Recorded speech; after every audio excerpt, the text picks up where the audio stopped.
Welcome to Grand Style Dog Grooming in Tampa, Florida. Watch as our dog groomers give dog haircuts, perform dog nail trimming, dog bathing, and brush dogs' teeth in our pet spa. Hang out with us as we work, join the chat, and watch as we groom dogs all day.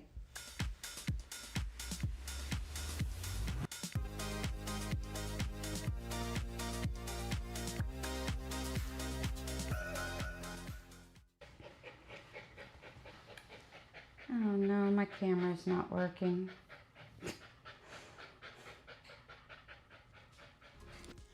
Welcome to Grand Style Dog Grooming.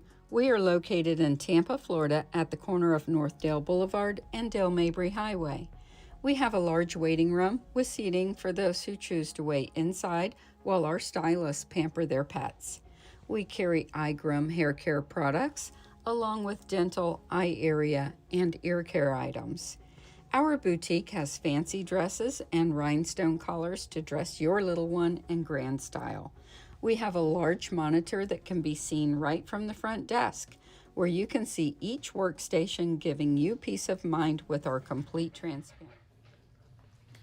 Sorry about that, guys. Good morning. This is Lily, and she's a West Highland White Terrier. She's going to get a really short haircut. And she's already had a bath. Her pet parents washed her last night. And she's always panty and nervous. That's completely normal for her. So anyway, let's get busy. Good Monday morning.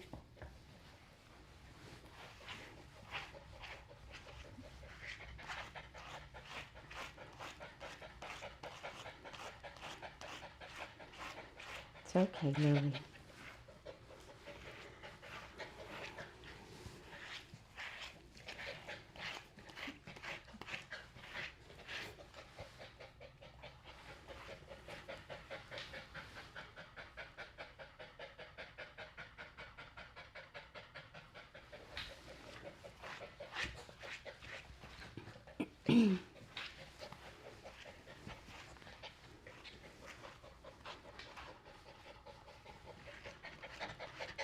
Good girl.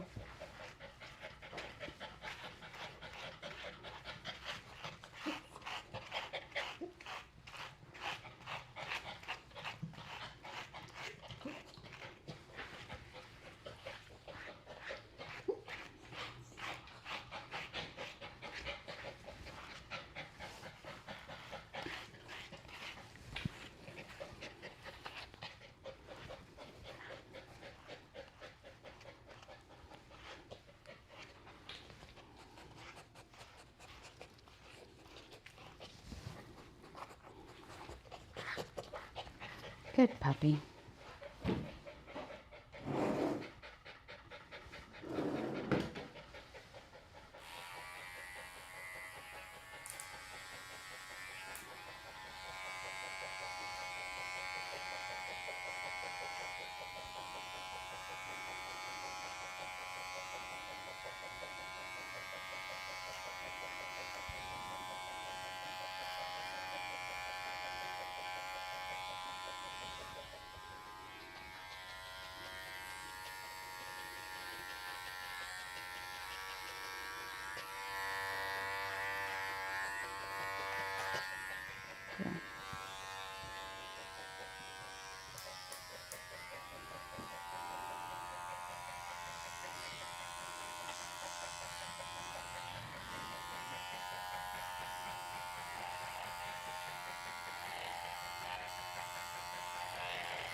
Turn. Good girl.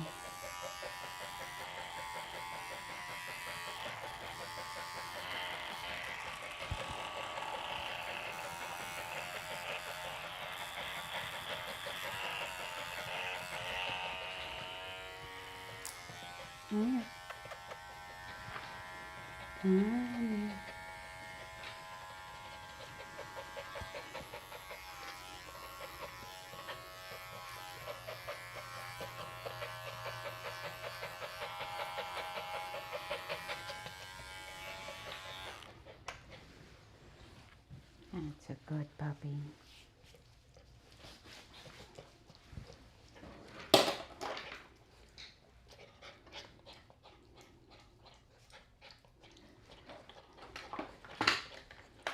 Silly Lily.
Good girl.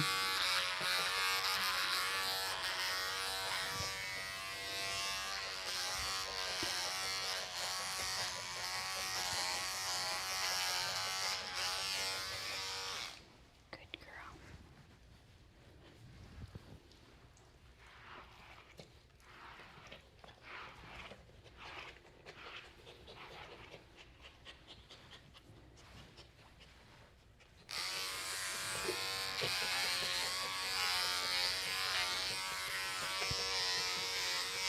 girl.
Good girl.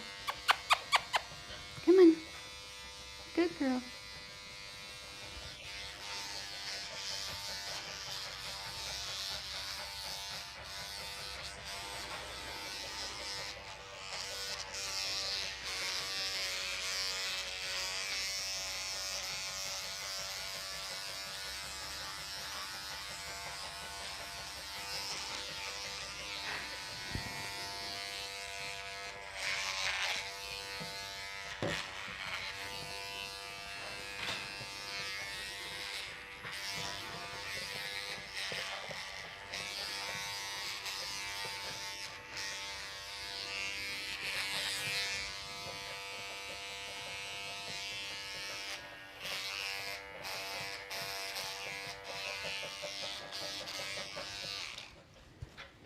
Good girl. Come here.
I bet they think they're scheduled for tomorrow because they're normally Tuesdays. All their other appointments are on a Tuesday.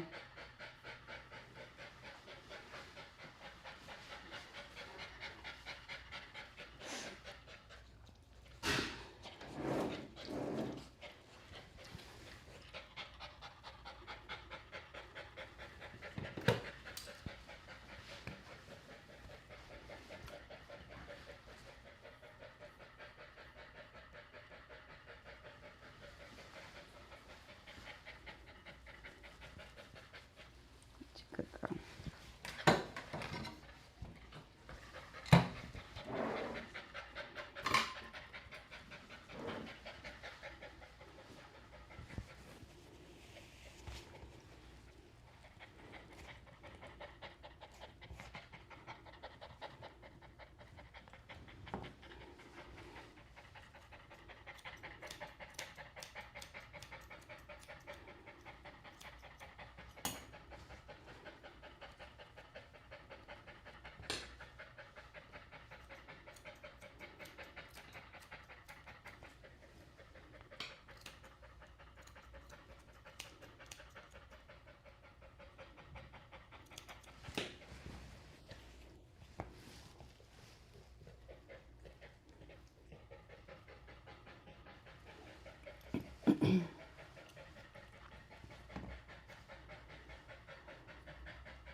Good girl. Get your tongue in.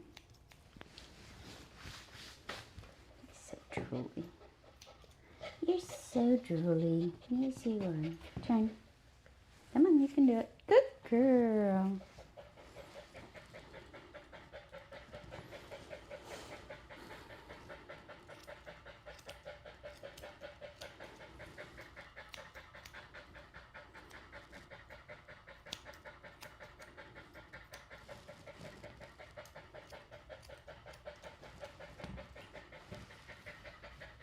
So if you're new to grooming and you have what I call a pancake dog, a dog who lays flat on the table and doesn't like to stand up, there's ways to train them out of that without propping them up.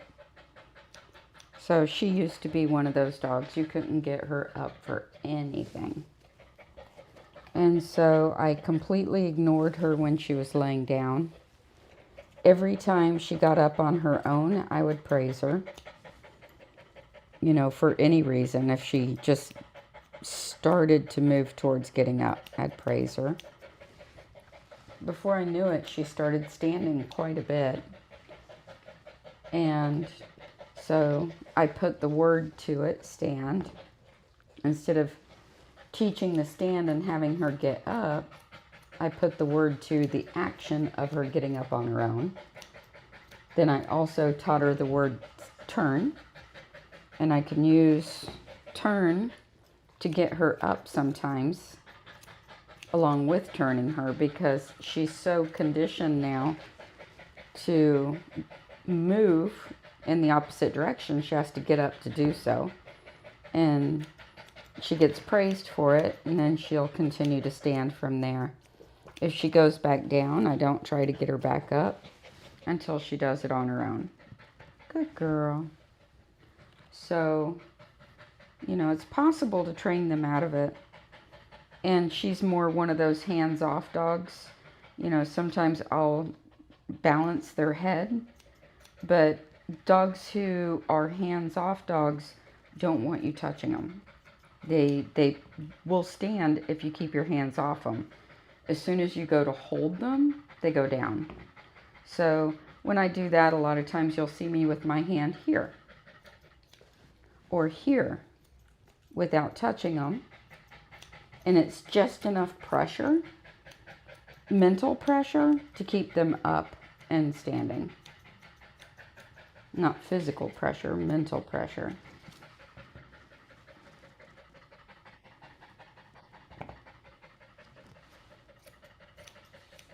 I think Buddy the Bichon comes today too, and he's also another one of those who's come a long, long way. And he doesn't like to be touched. He'll stand for you as long as you don't touch him. So you have to do everything from a distance. And he's learned to stand like a little champion. So proud of him. But it's a very purposeful, conscious effort to learn to work with these dogs. Now, if you propped her, if you put like a band around her waist to keep her up, she would slump into it because she wouldn't like the pressure. And you notice I never do that. Well, rarely ever. There's certain occasions with certain dogs that I have something to do that I might do that, but basically you guys who've watched me for the last 5 years have maybe seen me do it on one dog, and that was a super senior Shih Tzu that had issues that we had to deal with. When I say super senior, I mean one that's gone all the way into their Alzheimer's type stage, sundowner stage, where they're combative.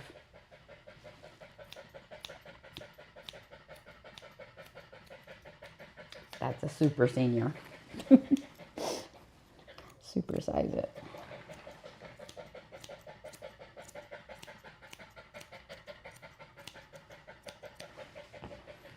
Good girl.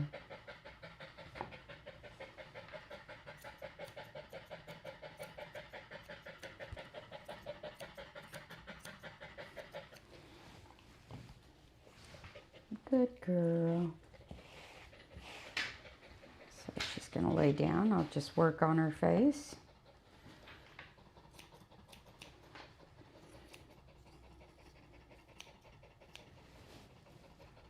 And it takes years sometimes to condition a dog out of these behaviors. So it's great when clients stay with a groomer for years because they can work with the dog, you know, like she comes every 6 weeks, I think it is. So if you get to work with a dog once every 6 weeks, And if you're just training a dog, that's pretty easy. You can use treats, you can train. But for us, we're doing a bunch of things that they don't necessarily like in the midst of our training. So our training can take longer because, you know, every time we get the desired behavior, we have to go and do the thing that they're trying to get out of. That's one heck of a reward, right? And 99% of the time we don't have treats because we'll only give them something that the pet parent brings. And if the pet parent doesn't bring treats, that's not going to help us anyway. So it's much harder for a groomer to train a dog than it is a pet parent or a trainer.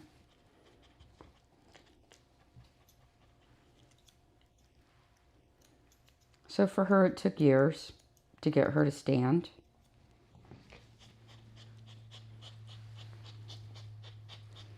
For Buddy, it took probably 3 years, the Bichon, to get him to where he stands like he does.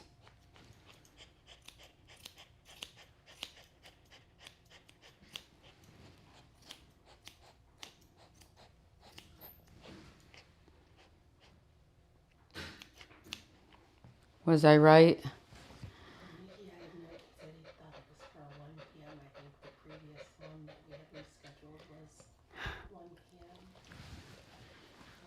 Do you have anything? Unfortunately, no. I'm full for the afternoon. And he just said he's sorry, but he offered to pay for this appointment. Can he do another day? Yeah, so it's going to suggest Thomas as a Saturday. Oh, you got that time blocked out tomorrow.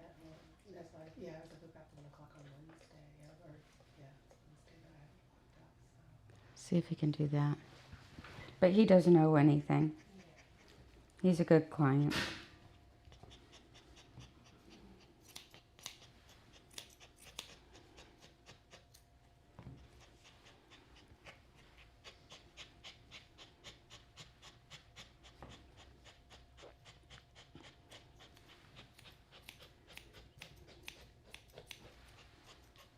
Dang, we should have had Peaches stay. It never fails. Ugh.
So if you're really consistent in your signaling to the dog, consider it hand signals.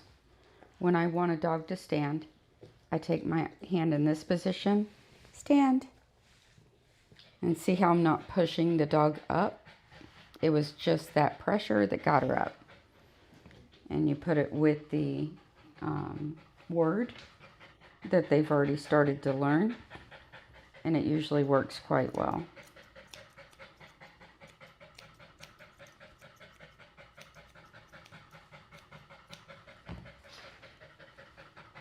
And I use the same hand signal every single time.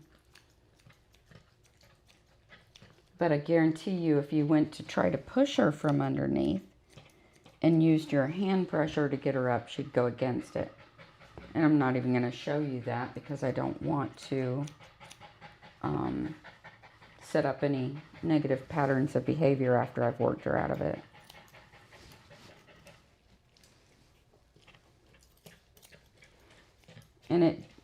Doesn't take much to reestablish or to initially establish bad patterns of behavior.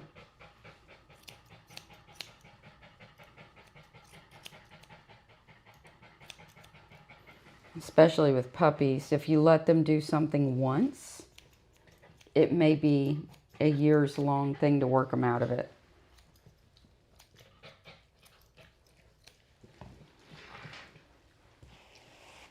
They're very fast learners.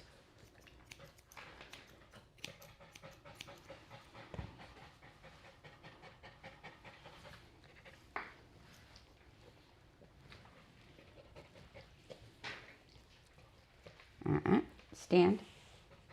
Good girl.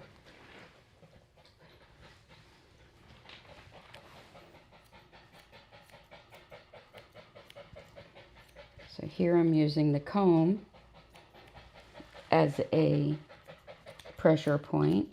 It's not touching her, but if she starts to drop and touches the comb, she'll go back up.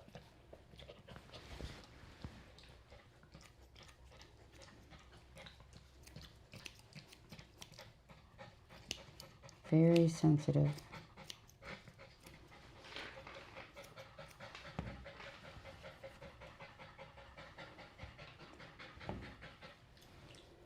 Because she's not freshly blow dried, the haircut's not coming out as smooth as it should. But she was washed and air dried last night. So blow drying straightens and fluffs the hair. Air drying causes it to curl and wave.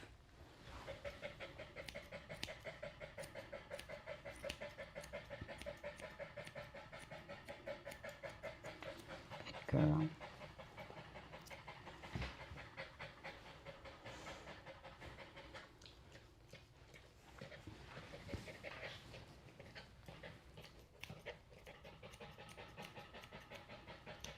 Good girl.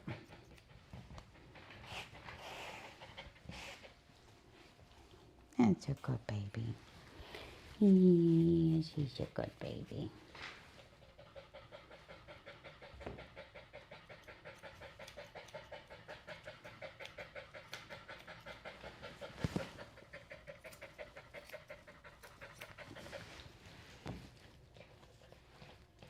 Wait.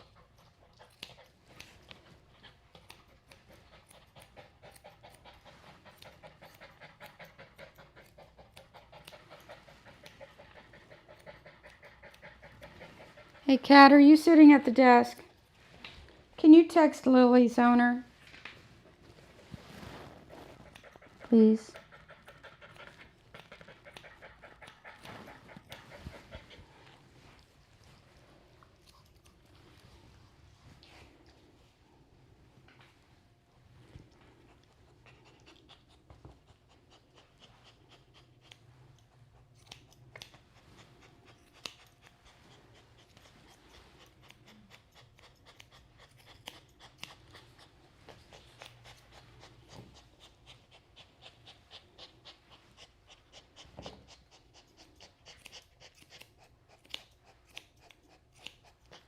They like her face extra short too.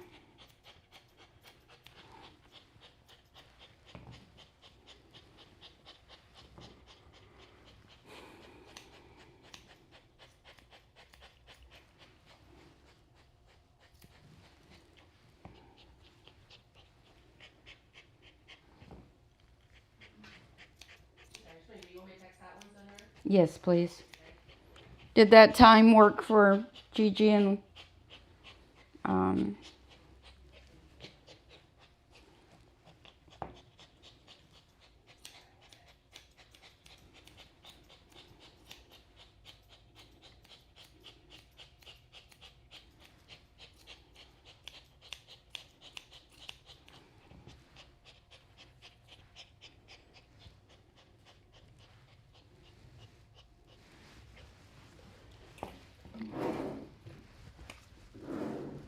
don't like the hair. That's gross.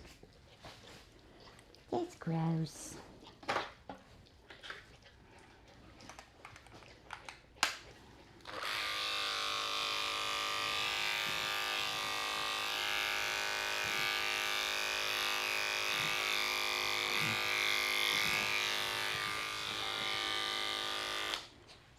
So you notice when I'm trying to clean the hair out of here, to keep her tongue and her lips away from it, you'll see me using quick pulling away actions because she's a little jumpy into it, but her pet parent likes all the hair cleaned off her lips. So I do a quick pick.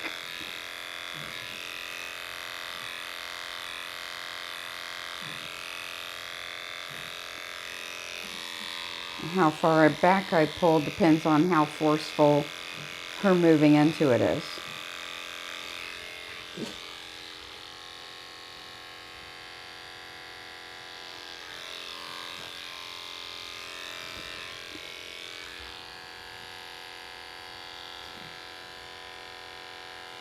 Sometimes what the pet parent wants and what the dog wants are two different things.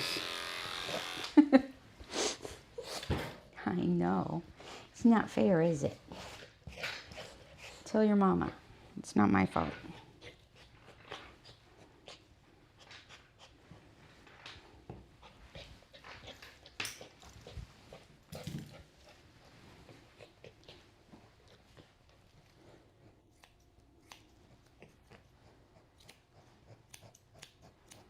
It's one of the nice things about the live streams is the pet parents can see how the dogs react to some of those special requests, and then they can make their decisions going forward about what they want to do, if it's worth it or not.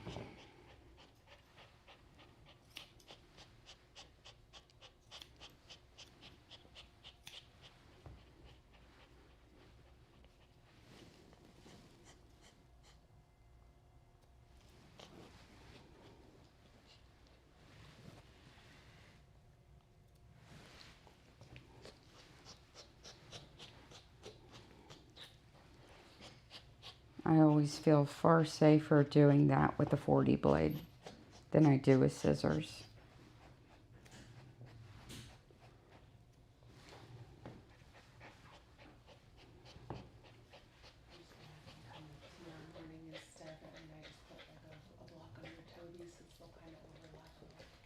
Okay, and we can work together on it too. Okay.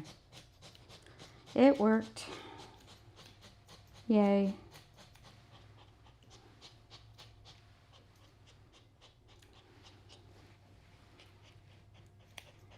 I'm amazed how many people don't read the reminder messages.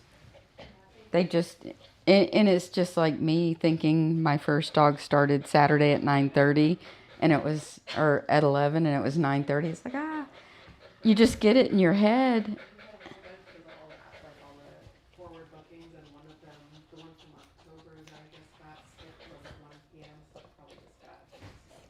Yeah, I do things like that all the time. That's why I have understanding. You know, I do it myself. How can I say you be perfect, you know? It's like, okay, that's a thing. Let me see your face. Oh, you're so pretty. You're so pretty. Yeah. You did very good.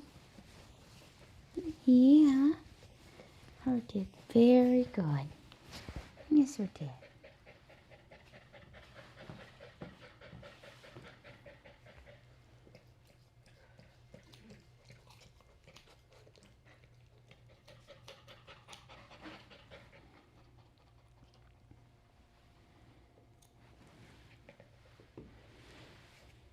Good.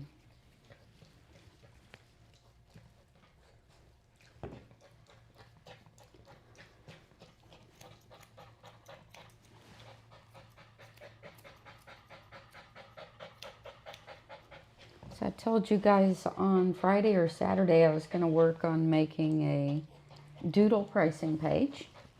I got that done. It's on my website. I'm very pleased with it. There's so many variables in doodles that hard, fast pricing on them is challenging. And explaining it to clients is challenging. So I think I covered all the points that I wanted to cover in the pricing page.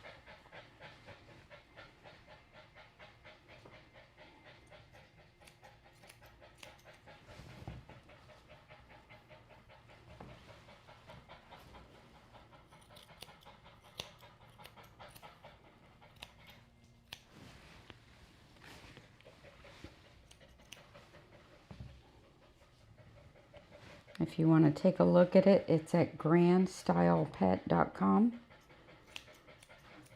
under doodle pricing.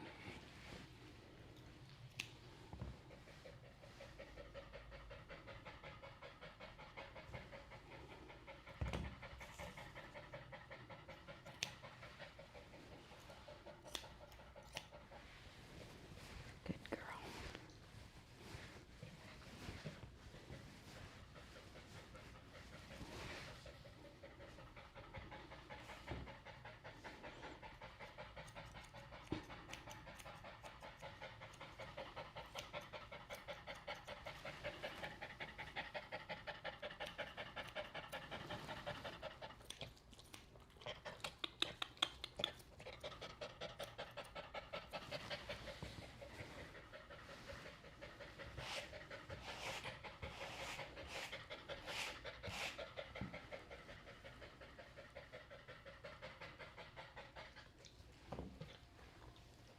Girl, you can lie down.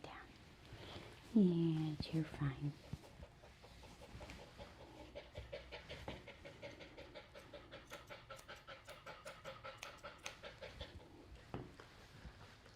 Let's see who should be coming next.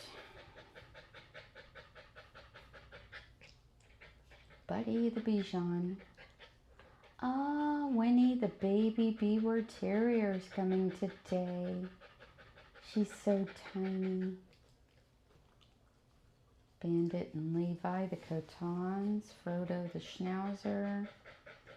Olive the Bichon mix. Chewy the senior Lhasa. Winnie the Beaver Terrier. Ooh, Cat has Cosmo the Doodle. Lucky you. He's an energetic boy. He is, and his people are doing a good job with their training. Like I always see them working him in the waiting room with the distractions. So good. Mm-hmm. He's just a busy puppy. He's cute though. He's a miniature Bernedoodle. A micro Bernedoodle, I should say.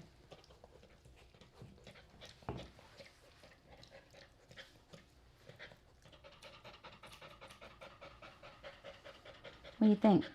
It looks like your mom's pulling up. I'm going to keep her on the table if you can check her out, Kat. Because she drools all over herself if I put her up. Don't you? I don't want her to get wet. Let's go see if we have a thingy for you. Come here. Oh, I didn't do her toenails. Crap.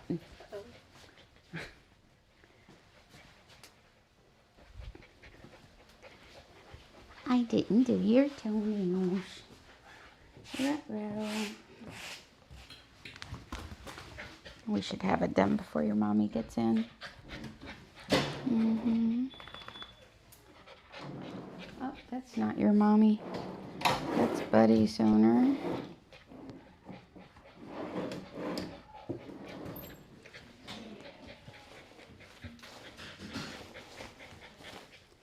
Find my mask. Here, stand. Well, you don't. Okay. Buddy. There she buddy, buddy. Oh, kiss, kiss, kiss, kiss, kiss. Traffic was woo, honey. Oh man, I didn't think I was gonna make it. I didn't think I was gonna make it. You want me to keep that? Yeah. Okay. He drives better with this on. Yeah. He tries to jump in my lap otherwise. Yeah. Yeah. Just about He needs today, a car seat. He just. Tell And then Kenny. you can hook the harness right Harness to to that. because it's got a little leash inside. And so should he much be in safer. He's in the back, right? I've got 3 car seats for my dogs in the back Where seat. did you get your car seats? Amazon. I can send you a link. There's some nice ones out Okay, there. I mean, I don't mind paying whatever we need to Yeah. pay because it needs to be in the car. I agree 150%. If you got in an accident on the expressway or on the interstate and he's in the car and you're injured and they come to get you out, he could bolt. So you have to think of that. About that. Yeah. Or, you know, sometimes Well, they just, what are the odds of him even making it if I have an accident? That's what I stress over it. yeah. Car seats, Every just day. like kids. I Safe. don't go on the interstate with Buddy. I don't think we've ever taken Buddy on the interstate. That's good. Thank you. Thank you. All right, buddy. You go in here. Let's get your nails done. Yeah, she's a good girl. She's a sensitive puppy. Yeah. So what did I do with my thingamajig? I've lost my thingamajig. My face mask. Oh well. I'll work without it.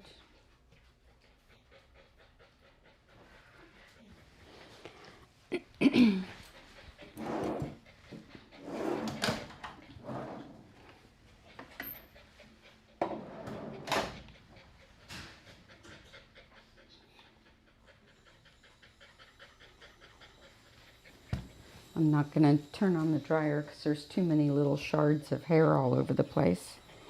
I don't want to blow those up either.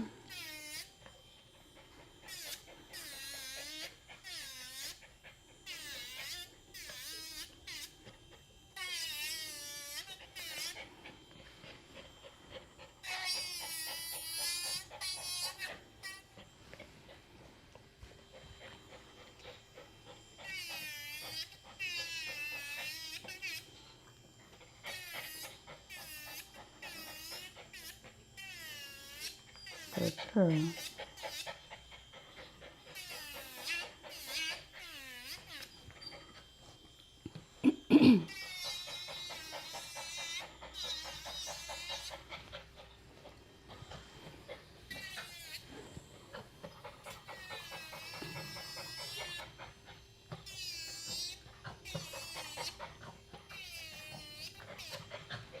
Turn. Good girl.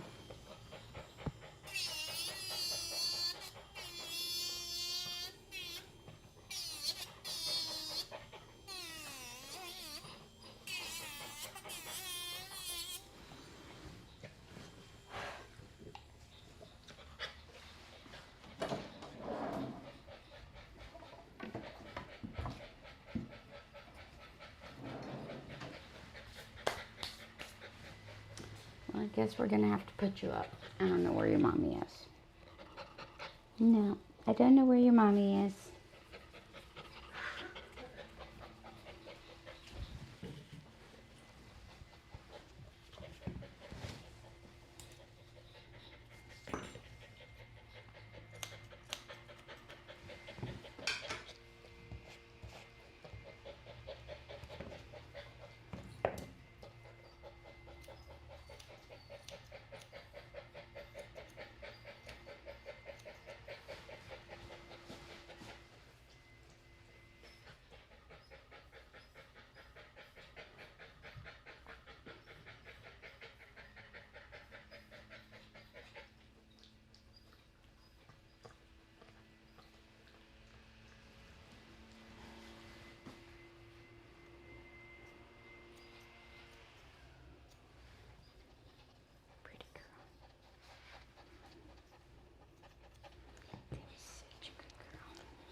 That's a good girl.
If somebody calls wanting price quotes on doodles, just refer them to the page. Just tell them there's several variables, and it's based on height, weight, coat type, and if they go to the page, it's the best way to get a good feel for it.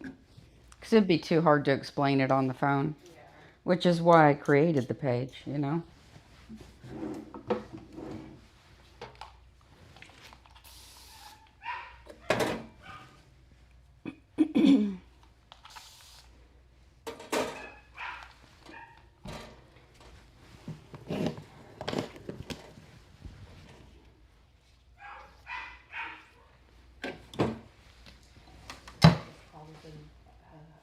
A new Cocker Spaniel. So I told her she could be here by 9:30. I can get her to see if she Yay.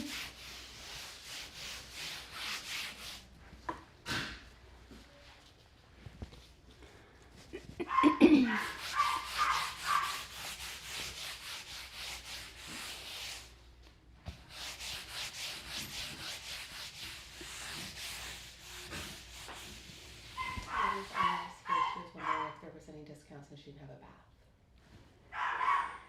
So Chewy is her last. Yeah, you can take 10 off. 10. $10.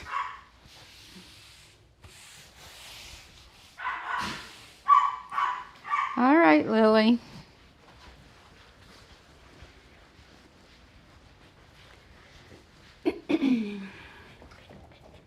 Come on, baby.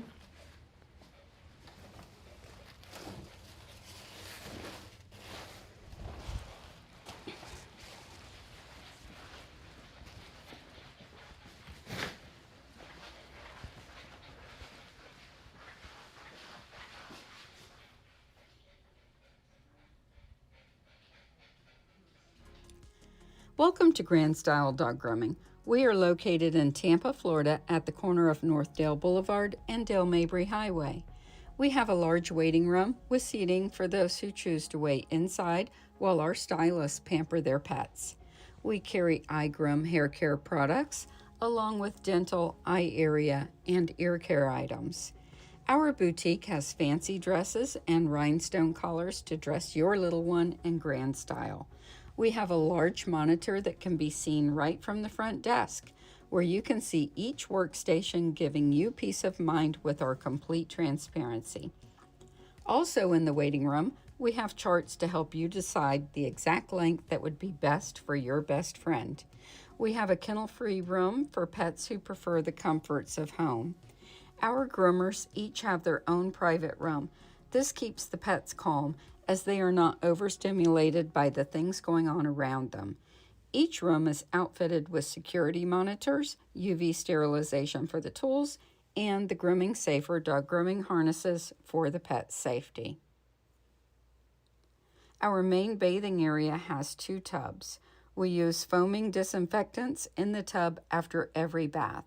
We also have an electric lift tub for the bigger dogs, medium-sized kennels, and large runs with glass doors in our kennel area, along with the professional bathers station. We have a well-stocked room with supplies for creating cute bows and bandanas in-house, and a comfortable break room for our employees. Schedule a makeover for your pets today.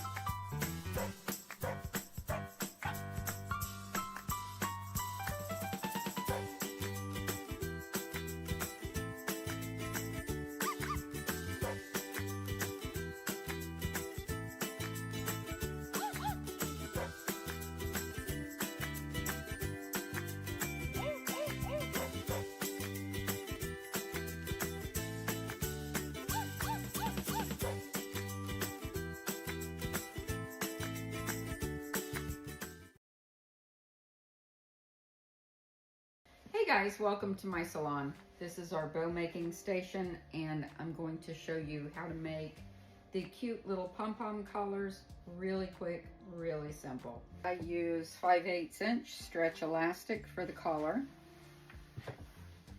a glue gun, and the little soft fluffy pom-poms. So this one I'm going to make red, white, and blue. Bit of patriotic theme here. I cut my stretch elastic to 14 inches, so this will fit, say, a heavy set Shih Tzu or any dog with like a 14-inch neck, a Bichon. Put a dot of glue under each pom-pom.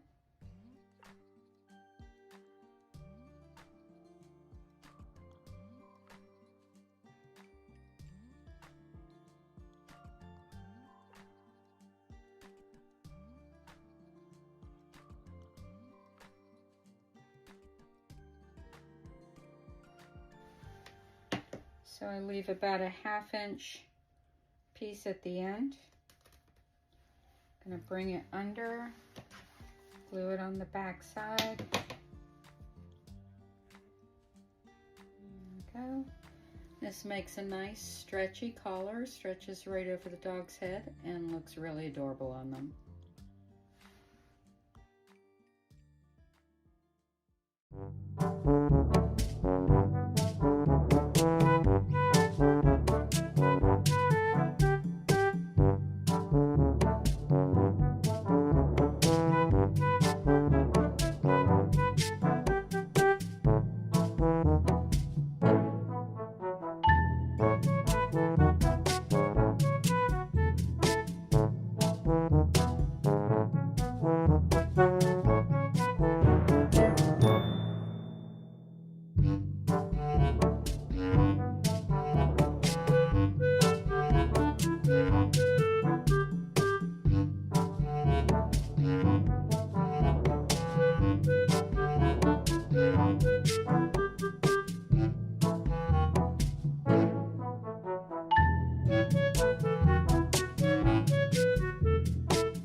Good boy, buddy. You're fine.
Good boy.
Good boy.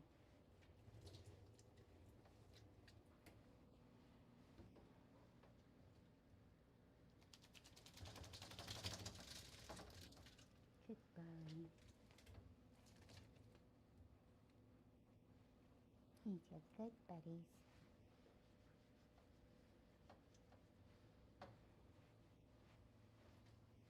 Here, you want to dry yourself off?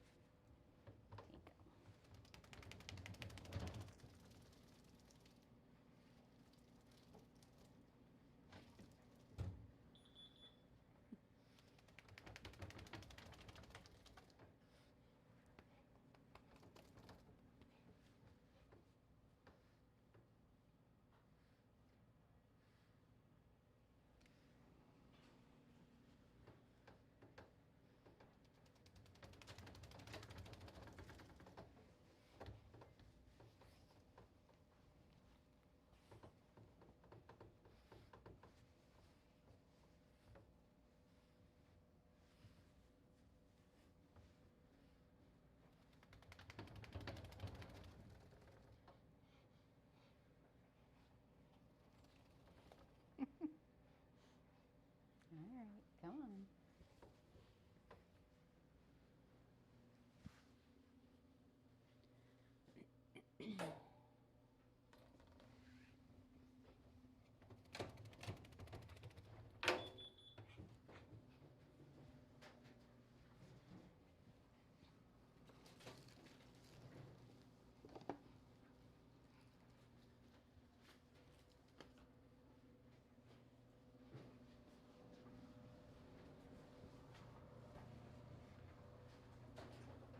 could see that cocker tail wiggling all the way from back here.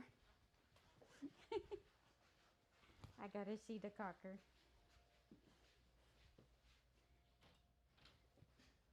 I saw that cocker tail wiggling. Hi, buddy. Hi. Oh, he's beautiful. What a handsome boy. Thank you. I couldn't find the collar. And so I got the leash in here because I couldn't find it. Okay. What kind of haircut do you normally like to do? I normally do a mohawk, but this time, I don't know. Okay, looks like everything's kind of just short and even on the body. Short, yes. So it can last. His birthday's coming up.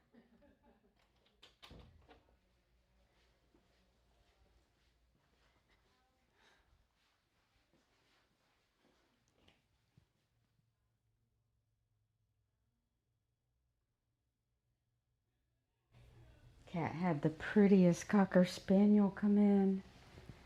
She wants him shaved all over like with a top knot, but he's beautiful. Prettiest face.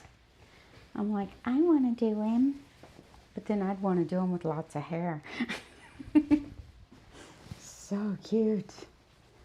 I love cockers. I was all the way in the back and I could see in the camera his tail's just going like this, like cocker spaniels do. I call it their waggle tail. So cute.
boy.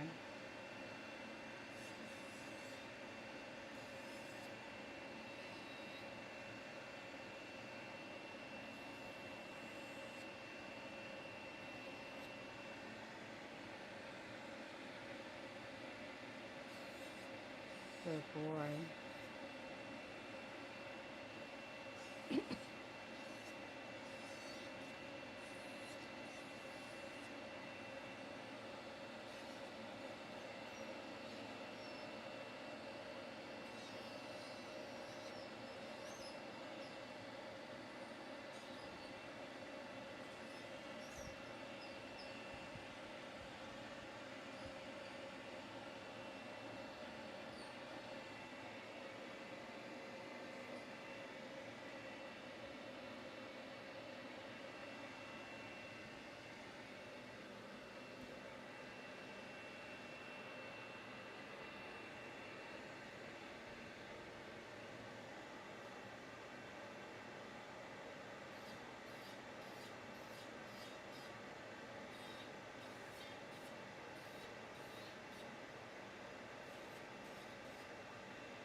Good boy.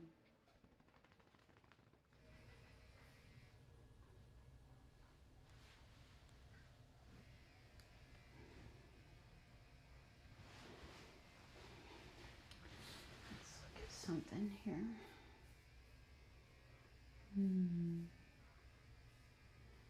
Buddy, are you a bath or a haircut? You're a bath.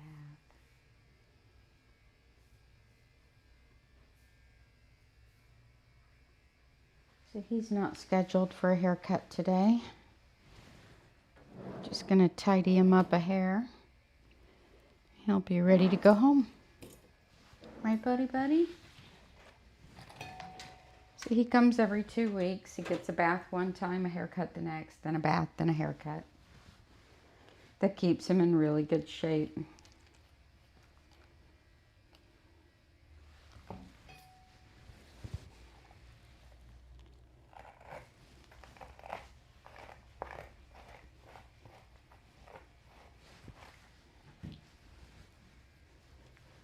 This is a Bichon trim, the haircut. A modified version for a pet, so it's shorter than a show Bichon trim, but it still looks that way. So it's not a lot shorter, but short enough to make it easy to maintain for an everyday house dog.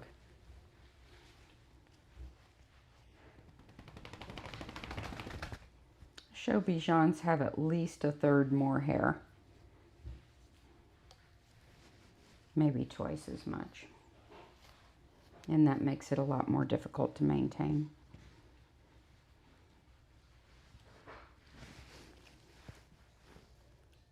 Good boy.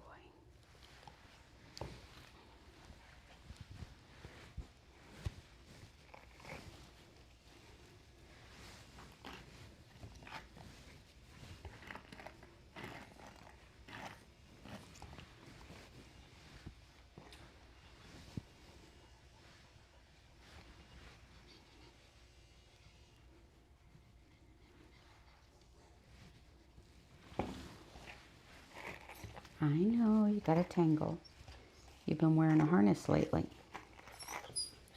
Yes, you have. Harnesses cause friction, and friction causes mats. But I still agree with the harness. I use harnesses on my dogs. But it takes extra attention on the pet parent's part anywhere where the harness lies to do a little extra brushing a little more often. So if you can go 3 days or 4 days between brush outs, the harness areas you might have to do daily. So it's a quick, doesn't take much. When you take the harness off, quick brush, brush, brush, brush, brush, brush, brush, brush, brush, brush, brush. Take the comb, double check, make sure nothing's there, and you're done. So it takes, 30 seconds. It's just the conscious effort.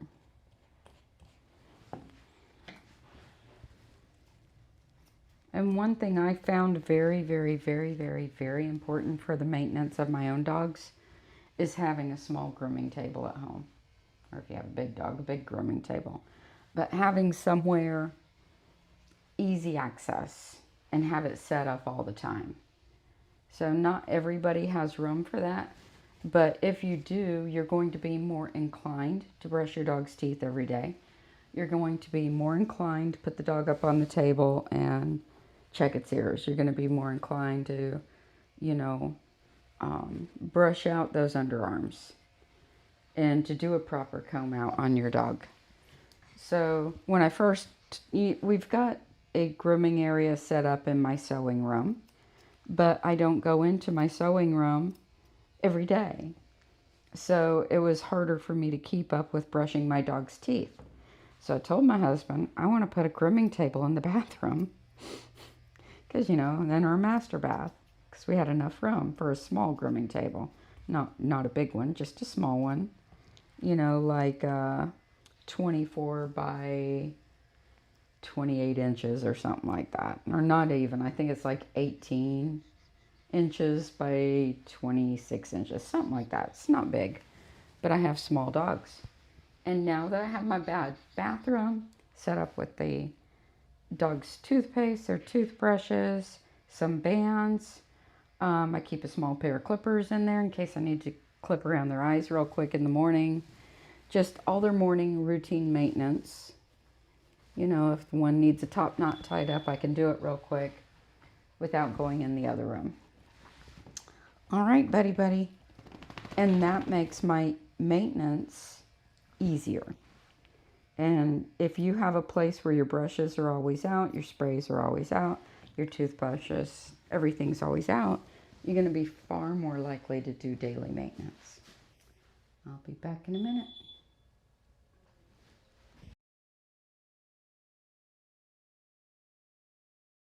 Before we get started, let's talk about some basics.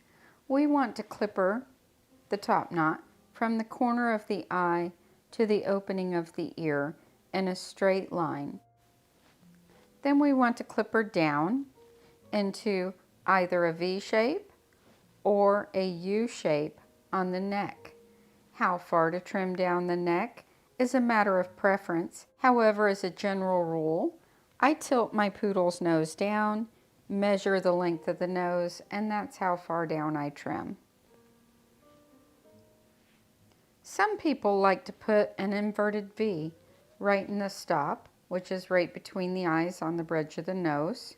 I do not. I typically just simply make a straight line across.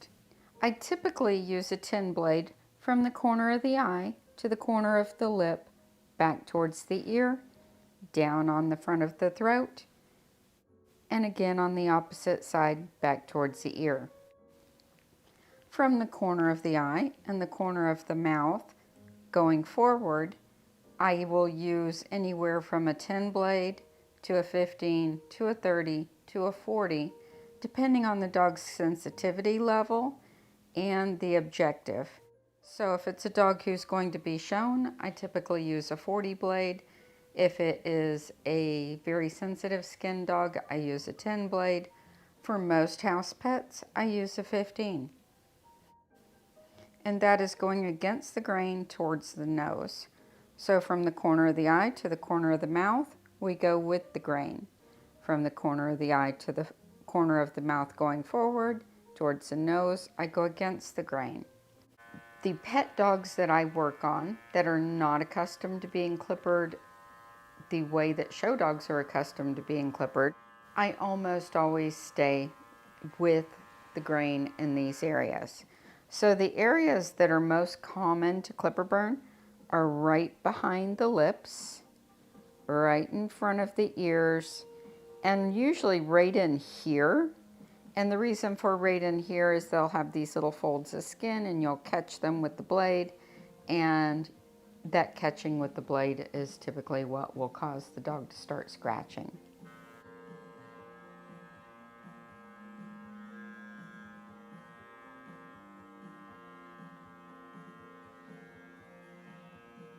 Using my hand as a claw over the head, I use my thumb and stretch the lips back. And then as I go to clipper, this skin is nice and tight. It's not hanging loose. The lips are not hanging loose, which means that I can come in here and clip this rather safely. As I go to trim between the eyes, I'm taking my hand in a C shape and holding the top knot back, but also stretching this and stretching this so that the skin is taut.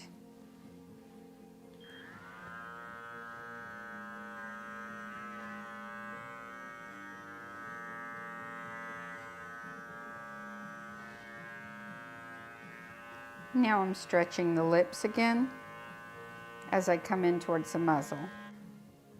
I want to get the corners of the lips here very clean. I'm going to use one finger to lift up the lip a little bit and my thumb to pull back the corner of the lip so that it's flat.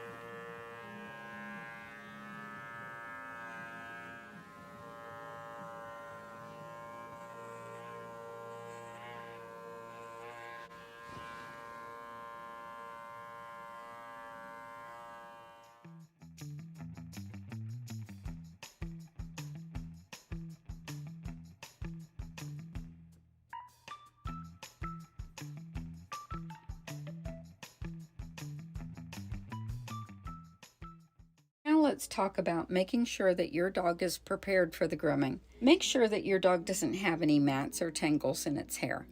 Matted hair greatly limits the styles available for your dog. Make sure that your dog is trained for the grooming process. But first, let's talk about your dogs.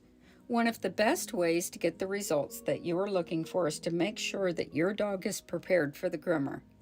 Dogs should be professionally groomed at least every 4 to 6 weeks. Dogs who are regularly groomed see the process as part of their routine.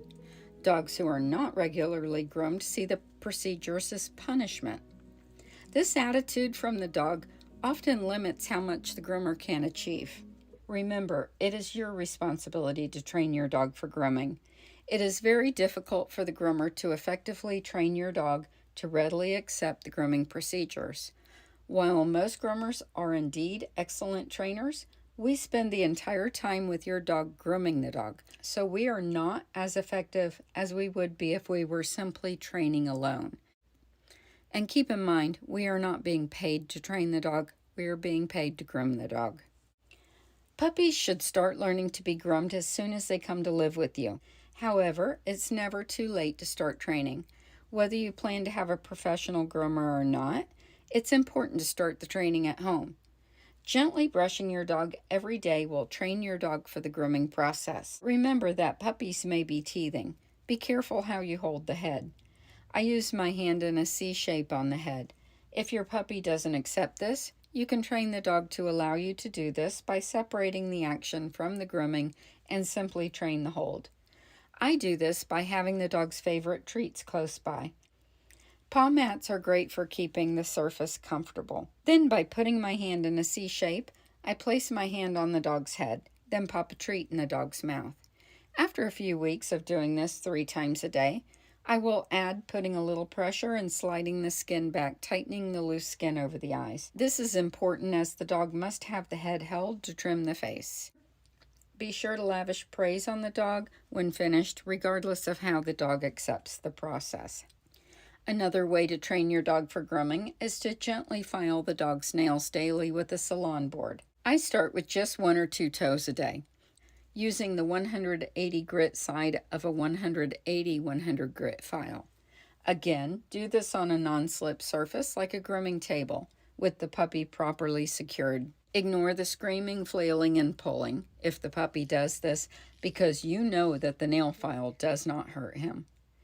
Praise the slightest attempt by the dog for calm. Pop a favorite soft treat into the dog's mouth, lavish him with praise, and play with him. Do 1 or 2 nails a day for a few weeks, then move on to doing the whole foot, and keep working until you can do all 4 feet in one sitting without a fuss. Trust me, you will get there.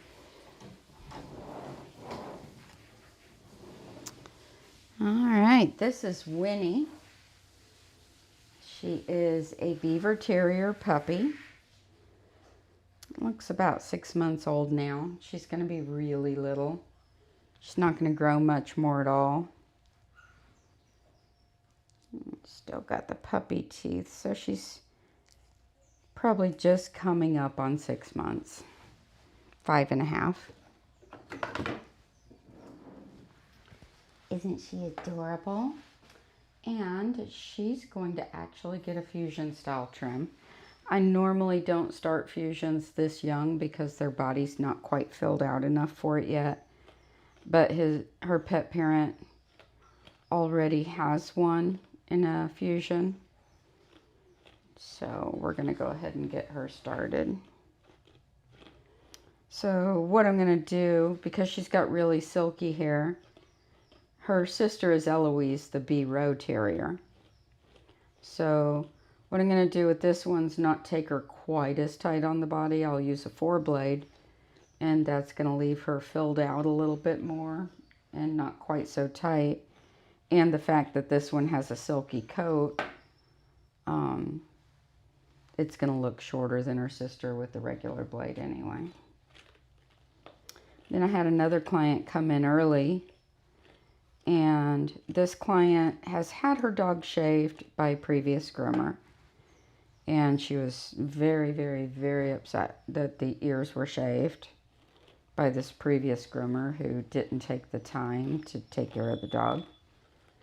And so the ears have been growing back out. And as they've been growing back out, they've been getting more and more matted in between grooms. And the legs last time and this time, very matted. So I let her know I'm going to have to shave the dog down. She's not happy. The tail's matted. I'm going to try to save the tail. I'm going to try to save some on the ears. But I let her know that this isn't what we're going to continue to do. And the main problem is she couldn't feel the mats. She said, well, the ears are really good. I'm like, no, they're not. Well, the tail can be said, no, tail's matted. Well, don't take her as low as what you're thinking. Yeah, we are, you know.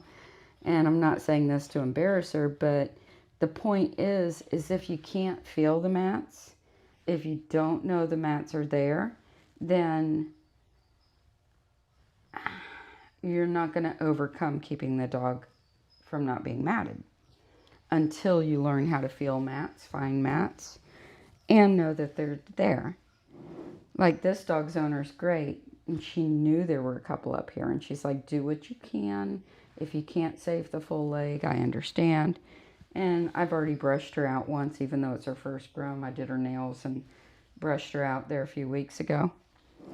And that's part of why the pet parent wants some of this hair off, right?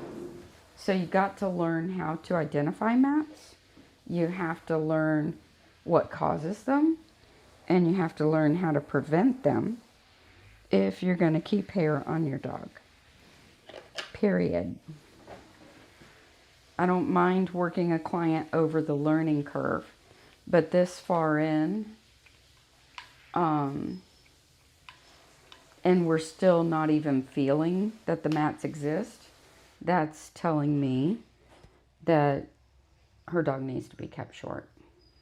You know what I'm saying?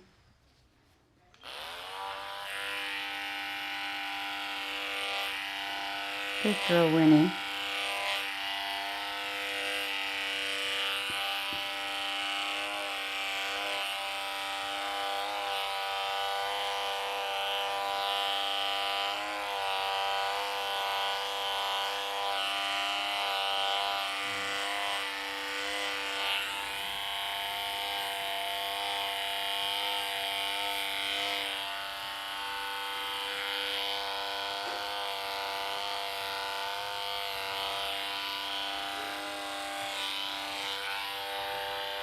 Good baby.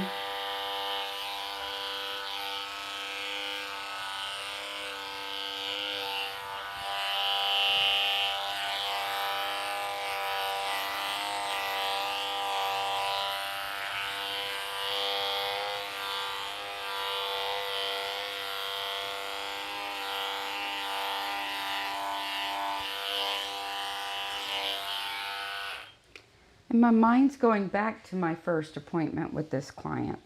I'm starting to remember when she got her ears shaved by the previous groomer, she developed hematomas. And she's actually got scars on the insides of her ears from the head shaking.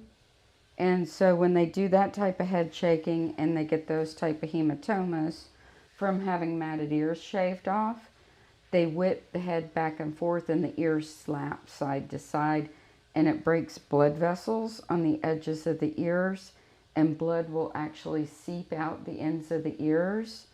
And this one did it bad enough to where she ended up with big scabs, which ended up scarring. Okay? So I'm remembering that, which means she's extremely sensitive to clippers, which throws another curveball in, right? So the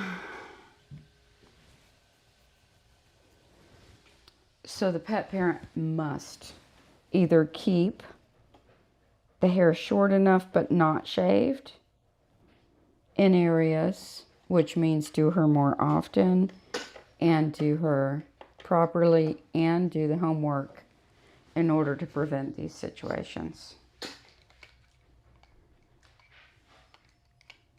Good girl.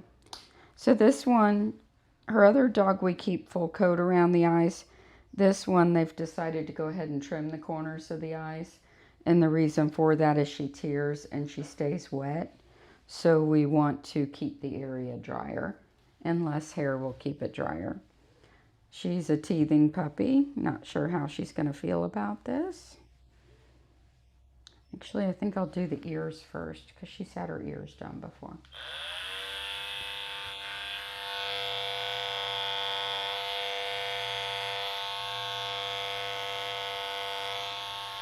Good girl.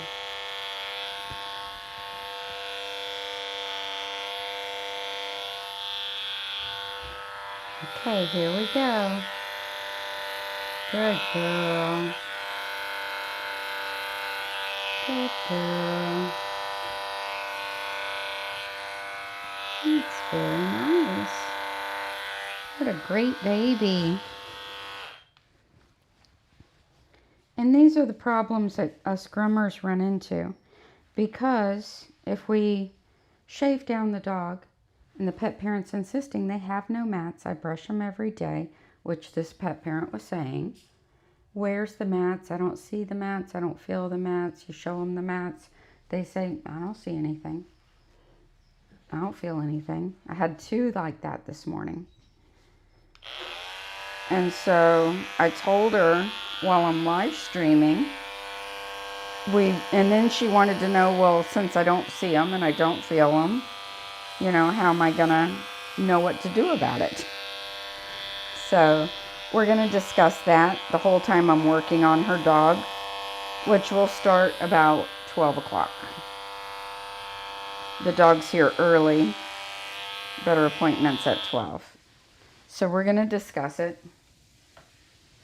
How to identify mats, how to know your dog has mats, how to prevent mats, and why we have to shave when they have mats, and why we prefer to demat ears rather than cause hematomas, which, you know, there's a lot of discussion in grooming groups these days about hematomas and what do they call it? Humanity over vanity when it comes to mats. So they say you should never demat them because the owner allowed them to get matted. And if they get hematomas, that's just a consequence of what the pet parent did, which is true in a sense. But if the ear can be saved, you should, to prevent hematomas. That's my theory.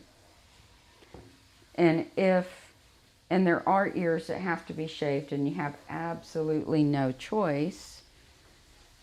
And if I predict a hematoma due to the severity of the matting on the dog, I refuse service. I send them to an animal hospital that does grooming, and I don't do it. Will the hematoma have to happen? Yes. Do I have to be the one to cause it? No. Because I don't like hurting animals. Know what I'm saying?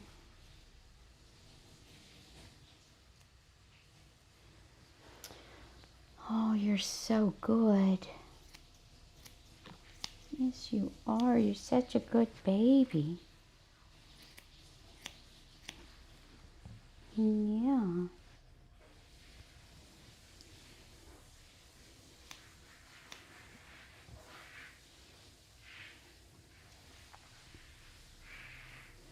All right, stand up. So why is she so good to work on? Because her pet parent is amazing. Some of it's bred for, you know, comes from the breeder and everything. She came from a really good breeder. But most of it is what the pet parent does with the dog once they get it. And her pet parent has this down pat. And she does a lot of Instagram too with her dogs, which trains the dogs to sit and stay because they have to sit and stay for portraits and pictures for Instagram. So that training all in itself is so good. And she brushes and she ties up top knots. And she just does a fabulous job. Fabulous. So if you have your dog on the table and you brush it and you tie up its top knot all the time and you brush its teeth and all that stuff, you're going to be training it for grooming. And that makes their first groom an amazing experience. Right? All right. So cute. Look at your face. Oh my goodness. Oh, while I'm working on her, I'll do it when I dry her. We'll talk about it before I dry her. Good girl. I have somebody returning a grooming safer harness because they say they have a very lean little dog and it's young and the harness keeps falling off the dog and she wiggles right out of it. That dog, she said it's 3 pounds. This one's probably no bigger than 3 pounds. So when I go to dry her while her hair is wet, we can see real good. I will show you guys exactly how to put the harness on so that it fits snug and it will not slide off even when the dog is wiggling. And some dogs are really, really good at it and they'll tuck their elbow and slide it right through. You can tighten it up even for those little guys. And sometimes you just have to take their little leg and put it right back. And it's like, no, we're not doing this. You know, but it shouldn't happen. You know, you do have some Houdinis, trust me. Especially if they're really squirmers that can, you know, whoo. And once they learn how to do it, they'll do it again. And that's why I put it right back and tighten it up so that they don't learn that it works.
You're a good girl.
Be right with you.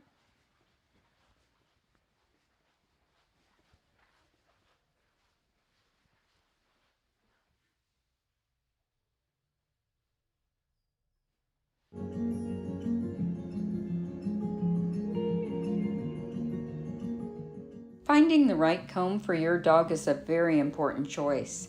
The wrong comb can greatly affect how your dog views the entire grooming routine. Dogs with thick hair need a really wide tooth comb. I have been using this comb in my professional grooming salon for many years, and I can tell you that this tool is worth every penny, whether you groom your own dog or you're a professional. The design of this comb allows the tines to easily penetrate the coat, getting right down to the skin. The width of space between the tines prevents the comb from dragging and pulling on the dog's long, thick coat. Don't let the name poodle comb fool you. While yes, it's perfect for hand scissoring doodles and poodles, it's also the best comb for maintaining long, thick coats. I know that you will not regret this purchase. I cannot live without mine.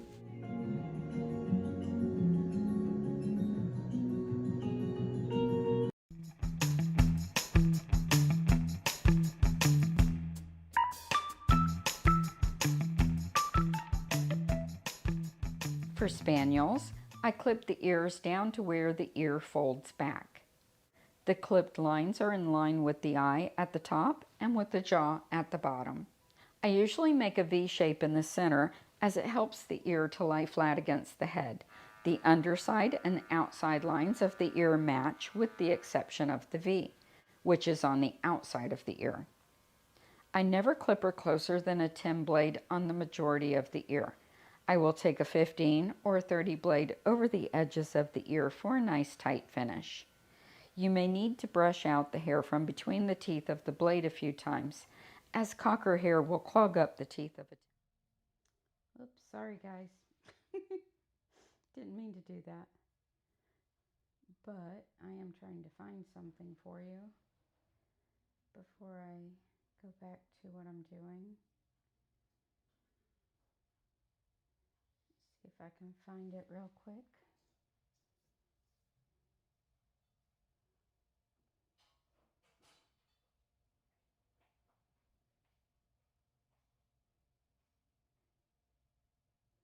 This might be the one. The extenders were designed to enlarge the groomer's harness so that it can fit a much larger dog. Simply snap them into place. The Groomer's Harness Pro can fit a dog as large as 115 pounds with the extenders added.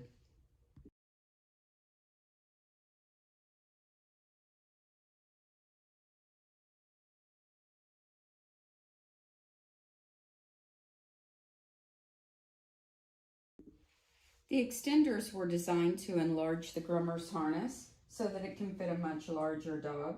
Simply snap them into place. The Groomer's Harness Pro can fit a dog as large as 115 pounds with the extenders added.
Sorry, I was trying to find the groomer's harness sizing video, but I couldn't find it.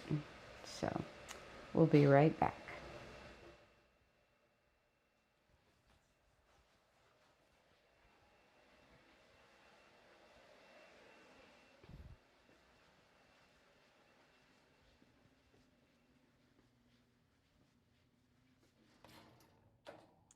All right, you've had a nice deep conditioning treatment.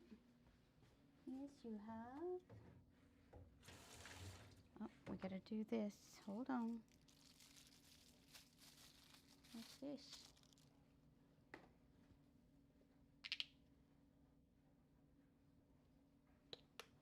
Good puppy.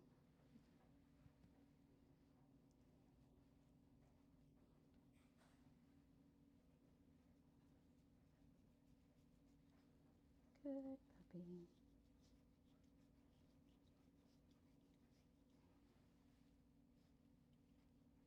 You've got some big girl teeth up here.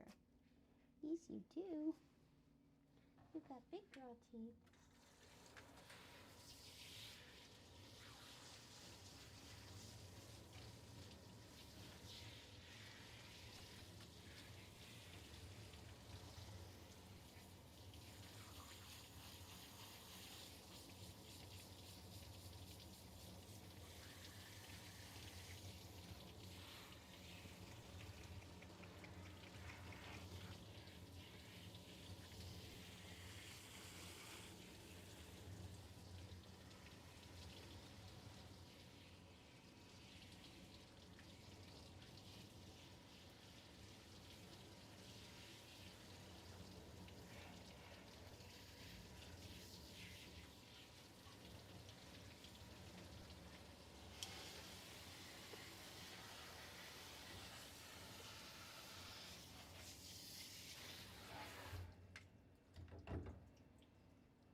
So I was hoping to find the video so I didn't have to do this while she's wet. But I'll just keep her wrapped up. So when you get the harness, it is typically kind of set up in the middle here. If I put this on her like this, it would just fall right off. The beauty of this is it's designed to fit multiple size dogs, which is why it works in a professional salon. So, what I want to do is guesstimate about how big her rib cage is. So she's really little. I'm going to slide this down to about there. Then I'm going to slide down the chest piece, and I'm going to slide down the slide over the chest piece. So you have one above and one below the chest piece, right? This is where the neck goes. This goes over the chest. This comes up behind the arms and hooks. So, of course, her neck is not this big. So we've got to size this too. We're going to slide this down, leave it a little extra so we can get it over her head easy. Slide these down. And I'm going to wait to slide this one down until after I get it on her and get it fitted. So now we're going to put this over her head. So we have 2 slides in the chest piece below her chin, 1 slide here above the back of her neck.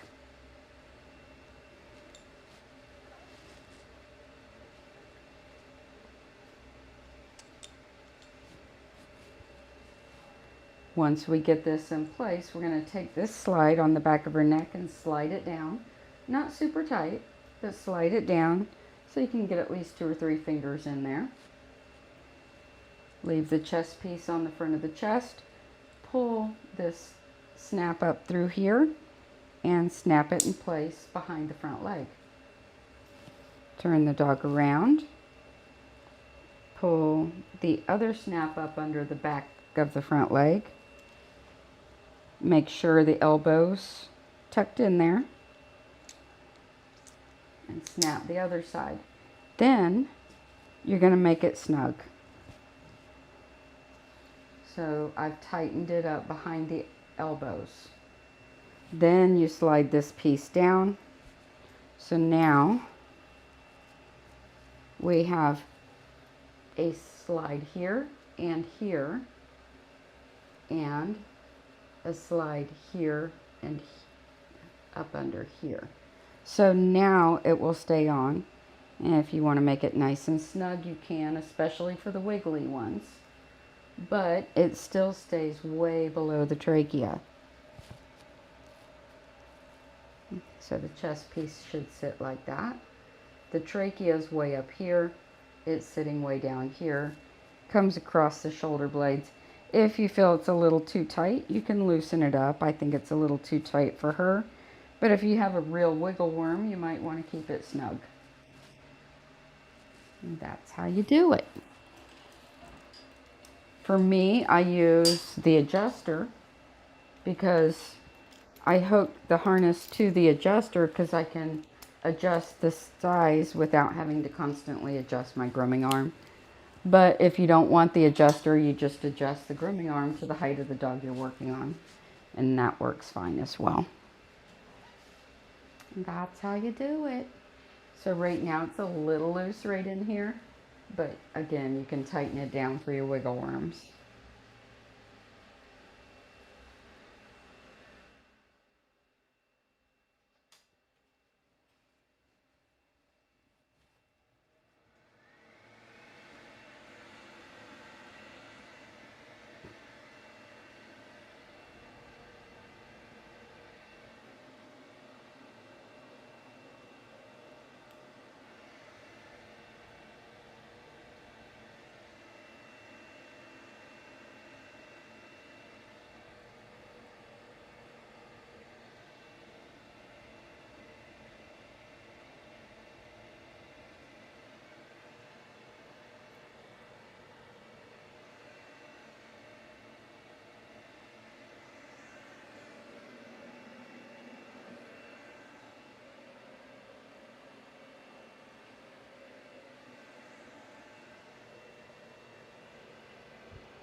So a puppy being this good is not just what the pet parents do at home. Sometimes it's just the individual just being extremely level-headed. BB was like this when she was 5 months old. She was just perfect. She's always been perfect. Never done. Except for chewing up shoes, which is why I got her.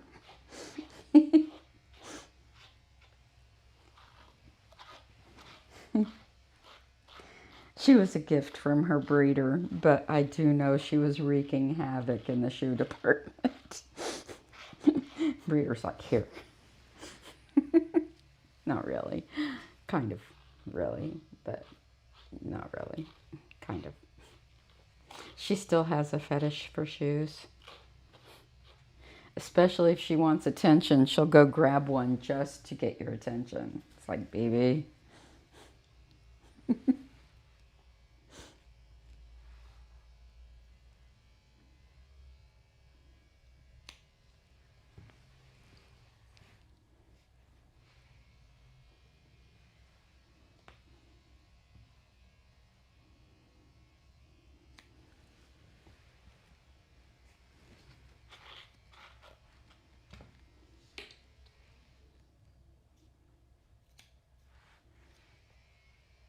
Her mom doesn't mind if I snip out the mats. Some people care, some people don't. That's exactly what I would do with my own dog, so.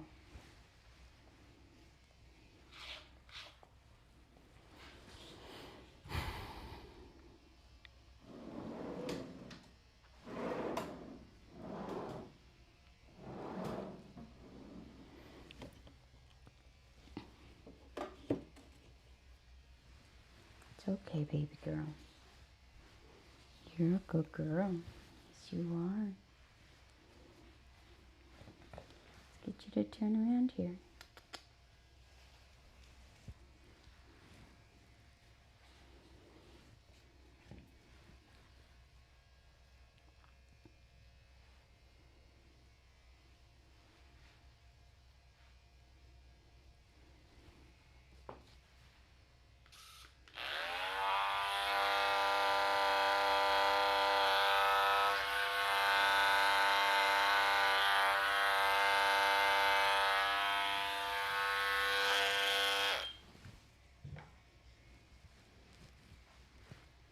I think sometimes people think when they get the groomer's harness or the grooming safer harness that it's going to be this magical thing that's going to make their dog behave. Nope. Making your dog behave takes time, patience, training, conditioning. The harness is to keep them safe while they're being silly. So if they're wiggling all around and whipping all around, it's not going to be on their throat. That was what I designed it for. Safety.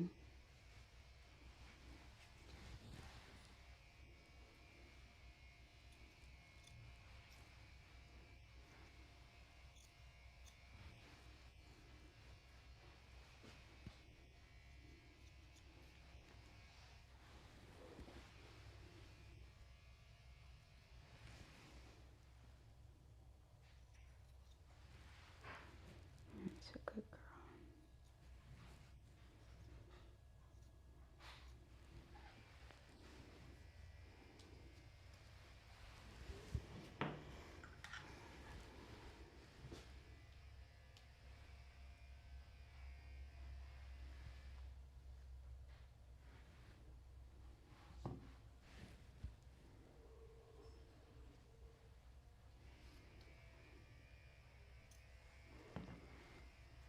So we were talking earlier about mats.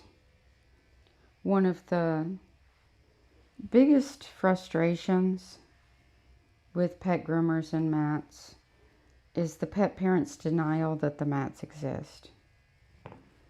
And that makes shaving them down hard because the mats don't exist. It makes charging extra for the dematting hard because the mats don't exist.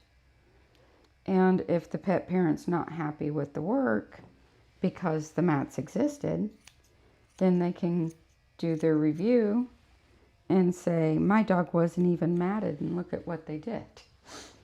So the acknowledgement of the mats is our biggest frustration.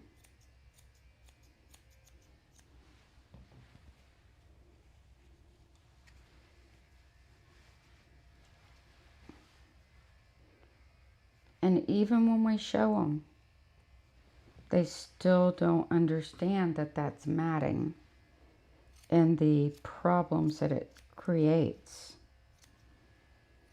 I'm just speaking honestly, it's just a fact. And the number one thing we hear in response is, but I brush him every day.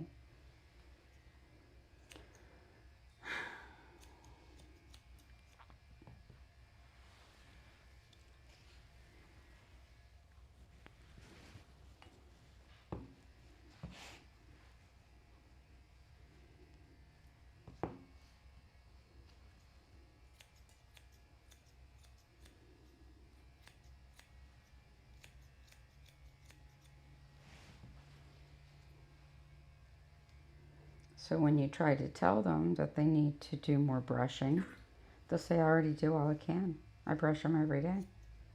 So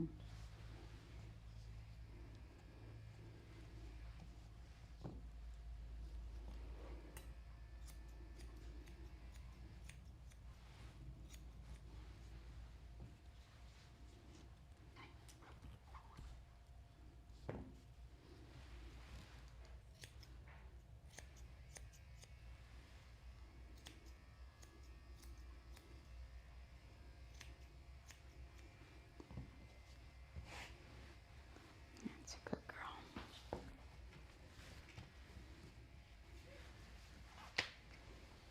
You're a special puppy. Yes, you are.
Sorry, a client lost her leash and she thought she might have dropped it all the way out across the parking lot.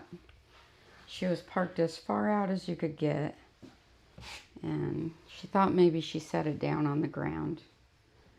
Well, she gave her dog some water, so I had to go look.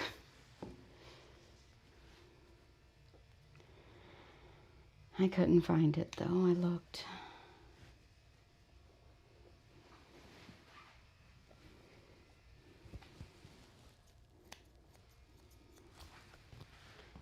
Should have put a video on for you guys, but I was right in the middle of the phone call, so.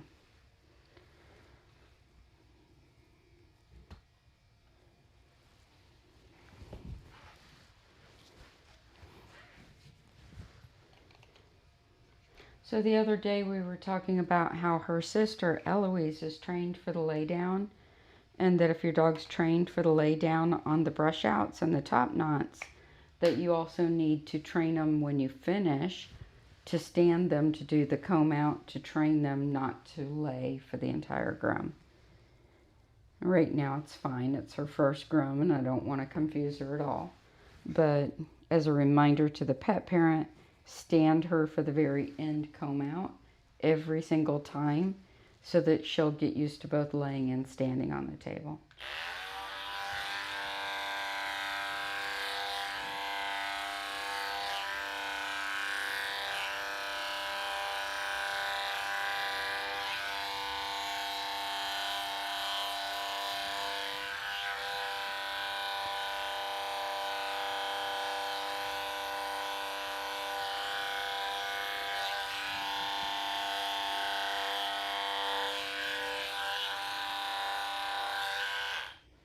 If a dog is doing what they're conditioned to do, and you try to make them do something different, they get confused, and then they kind of, you know, don't understand. And when they don't understand, they overreact because they'll keep trying to do what they think it is that they're supposed to be doing, and you'll be doing something different from that, you know.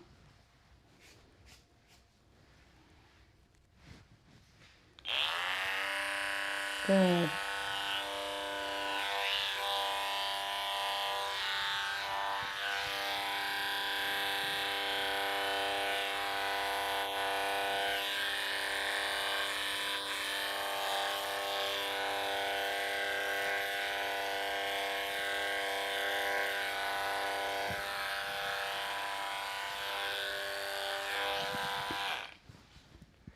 Sometimes when you're working with a dog as a professional, you're just trying to get the job done, and you forget certain things. And my husband really helped me with especially these little tiny dogs understanding, because he told me the problem isn't that they're being difficult, that they just don't understand what you're asking them. And he was so right. So I've learned to try not to confuse them in situations like that.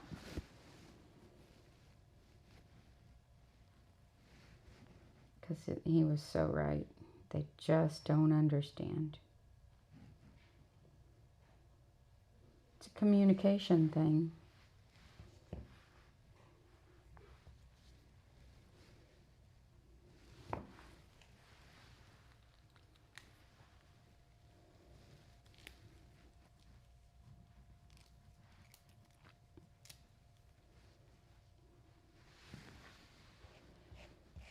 So I'm going to wait till right at the end to get her to stand up so I can check her over. Do as much as I can laying down for now. Her dad's probably parked in the parking lot, and when I went looking for the leash, I'm going out the front door with her in my arms, walking all around the parking lot, and he probably like watching me like, where you going with my puppy? You gonna get in the car and drive off with my puppy? I could just picture it now. Oh, here's a phone call again.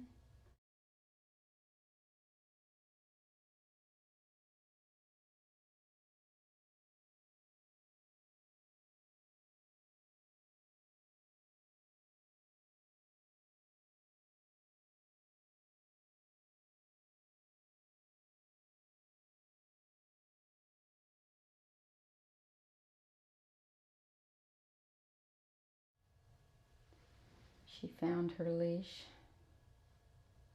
Yay.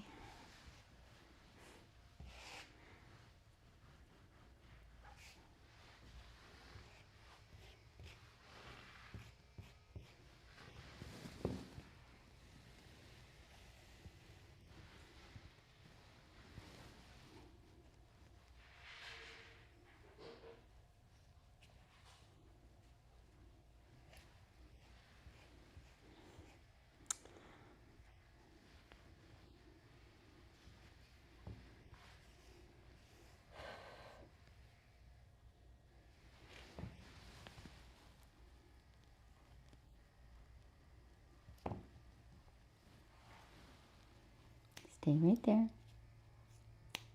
Good girl. Good girl, you did so good. Yeah. Hello. Hello. Winnie. Winnie. How are you? Oh, it's okay. Come here. Oh, it's you pouting. You don't understand all this, do you? Hmm?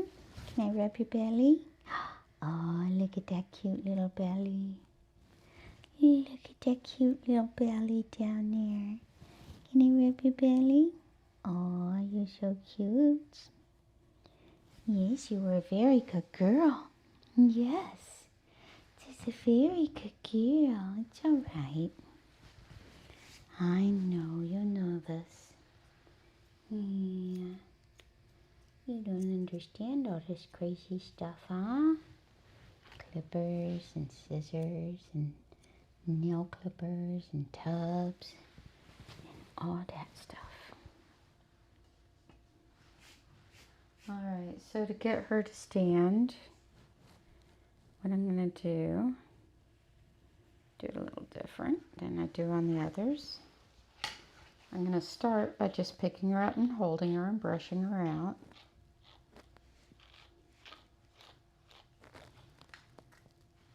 A nice comfortable position.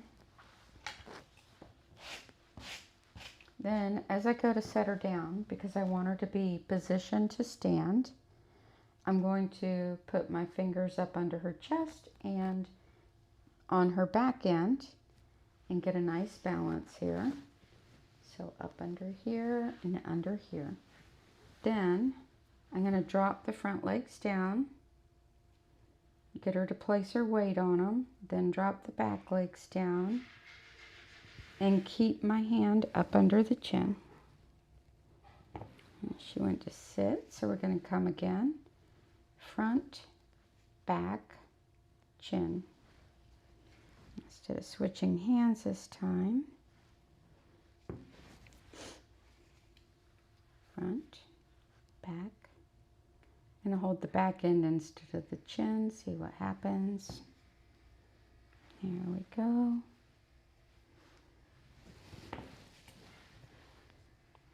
So by dropping the front down first and getting them to place a little weight in the front end will typically help them to stand.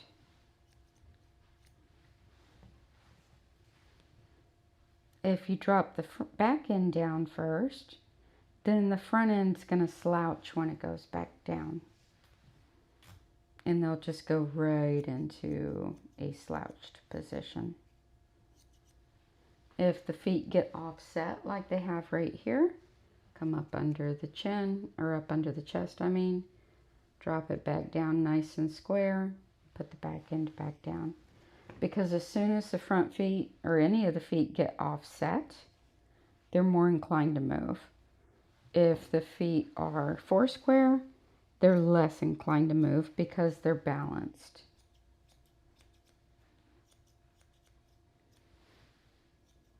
Good girl. So now I'm going to turn her.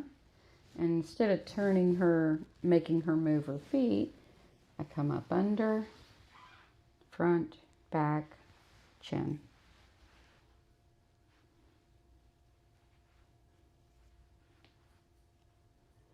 And this is the very beginnings of teaching a dog to stand for grooming.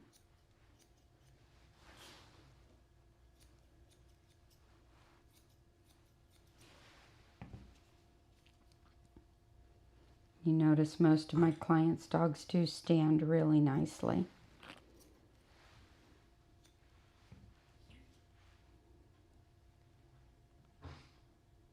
And it's what I'm doing with my hands, how I'm placing them in position. You know, a lot of times I don't turn a dog on the table. I pick them up and move them. If it's a big dog like Tucker the other day, then I train them the word turn. Or if it's a heavier dog, I train them the word turn. If it's a dog who typically has the type of breed or type of dog that would typically have weak knees, then I'm not going to do that because they can buckle their knee a little bit in resistance. Unless they've learned the word turn. But I'm not going to physically like make them move around. I'd rather pick them up and set them down. So she's starting to drop in her back end a little. Just going to remind her. Like that.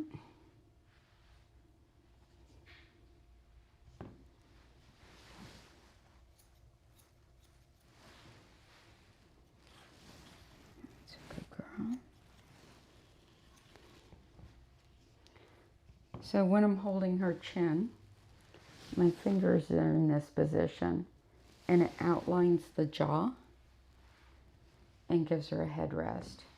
So I'm not hanging on, so to speak. It's just a headrest.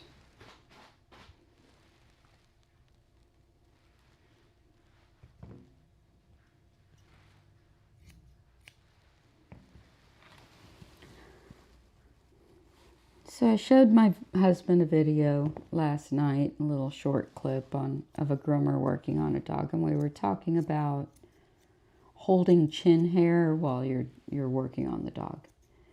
And you know, it's a very professional thing to do. A lot of groomers hold the head by the chin, and it's just normal. And I was talking about how I've learned to train the dogs to rest their head in my hand. And, you know, he hasn't worked with me in a long time. He used to. But he hasn't worked with me in nearly 20 years now, in the sense of working with me. And so, you know, I haven't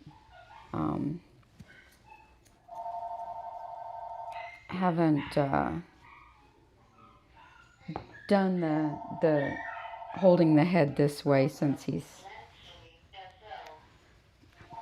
I'm too distracted. Hold on. It's a telemarketer. Grand Style Dog Grooming. May I help you? How did I know there'd be nobody there? Anyway, I was trying to tell him how I train them to lay their head in my hand as opposed to holding the chin hair. So I'm going to have to make a video of it.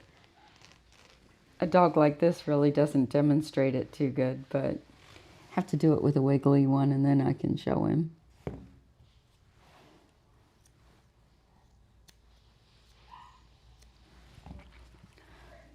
Cosmo, the micro Bernedoodles here.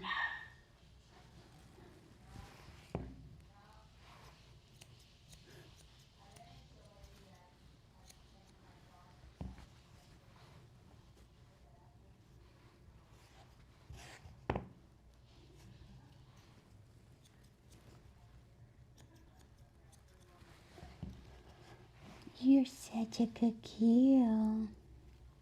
Yeah. You are.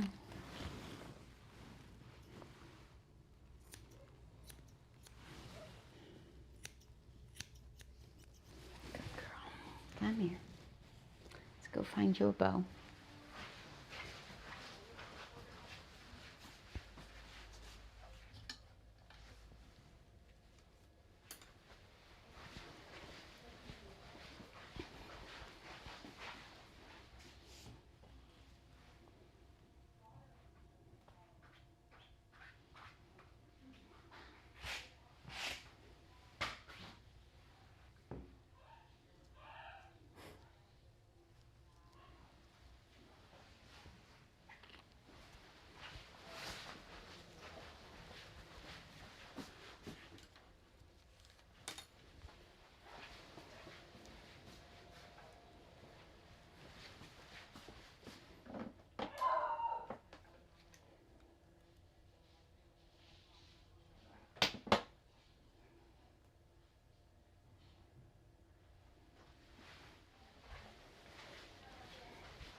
So who all out there is tempted to get another puppy after seeing this one?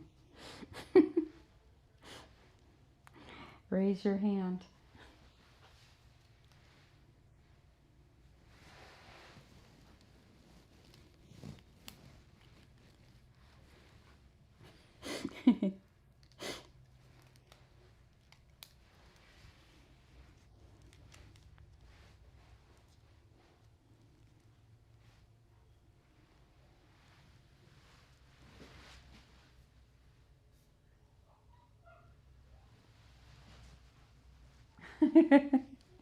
I knew that hand would be going up. She's precious, isn't she?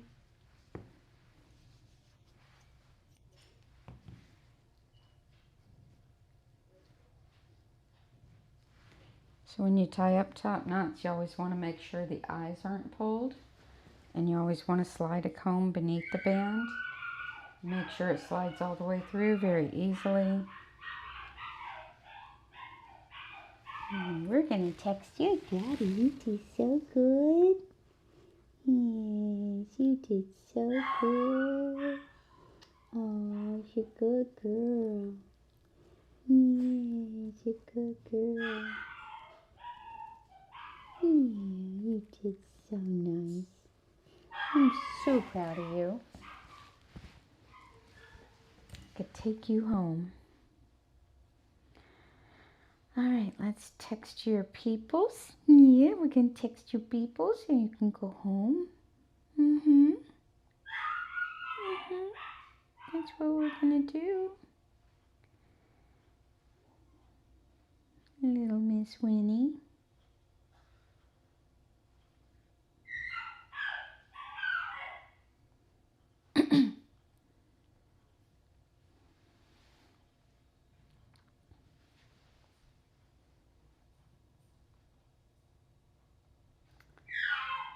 I bet this is your mom's phone number. She's not going to get it.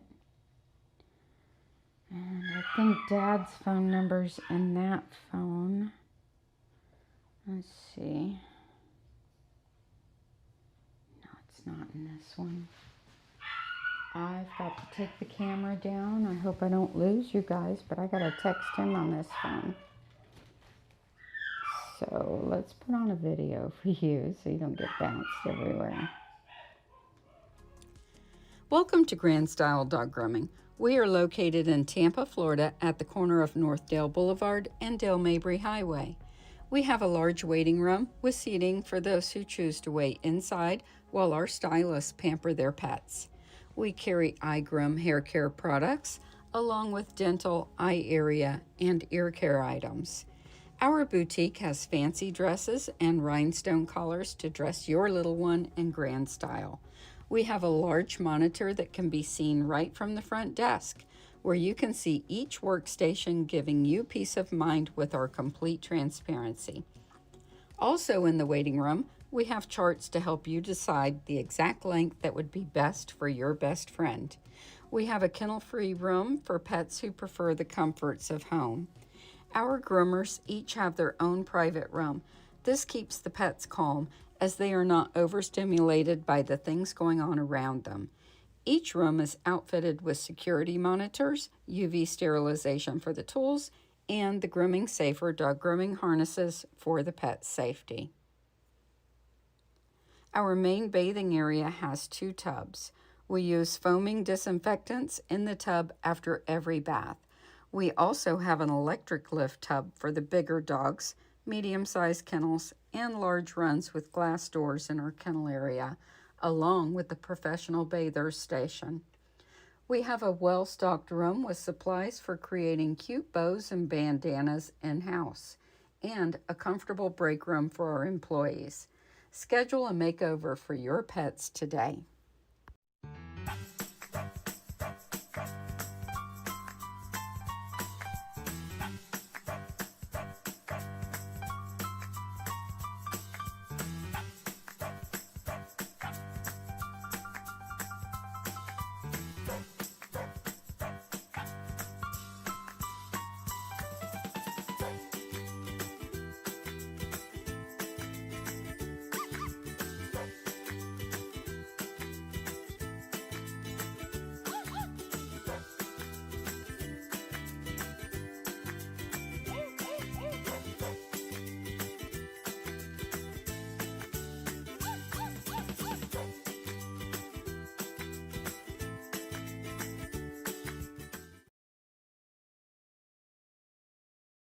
Hey guys, welcome to my salon. This is our bow making station, and I'm going to show you how to make the cute little pom-pom collars really quick, really simple. I use 5/8 inch stretch elastic for the collar,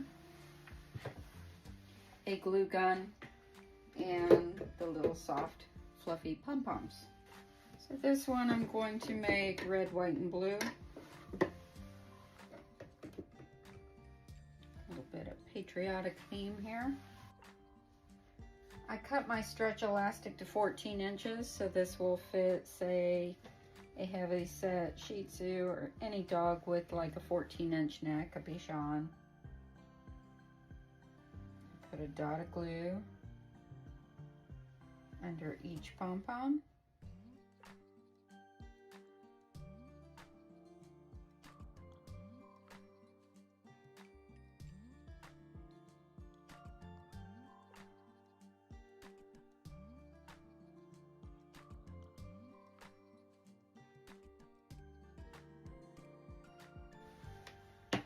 So I leave about a 1/2 inch piece at the end. I'm gonna bring it under, glue it on the back side. There we go. This makes a nice stretchy collar, stretches right over the dog's head and looks really adorable on them. Okay. Well, what does it all mean?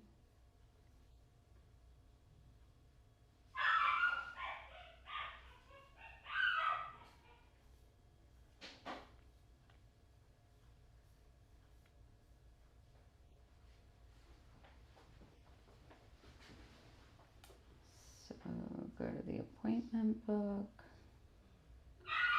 Sorry guys, you're just listening to me think out loud, because my next appointment's not here, but my 12 o'clock is here. So, go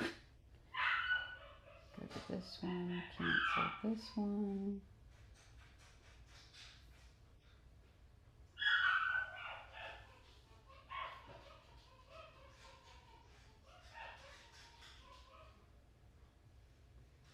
All right, well, I guess we gotta put you up. Yeah, little princess. You such a little princess. I didn't shave your belly. I should probably shave your belly. That would be smart. Then we'll put you up.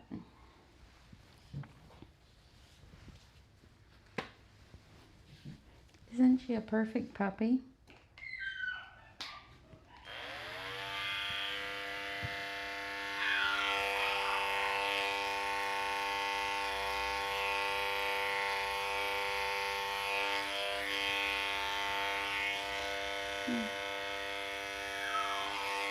Stay. Stay. You're alright. It's not gonna get you.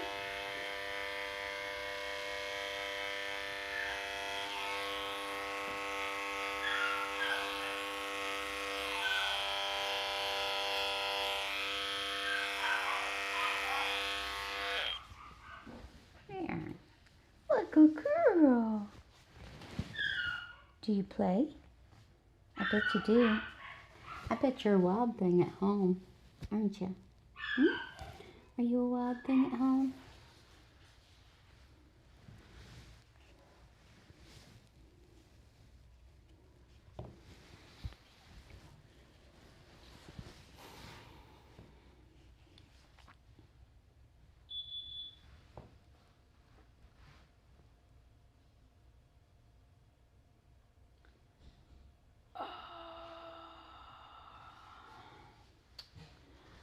Alrighty, let's go see what's going on out here. I'll be right back. If you are trying to decide on the best haircut for your poodle, you are in the right place. Whether you prefer the everyday styles, fancy pattern trims, retro styles, fusion-inspired styles, teddy bear trims, or show trims, you will see them here.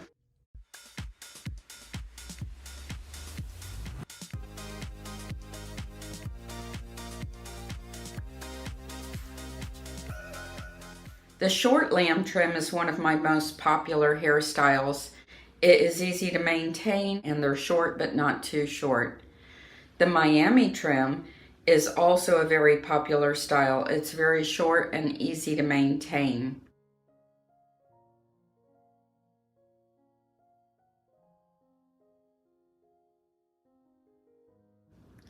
The Desi trim is a very fancy trim. It was designed by Liz Paul, who was a 3-time International Groomer of the Year.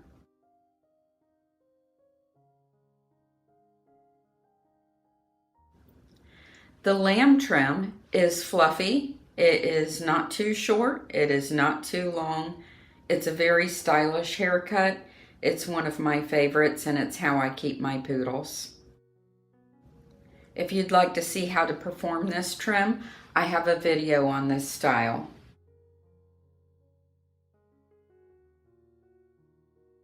The Dutch trim is also a very fancy trim. It's an old school trim. Back in the 60s and 70s, nearly every poodle wore the Dutch trim. It's a beautiful trim. It's easy to maintain and it looks great with fancy collars. The Town and Country trim has a wider pattern than the Dutch trim.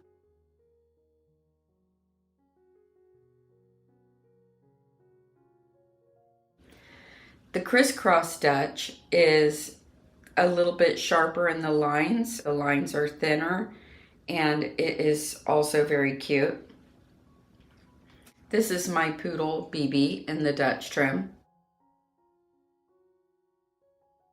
I have several how-to videos on how to do these haircuts. Check out my poodle playlist on YouTube. This is one of the most stylish trims. It is so fancy. My poodle BB, she stays in this haircut all the time. It's my favorite for her.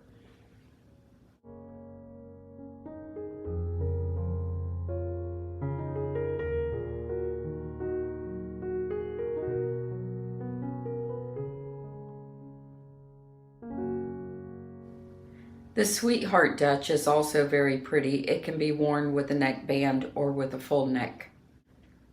The Saddle Dutch is a retro style from back in the 70s. This is my poodle BB in the Saddle Dutch. It's very, very cute, very stylish, lots of flair. You will definitely get comments everywhere you go if your poodle's wearing this haircut.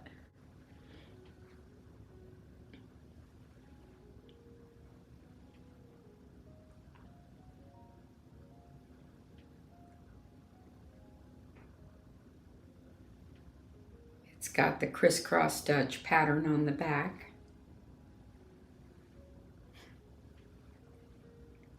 BB loves to show off.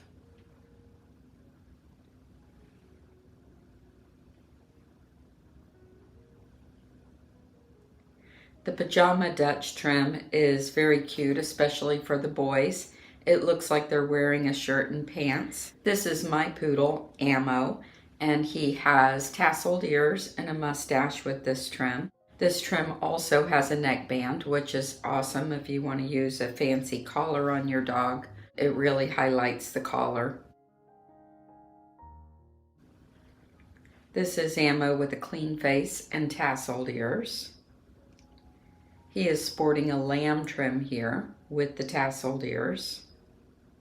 This trim is not too hard to maintain at all. Looks really nice on the dog. I like to leave mine with a full neck. Gives them more style.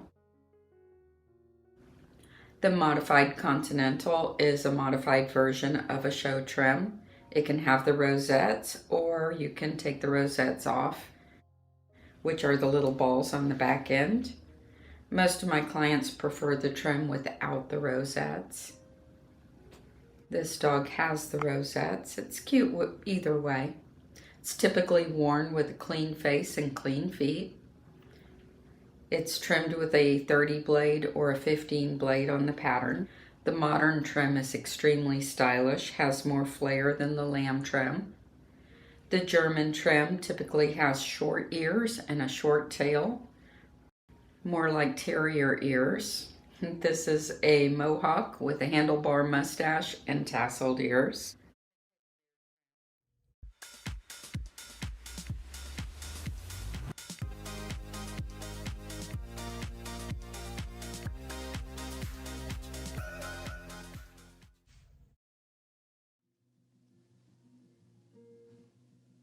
To do her top knot, we're going to mist the top knot with anti-static spray.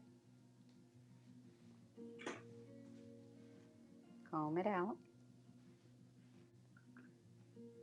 And using our rat tail comb, we are going to go about a ½ inch back, create a nice straight line.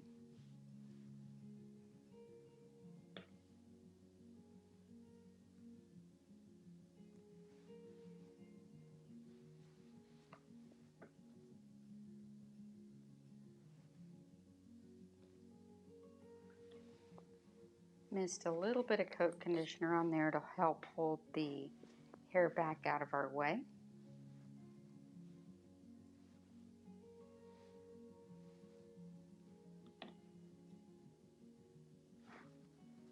And put our first band in.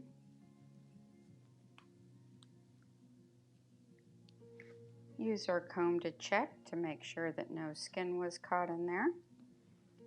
Make our next line right about the front of the ears. Repeat the whole process.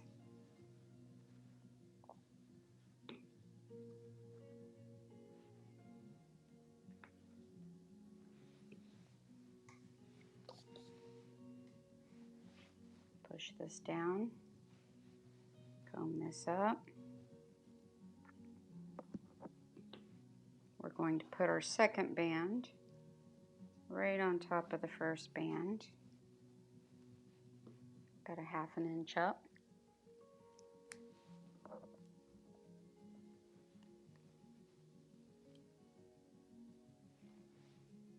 Like so. Now we're going to put our bow on.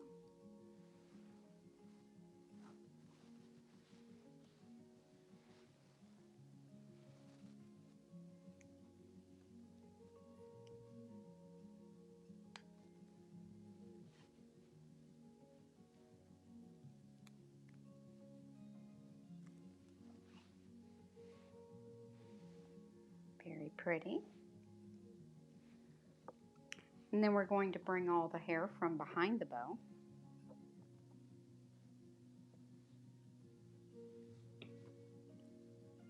Separate the hair from the ears. Make sure we don't catch any of the ear hair in this.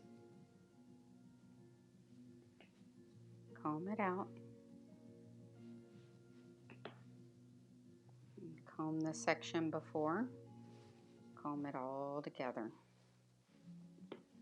Then put a band right on top of the bow.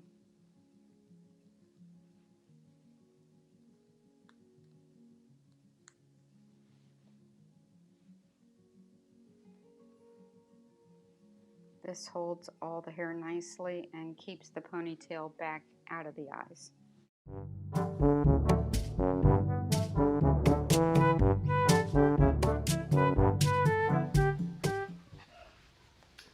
All right, this is somebody you haven't seen in a while. Anybody guess who this is? He used to have the name Baby Shark. And now a client came in, so I gotta go again. Goodbye. I'll be back.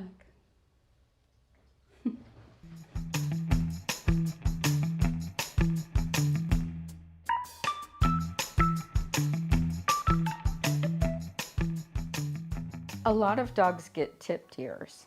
This style is common for both pet and show trims on various types of dogs. I usually clip about 1/3 of the ear closely. This, however, is adjusted breed to breed according to breed standards. The length of the hair left varies from dog to dog. For most Yorkies and Beaver Terriers, I will use anywhere from a 40 blade to a 15 blade. The determining factor for me is based on the thickness of the dog's skin, the size of the dogs, and the idea of getting excess weight of hair off to help the ear to stand, especially on a teething puppy. On extremely tiny dogs, I use a 40 blade, as the skin is so fine and thin that I actually feel safer with a 40 blade because the teeth of the blade are so close together. For most dogs of this type, I will use a 15 blade. For teething puppies whose ears are drooping, I use a 40 blade. Tipping the ears is relatively safe, as you are not clipping the most hazardous areas of the ear. For the smallest of dogs, I simply clip center up on the front and back of the ear. For those who are a bit bigger, I clip center out, center up, center out. There are a great many carding tools out there. I have a Jody Murphy carding knife, an Artero Super Blade, and a diamond stone type of tool. These are a necessity for keeping a flat coat. While holding the skin taut, lightly drag the carding tool through the coat at a 45-degree angle. Remove any loose shedding undercoat.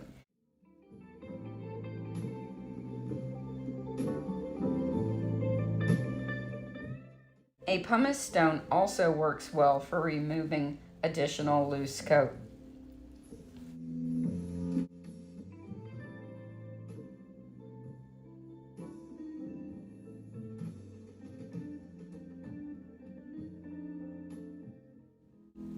You want to be careful to leave a fill of hair in front of the tail and in the dip behind the shoulder blades.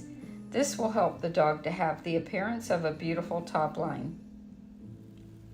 So as you card out the coat, go around these areas, taking some areas short and tight while leaving others long, shaping the coat to give the image of a flat back and arched neck and tighter on the thighs and shoulders. I take the coat tight right on the flat of the back and then fill in the dip in front of the tail, then tight on the sides of the tail. I card either side of the area beside the tail to show off the rear angles of the dog.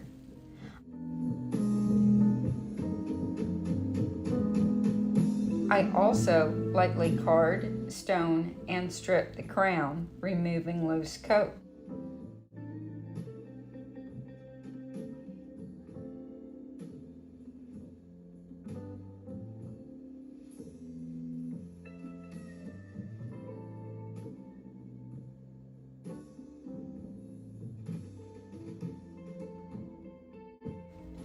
Make sure to get those thighs tight.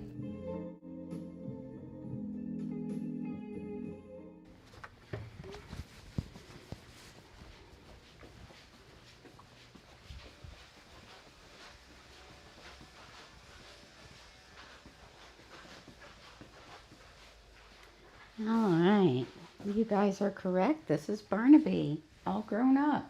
You haven't seen him in a long time, but yes, he's graduated, haven't you? You better not show your fanny after I brag on you.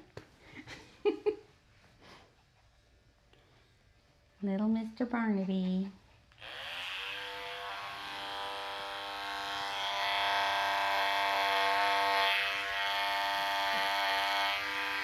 Little Mr. Barnaby.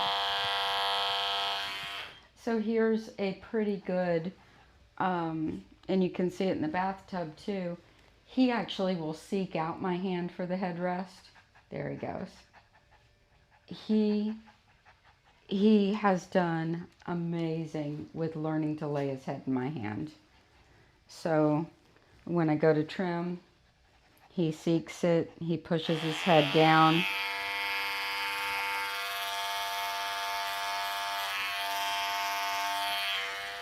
But the bath is a big deal for him.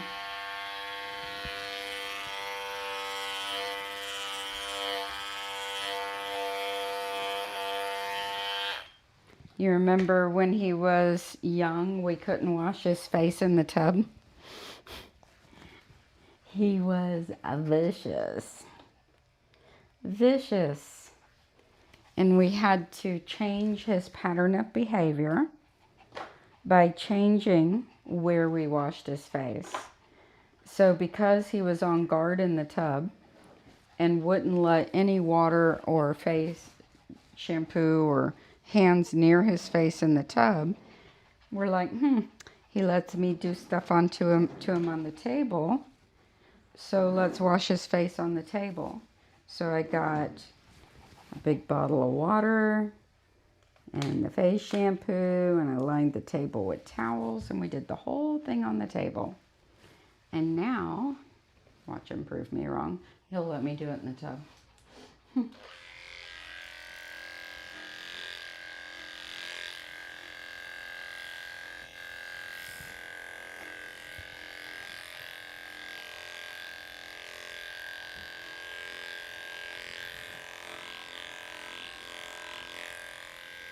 Stand.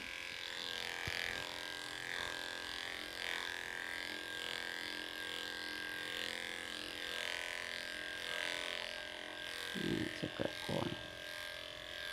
Yeah.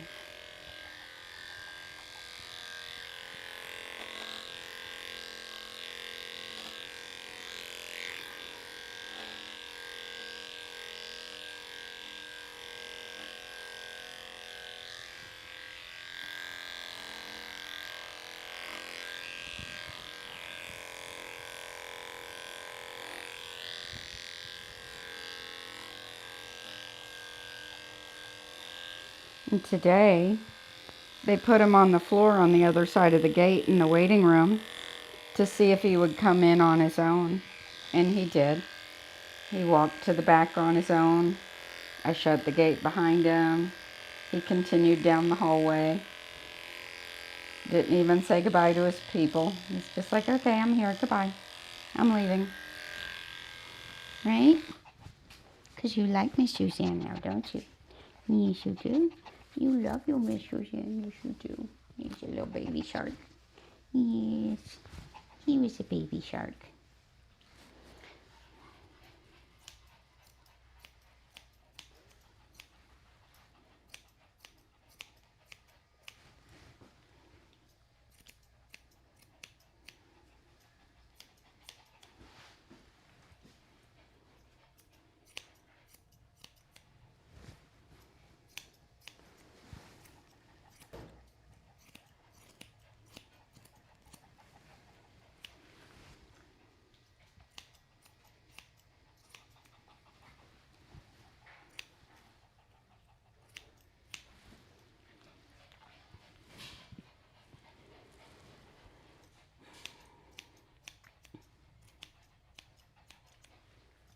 So last time he was here, his schedule had changed, and he had switched days.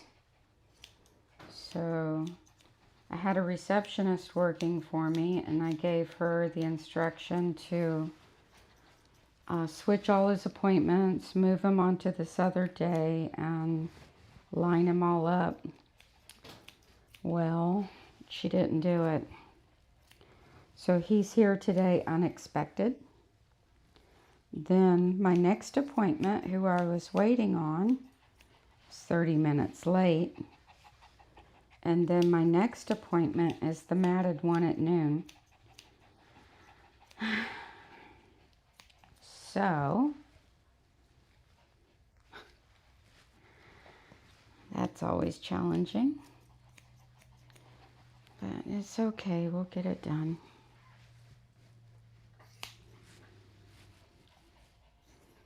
So what I'm going to do is wash him, towel dry him. Then I'm going to wash Chewy, towel dry Chewy. Then I'm going to finish this one. And Chewy's got anxiety. And I asked her pet parent not to give her the sedatives because I don't like working on dogs with sedatives. So she'll have some break time while I finish this one. It should be fine. Then the matted one. We'll see what we can do there. And then this one's a little matted too. It's not terrible. I'm trying to chunk out and cut out as much of it as I can. Yep, just another manic Monday. Yep, yep, yep. It's been going like that all day. Alright, so let's go give him a bath and we'll let him air dry for a minute while we wash Chewy. And Chewy's mom, since she was late, I told her I'll need Chewy for about 2 hours. So I've got to have Chewy finished by 1. I've got to have this one finished by 12:15. And then the matted one I'm not really worried about because she's matted, so. Alright, let's go to the tub.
Good boy.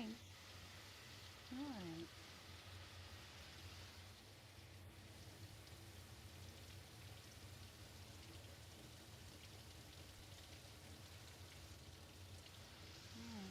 Over here.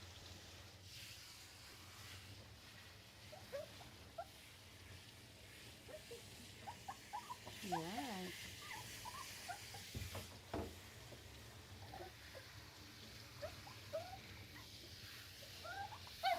You're alright. Come over here. You're alright.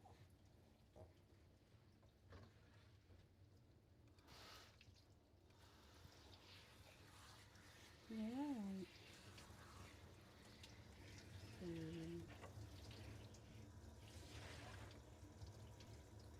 You're alright.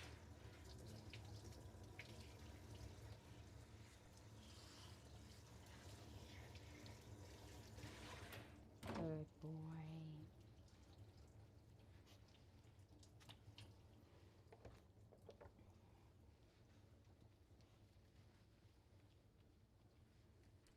Good boy.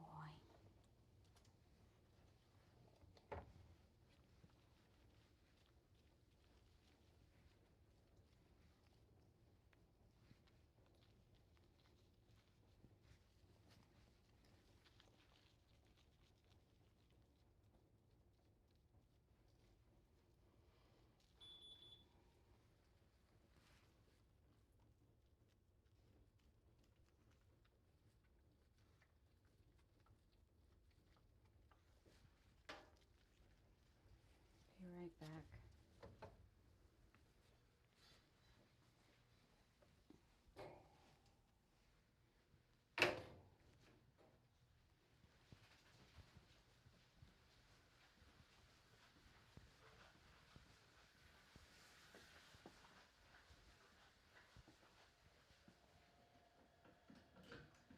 Hi. Hi.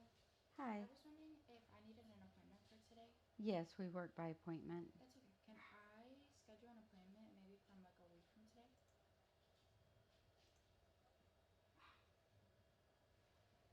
We have one at 2:30 p.m. Today? No, Oh, a week from today. do you have like a Saturday possibly? No, well, maybe. We're normally closed on Saturday, but Okay. we'll be here on the 22nd. We have 11 a.m. Yeah, that's fine. Get you to just write down your last name and phone number there.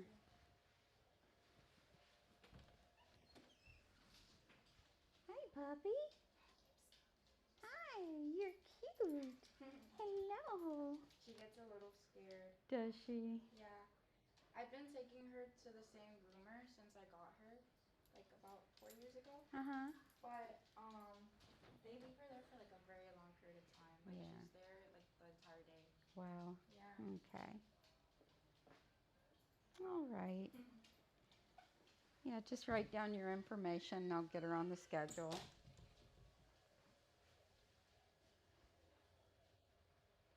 Yeah, she'll only be here a couple hours, like 2. Okay. This place is so beautiful, by the way. Thank you. And she looks really sweet. She takes a little bit to warm up, but Does yeah. she? She'll be all right. Thank you.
All right, back to the tub.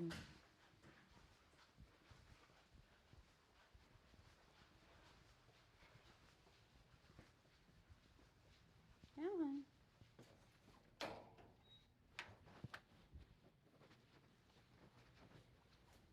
That's a good boy.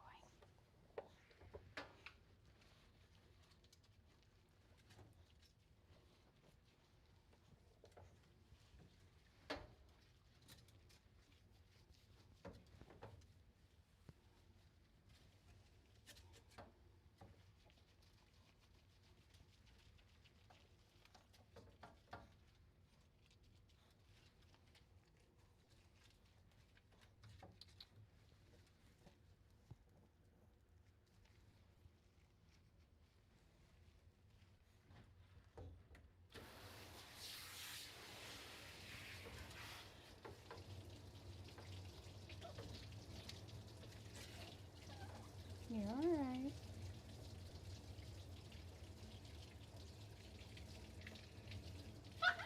You're all right.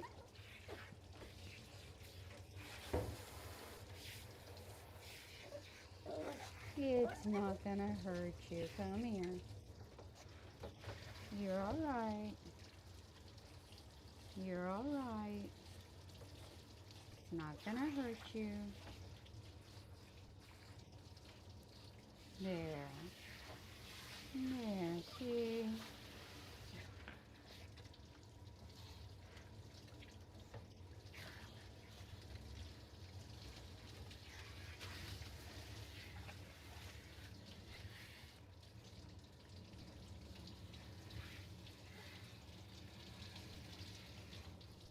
all right.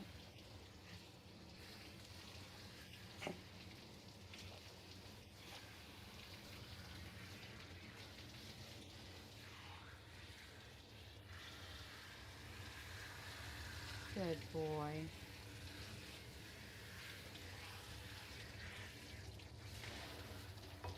Good puppy. It's okay. I'm not trying to hurt you. No, I'm not trying to hurt you.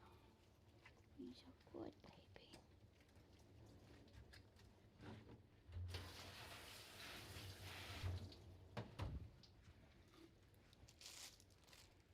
Stay. I know, I love you. Enough.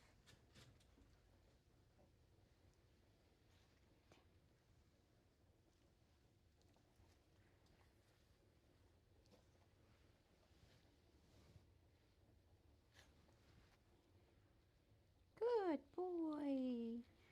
Yay, good baby. See? He's alright. Good boy. Good boy. Yes. That's my baby boy.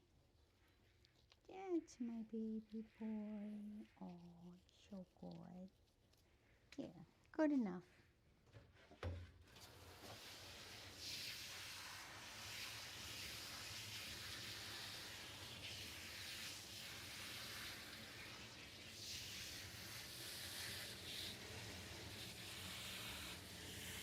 Good boy. Good boy. He's alright. He's alright, Bubba. He's alright, Bubba. Look at my good boy. Yeah. Look at my good boy. I know. It's hard, huh? Come here. Come here. I know. I know. There you go. Good boy. Good boy. Good boy.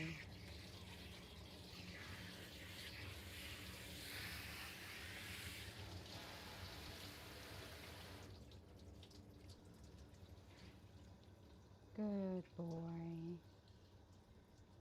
It's all right. I got you. I got you. Good boy. See? See? I got you. He's a good boy. He's a good boy. Yeah. He's a good boy. He's a good baby. He's a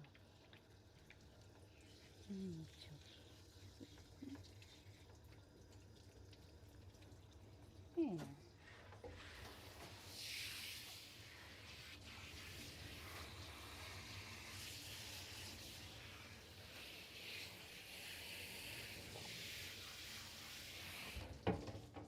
Okay, over here. Get to your ears. Ready? Ready? Here we go. Good boy. Let's do your ears. Good boy. Yay, Barnaby. Yay, Barnaby's a good boy. He's a good boy.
good boys.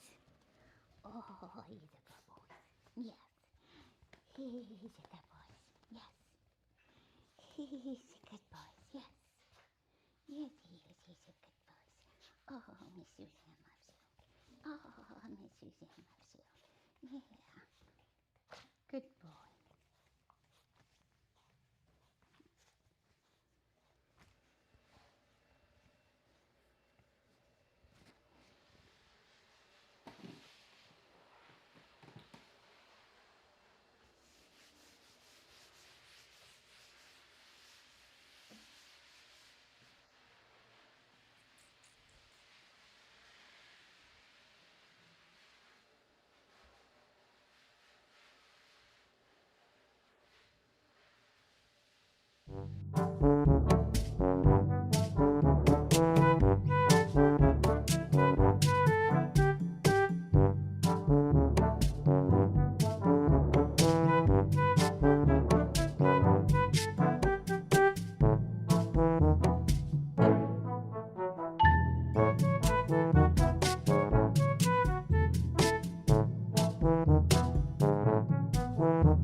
Come on, Choo Choo.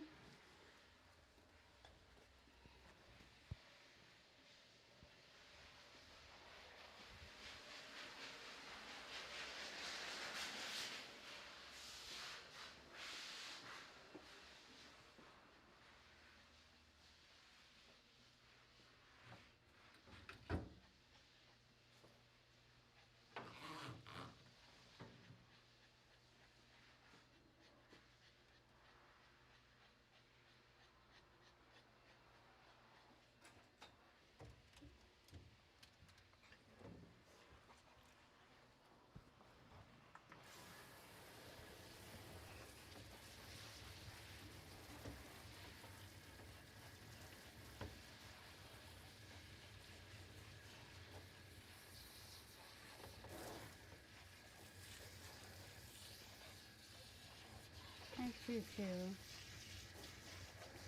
Hi, Choo Choo.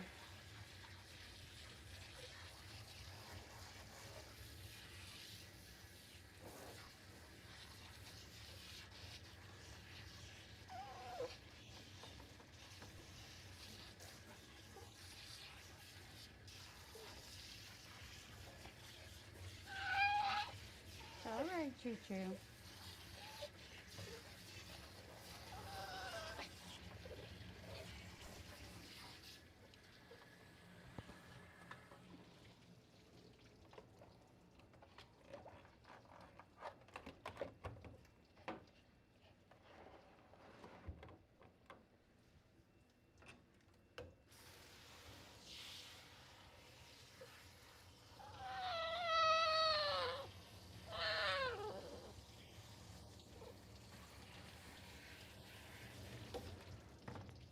All right.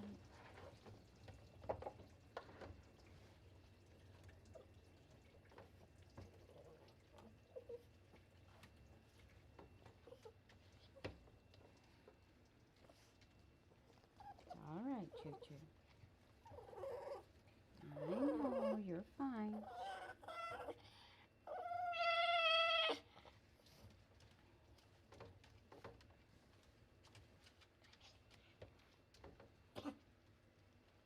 Calm down.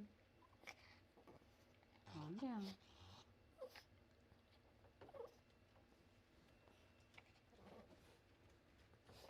Calm down, Choo.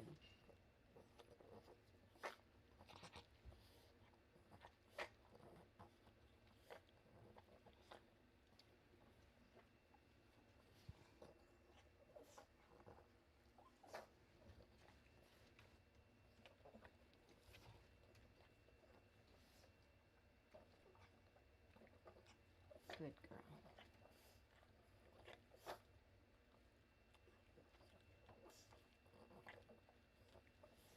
Good girl.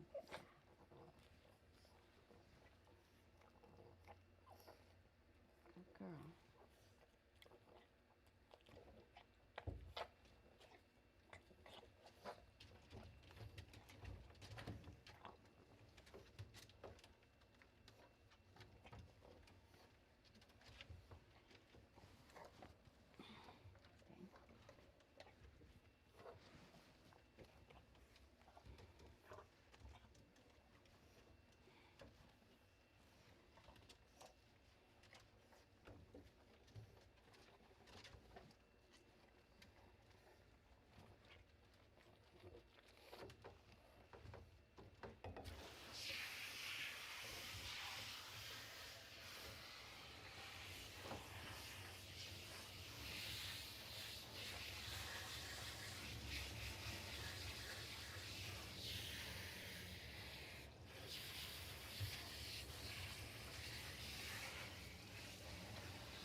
Good girl.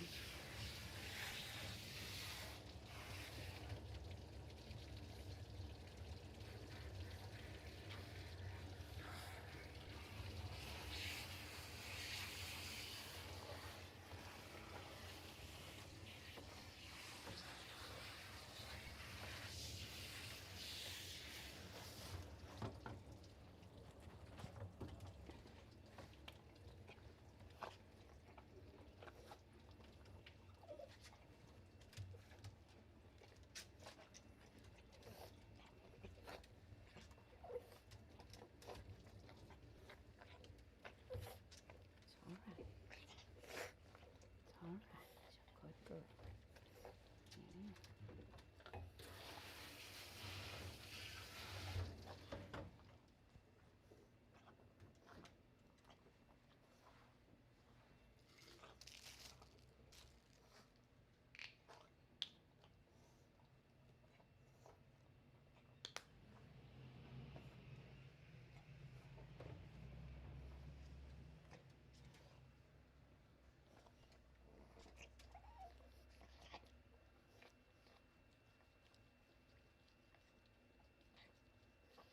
Good girl. It's okay. It's okay. It's a good girl. It's a good girl. I know. You see? You see? Oh, you're fine. You're fine. You're fine, baby.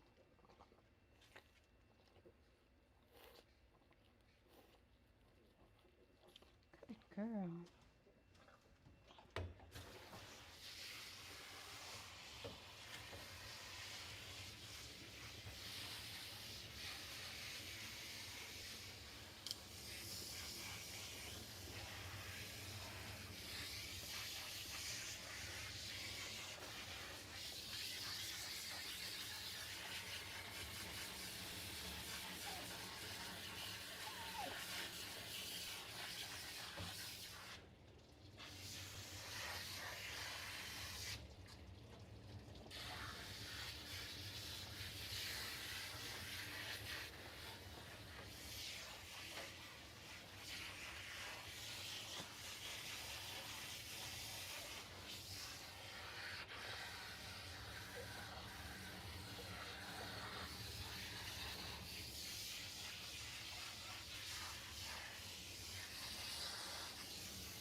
you're my baby.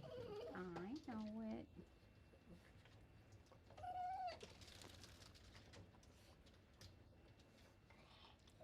I know it. I'm a mean old lady, huh? Yeah. I'm a mean old lady, the choo-choo.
girl. Yes, you are. You're my girl.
Alright, I'm going to give her a quick break, go back to Barnaby, and then we'll come back and finish her.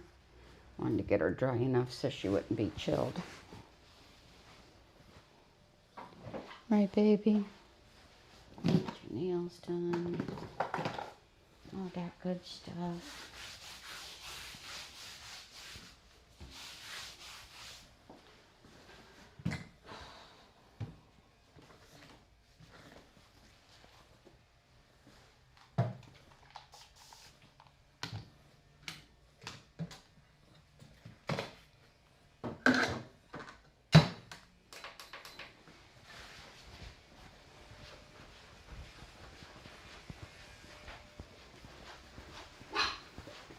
I'm coming, Barnaby. You wait here. I'll be back for you in a minute. You come with me.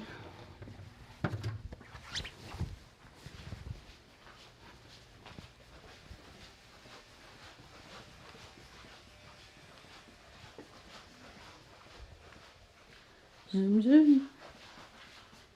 Zoom, zoom, zoom.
There.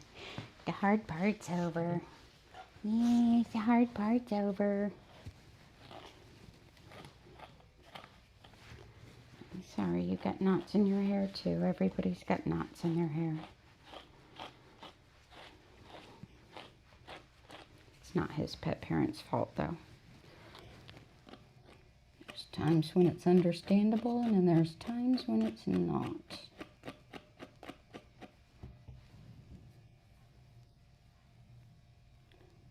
This is one of those understandable times. Huh. Yeah. It's okay. Yes, it's okay. Here we go. Ready?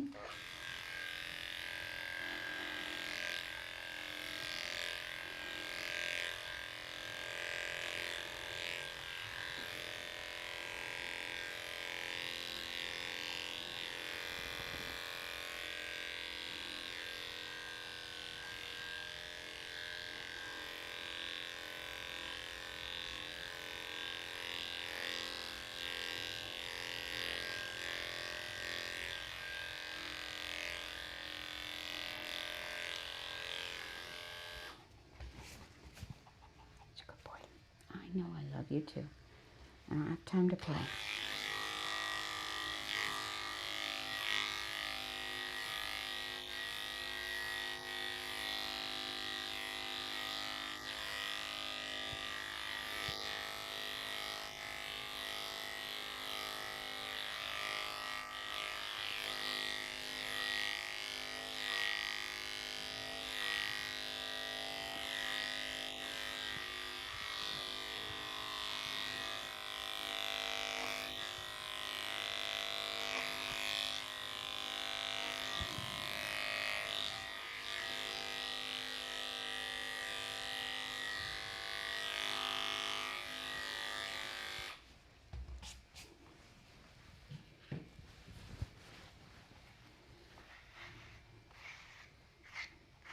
He's a good boy. It's all right. He's a good boy. Yes, he's a good boy. I know. I know.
Good boy.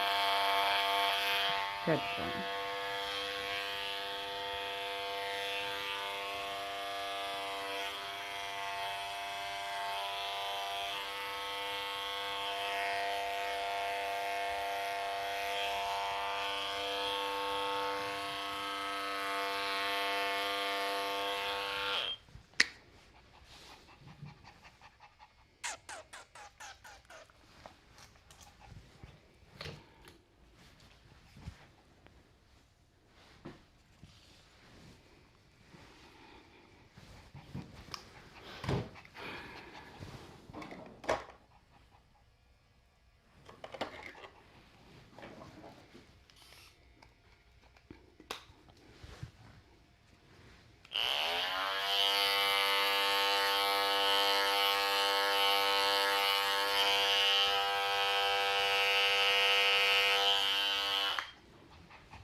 He's a good boy. Yes, he's a good boy. Yes, he is.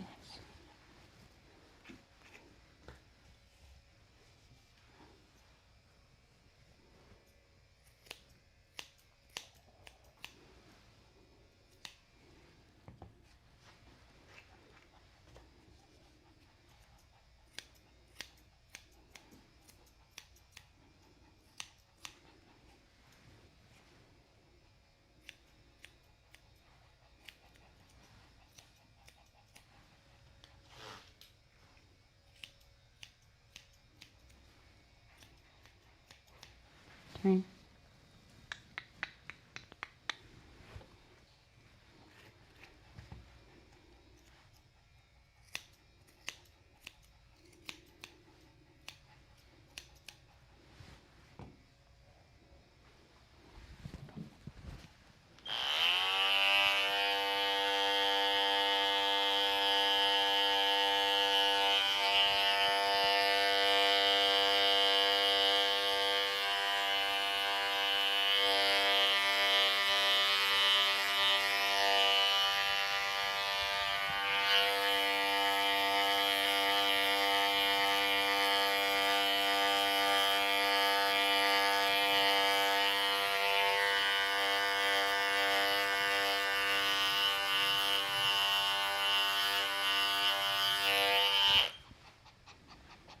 I know. He's a good boy. Yes. He's a good boy. Yes. He's a good boy. Yes. He's like, you wash my face, I'll wash yours.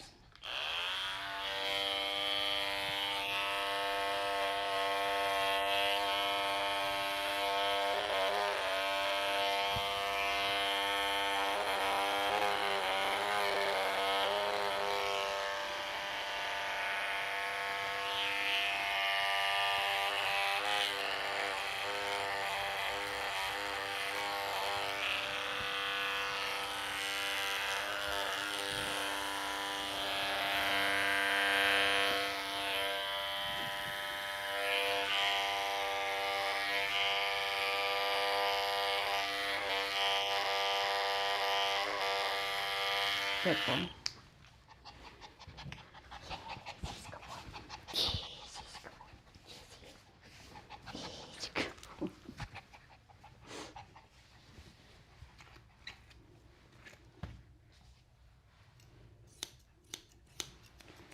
You know, all these puppies that you guys watched grow up that had puppy behavioral issues that had to be worked through, you notice every single one really enjoys their time with me.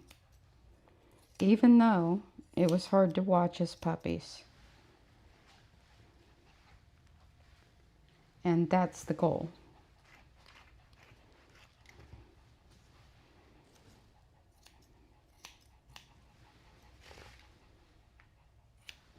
And, you know, while some of them do bring treats and all that, and,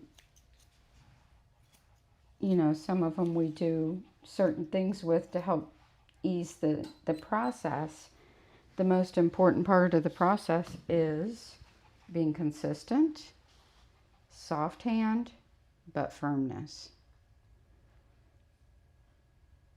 So, it's just like children.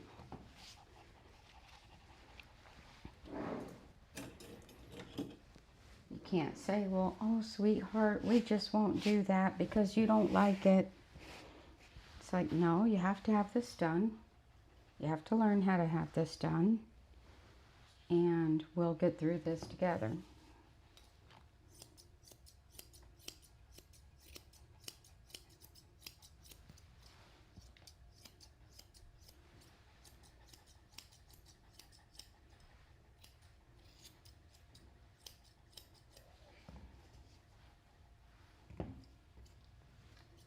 We're still working on, what's his name though?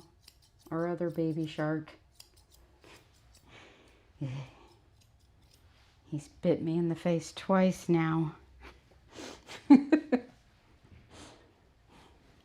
We were doing really good too, and he got a setback.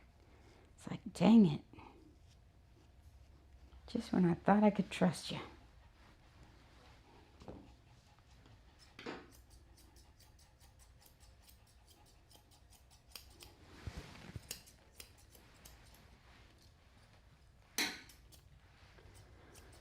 But we'll keep pushing forward. I just won't let him near my face anymore.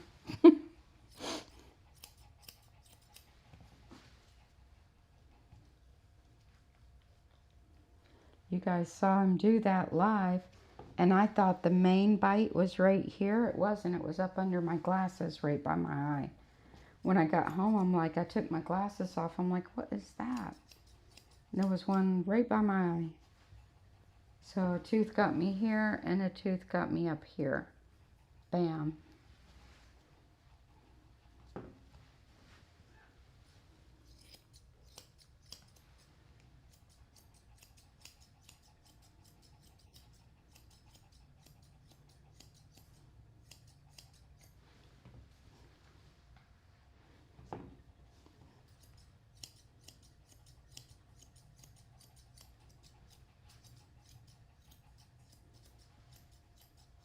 Little turd. I still love him though.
Hi, bye.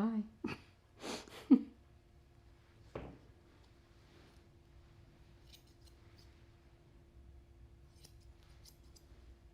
boy.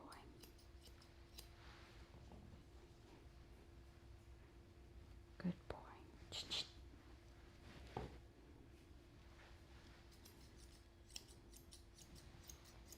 Good boy.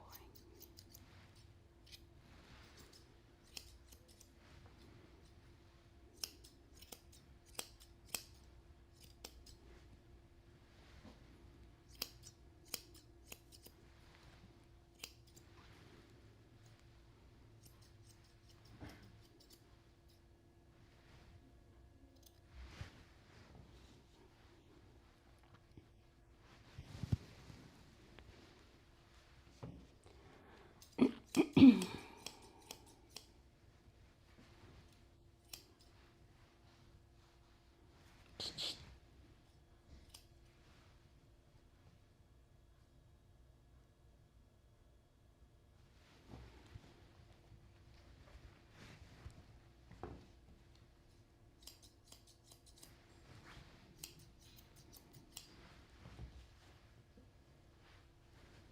Good boy.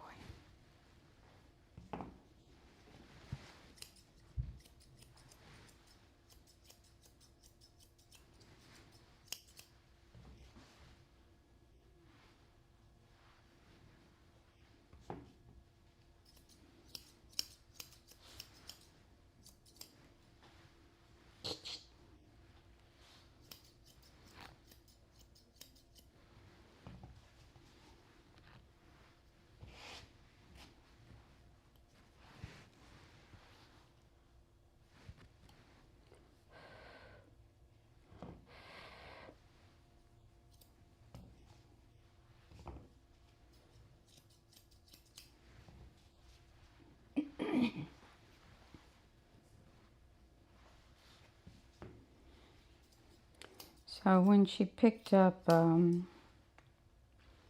Lilly earlier, the West Highland White Terrier, she said that she had gone to another groomer's and they couldn't do Lilly. They sent her home unfinished. They said that they were worried she was going to die on them. That she'd gotten really upset and started screaming, and she does her panting thing, and they were worried about that. And they sent her home.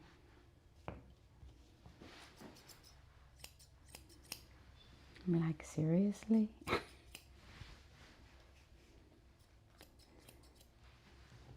Poor Lilly. She did not like it there.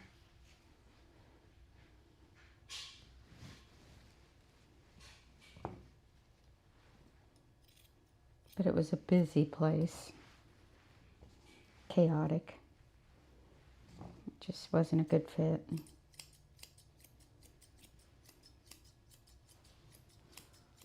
Lily's super sensitive though, so that's understandable.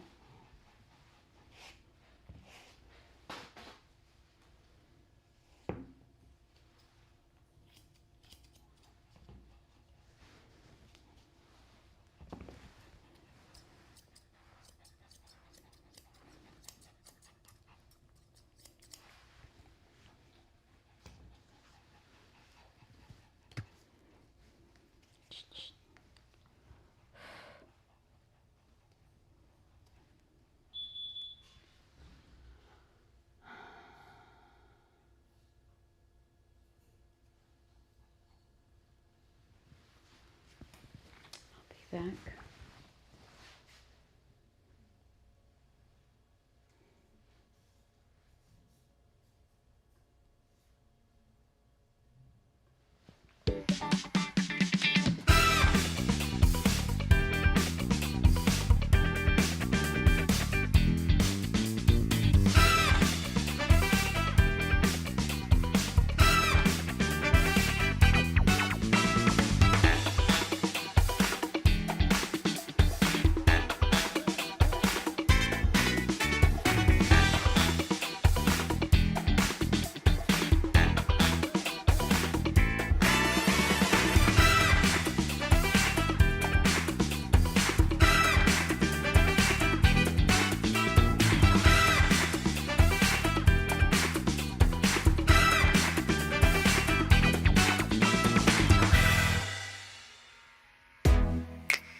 Stand.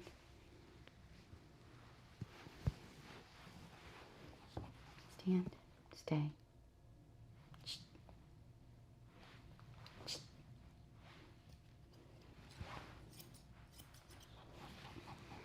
Turn.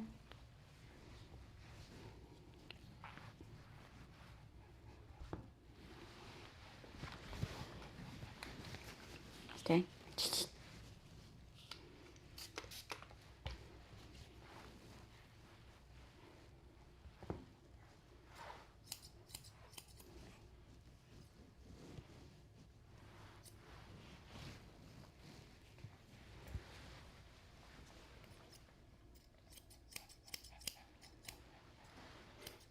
Good boy.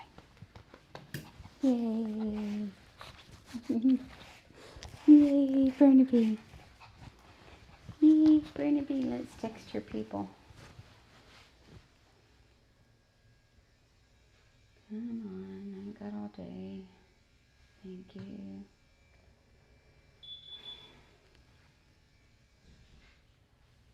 No.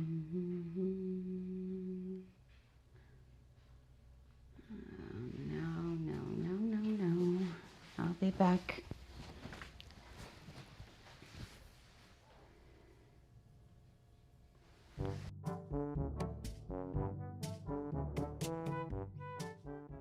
On the feet, I will use anywhere from a 10 blade to a 40 blade. If I use a 10 blade, it's only on the tops of the feet and on the knuckles, not in between the toes, and not under the pads of the feet.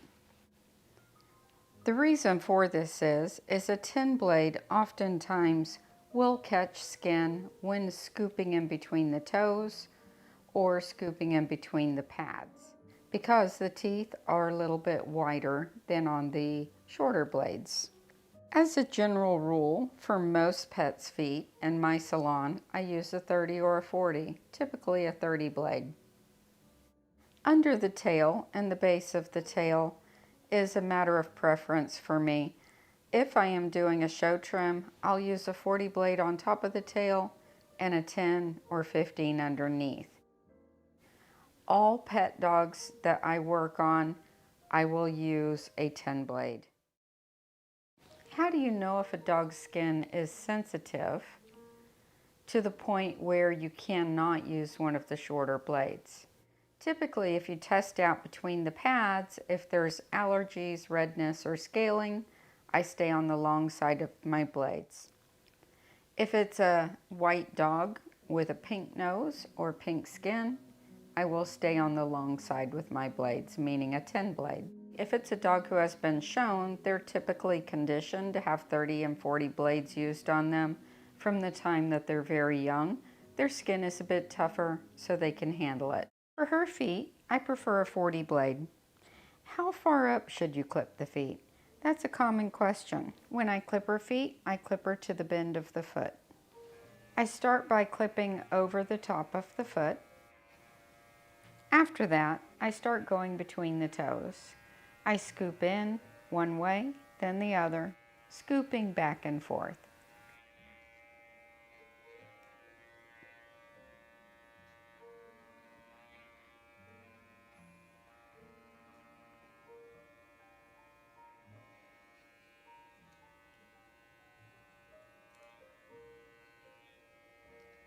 Once that is finished, I go back and clean up around the toes. It is my preference to shave feet both before and after the bath. This way, when you shave the feet before the bath, you are getting them pretty well clean. Then you give them the bath and the blow dry, and that lifts any of those little hairs around the toenails up and out and makes getting them very clean very easy. How to trim a dog's face when the tongue hangs out. This is Louie. He is a 17-year-old Chinese crested dog. Like many 17-year-old dogs, Louie has no teeth, causing his tongue to hang out. To trim a face like this, I use a 40 blade. As the teeth are spaced very close together, this prevents the blade from easily catching the rugae, the ridges on the underside of the lips, or the tongue itself. I do not prefer the 40 setting on a 5-in-1 or 4-in-1 clipper due to the ridges in the teeth of the blade. The lower jaw is very soft and squishy on dogs with no teeth. The lips are not firm and the tongue slips out easily, so you must gently manipulate the face and tongue as you work. We are grooming safer together.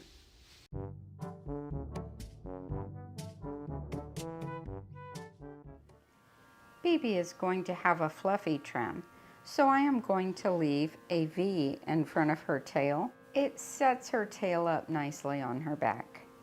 To do this, I'm going to use a 40 blade, bringing my clipper straight down on either side of the V, cleaning it up a little bit, brushing it again, bringing my clipper straight down on top of the V again, and then coming back in and cleaning it up from the other direction.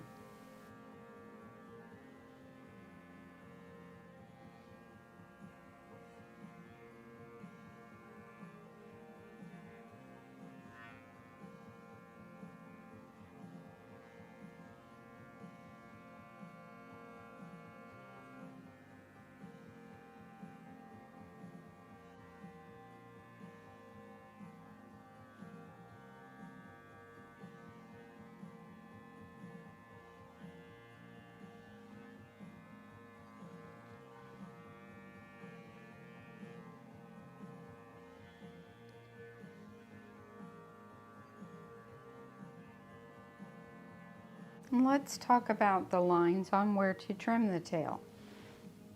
When you drop the tail down, you will have a pin bone on either side of the tail. It's a prominent bone that sticks out. We also know this as the point of rump. At the line where these pin bones are, that's the exact line where I usually trim my tail to. It's a foolproof way to get the proper set on your tail. We don't want the whole thing balded, so using the edge of my clipper, I'm going to come in this way, up, this way, up.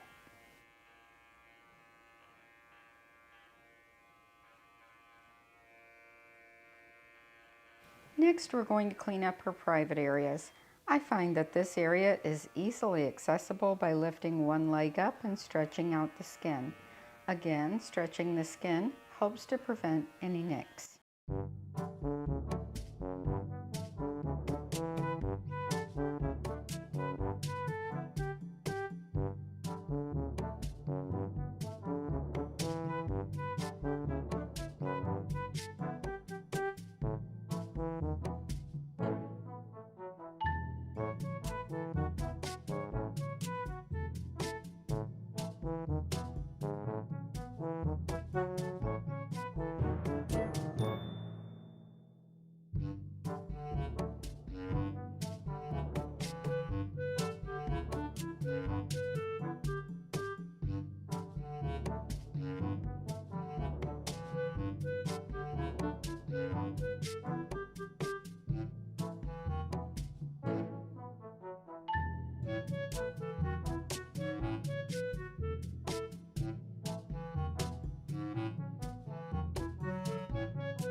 Ended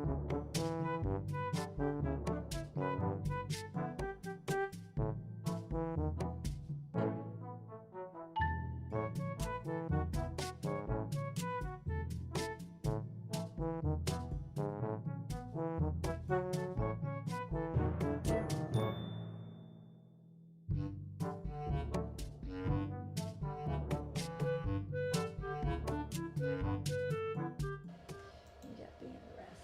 But we love him. After losing Tank, this was good. Yeah, he's a great dog. Yeah. All right, it's ready for you. Thank you so much. He's the best boy in the world to work on. Is he? He just falls asleep with his Oh, head in wow. my hand when I'm washing him. He just squints his eyes like, oh. There we go. The second daughter after Tank. It was so devastating. I had Tank when the kids were little. And it was so funny. First, my son-in-law wasn't sure if he wanted to get a Coton. And they went to Brent to saw all the puppies. Of course, the dogs are very expensive, but anyway, he got home, 2 minutes, we gotta go back, I'm getting the dog. Aww.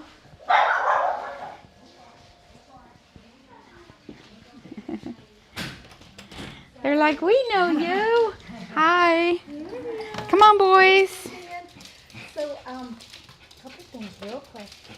His haircut is so cute. I love You like it? I love it. Yay. I'm telling you, my husband loved it too, and my daughter, everyone's been talking about it. So I know you said that comment last time, but we love the everything, the face, Perfect. everything, so perfect. I didn't brush him this morning, but I did it on Saturday, so Okay. you might have some in there. I'm just, You're fine. he's pretty good too, so and his hair's coming in so nicely. I love it. But I like them. They're good. They're looking Yeah, so they look good amazing. at this length. They're amazing. Come on, Keep it going. boys. Come Thank on. you, Susan. Come on. Don't draw attention, Mom. We Thank you. Bye. All right. Come on. Hurry. Hurry. Let's go. I know. I love you too. All right. We're going to put you in here for a minute. Come on.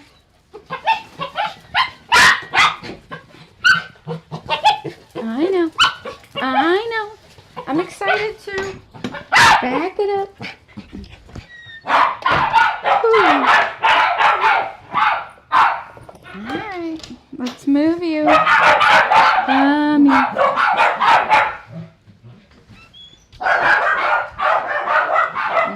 You go there.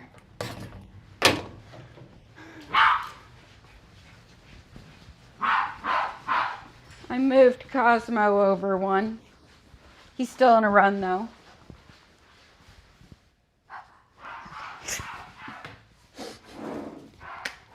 Ooh.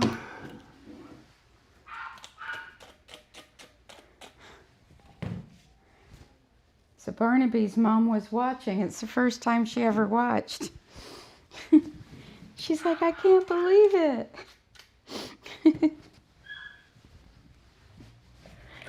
She couldn't believe how good he was.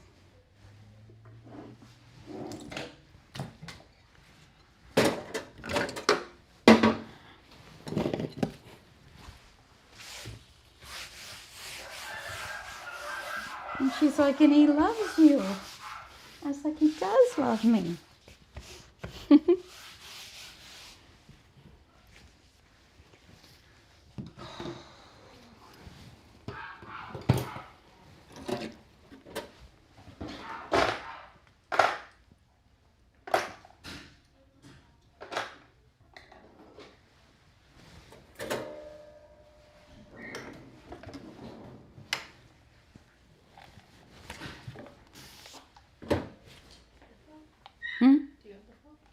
Oh, yeah. There you go.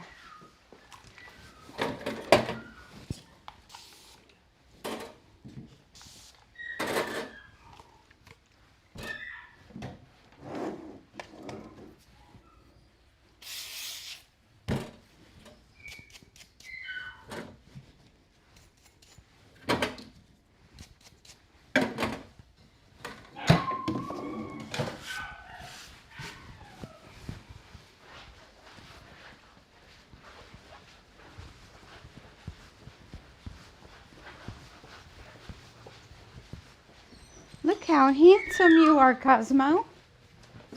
Hi, baby. Come on. You look so good. That's the best Cosmo's looked yet. I saw him standing there. What a good boy. All right, Choo Choo. Let's get you finished. Little Miss Choo Choo.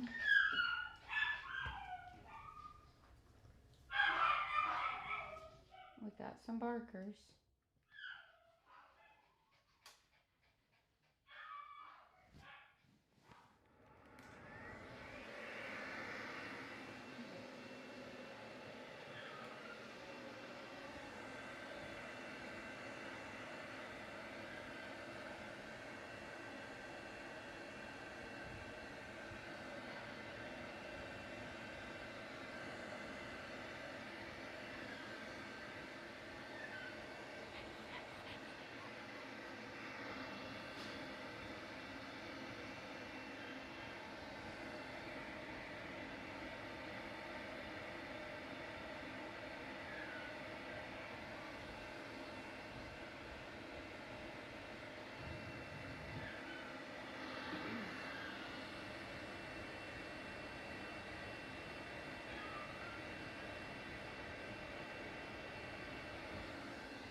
Good girl. Good girl.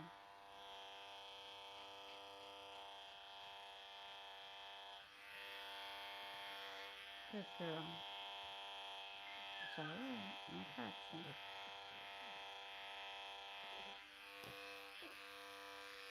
Good girl.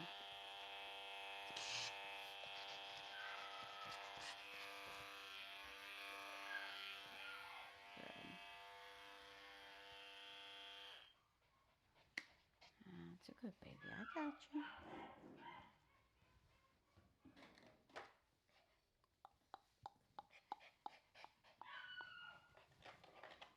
I got you.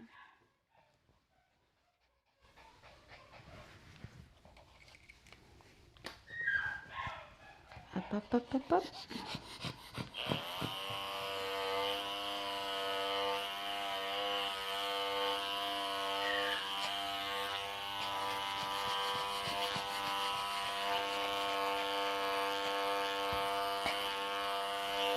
I got you. There we go.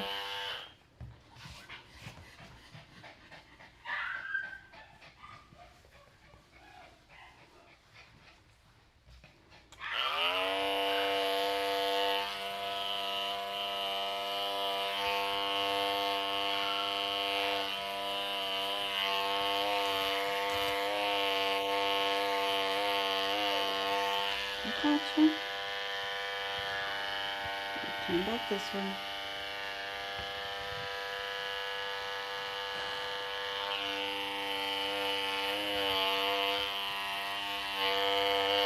Good girl. You did it. Yes, you did. It's a good old lady.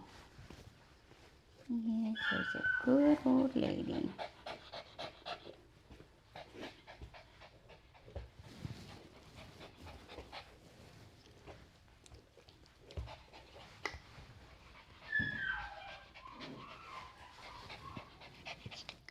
You're going to be going home in just a minute. Yeah. You are. Come back here.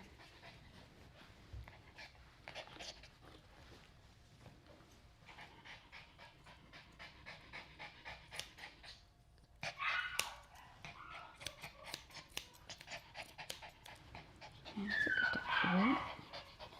Wait. Wait. Wait, Missy ma'am.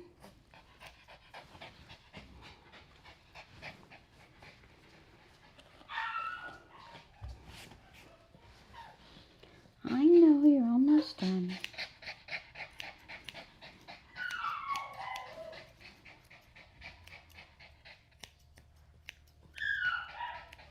There you go. Let's turn this way. I got you. I got you, baby. I know.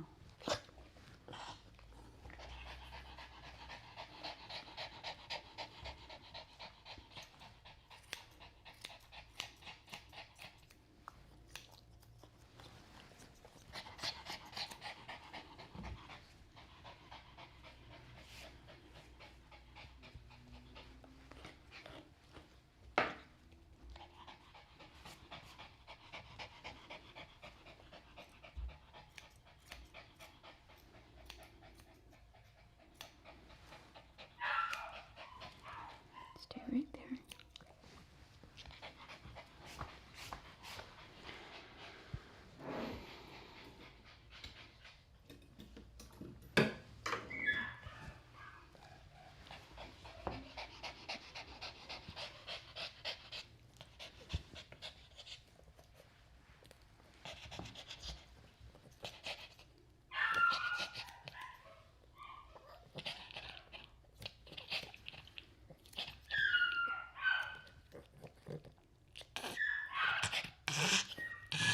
All right. It's all right. I got you. I got you. Right here. Come here. Come here. I got you. It's okay.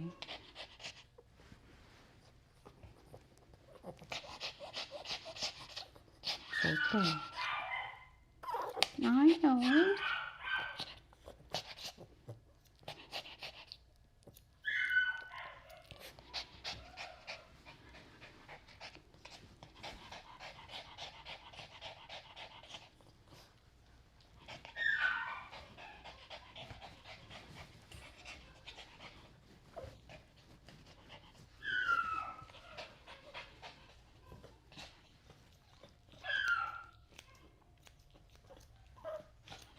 Good girl.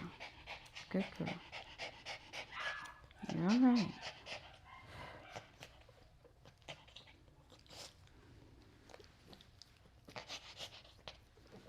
Stay right there. Right there. It's okay. I'm not going to hurt it. I know. I know. I'm not going to hurt it. Good. Good. Good. There. See, we did it. I didn't hurt you. All right.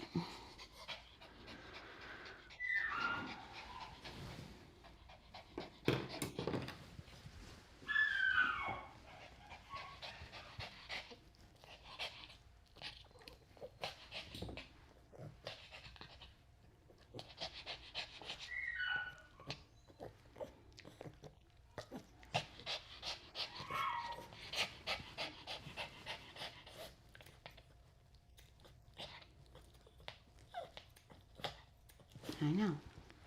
That's a good girl. Come here. I know.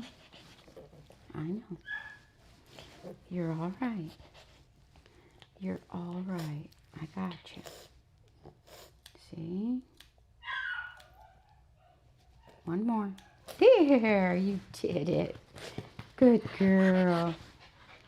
Good girl, Choo-Choo. And here's somebody. Be right with you.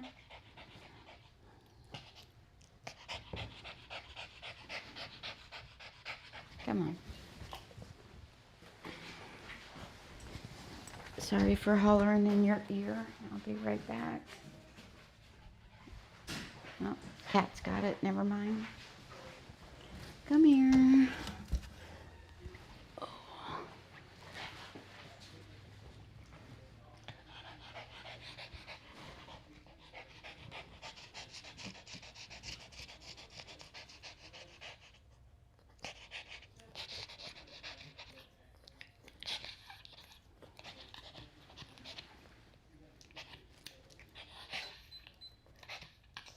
Good girl.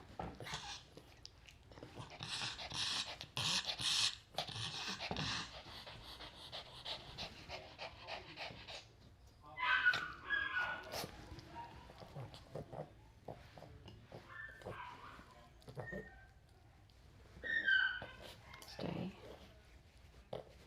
Stay, baby. Stay, baby. I got you. Okay. Good girl. That was very good. Yeah. That was very good.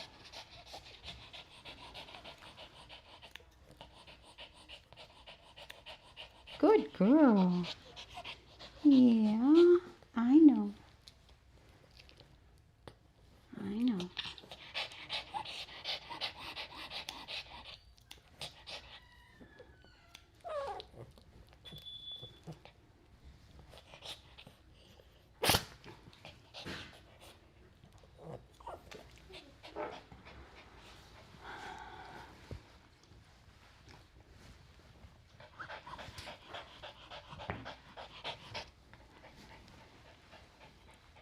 So her mom doesn't mind mats being cut out. She does it herself.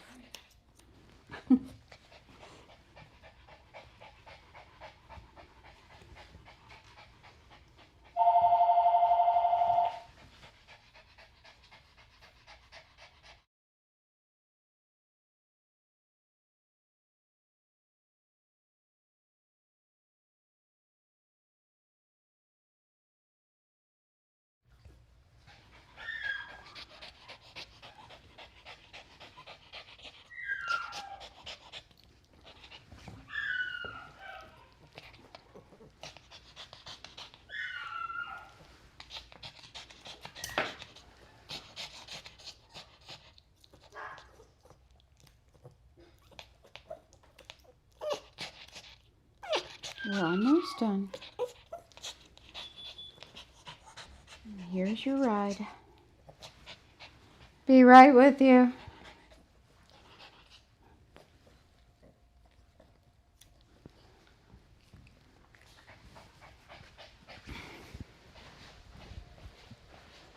I'll bring her out in just a minute.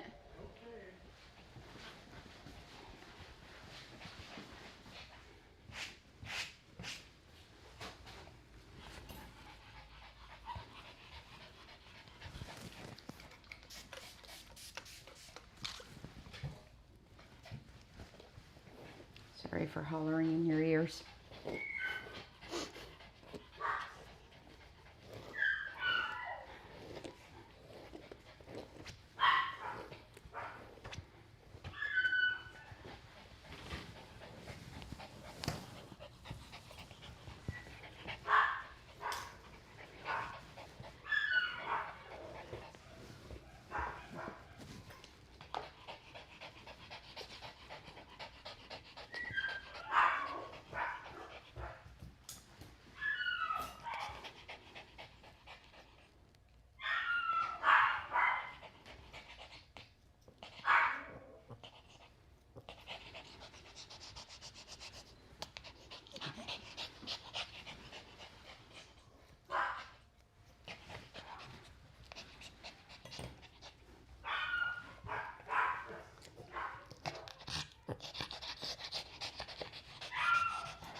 That's not her you hear.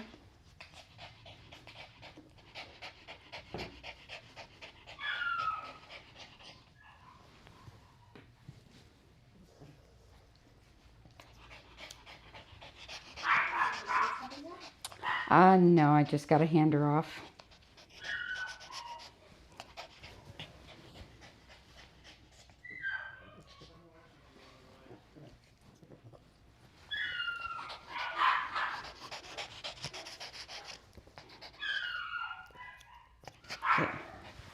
Good girl. All right, Choo Choo. Say goodbye. See you next month.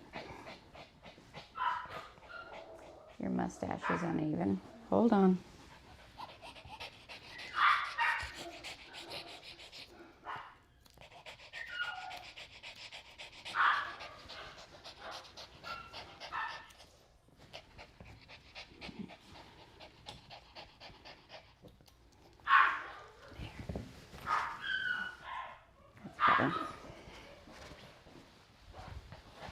I'll be back.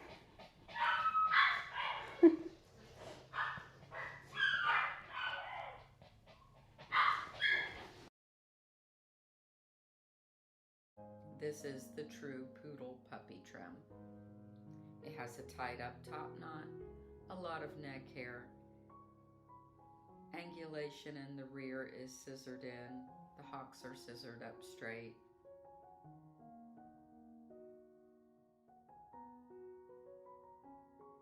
Here's this same dog in the show ring the following day. She finished her championship that weekend. She is absolutely beautiful. This is my dog Ammo at 15 weeks old.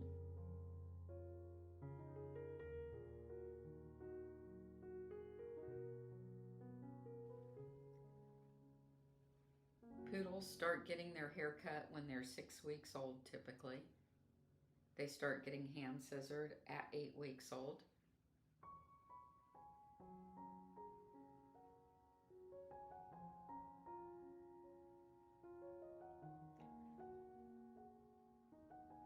This is my dog Ammo getting his hair scissored in a poodle puppy cut. This is an older poodle puppy cut.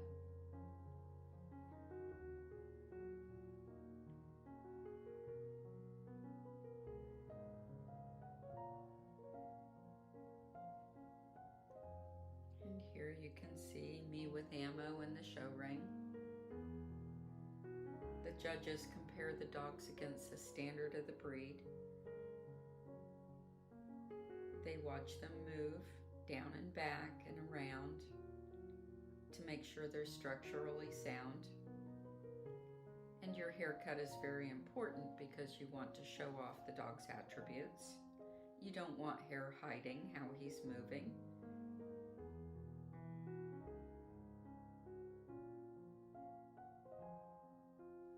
This is the puppy lion trim. It is a European style. The rear legs are done a bit more of the American style. You can see the European style has a bit more flare on the back legs. This is the English saddle trim. This is one of the approved haircuts in the US for the poodle. Poodles were shown in this style much more back in the 60s and early 70s than they are today. It's my favorite show trim for the poodle, however. This is my poodle BB in the English saddle trim. I just think it's so adorable.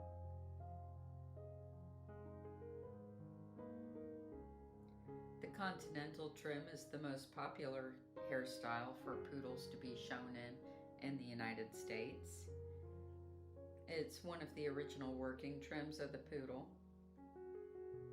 Poodles were retrievers, they were used for hunting, and they worked quite effectively. You can see here that BB is perfectly able to hunt in this trim. They were bred as retrievers, so she's retrieving this bear to her bed. The historically correct continental is actually the best field trim for the poodle.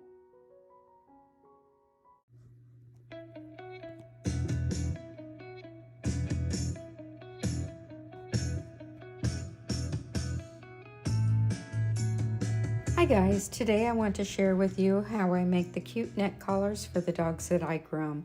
After you cut the fabric using a pattern, use the hot glue gun to attach the 3/8 inch ribbon along the edges of the fabric. You can find the pattern on my website mentioned at the end of this video. To make the bow, use 1 inch ribbon, looping it over one time. Be sure to burn the edges so that the ribbon does not fray. Then fold it so that it is stacked on the front and a Z pattern on the back. Fold the center of the bow in, then out, and wrap your latex band around 2 to 3 times. Once the band is on, hold the 4 corners and give it a little pull to shape the bow. Place the pieces of the collar together, glue, then place the bow in the center with the glue. Now add a centerpiece to cover the band. I use 5/8 inch fold over elastic for the collar. Once the end is glued together, I measure it around the dog's neck to create a reusable stretchy collar. You can find the measurements for the patterns on my website at groomingsafer.com. Go to blogs and then to bows, bandanas, and bow ties. Thank you guys for watching. We'll see you next time. Bye.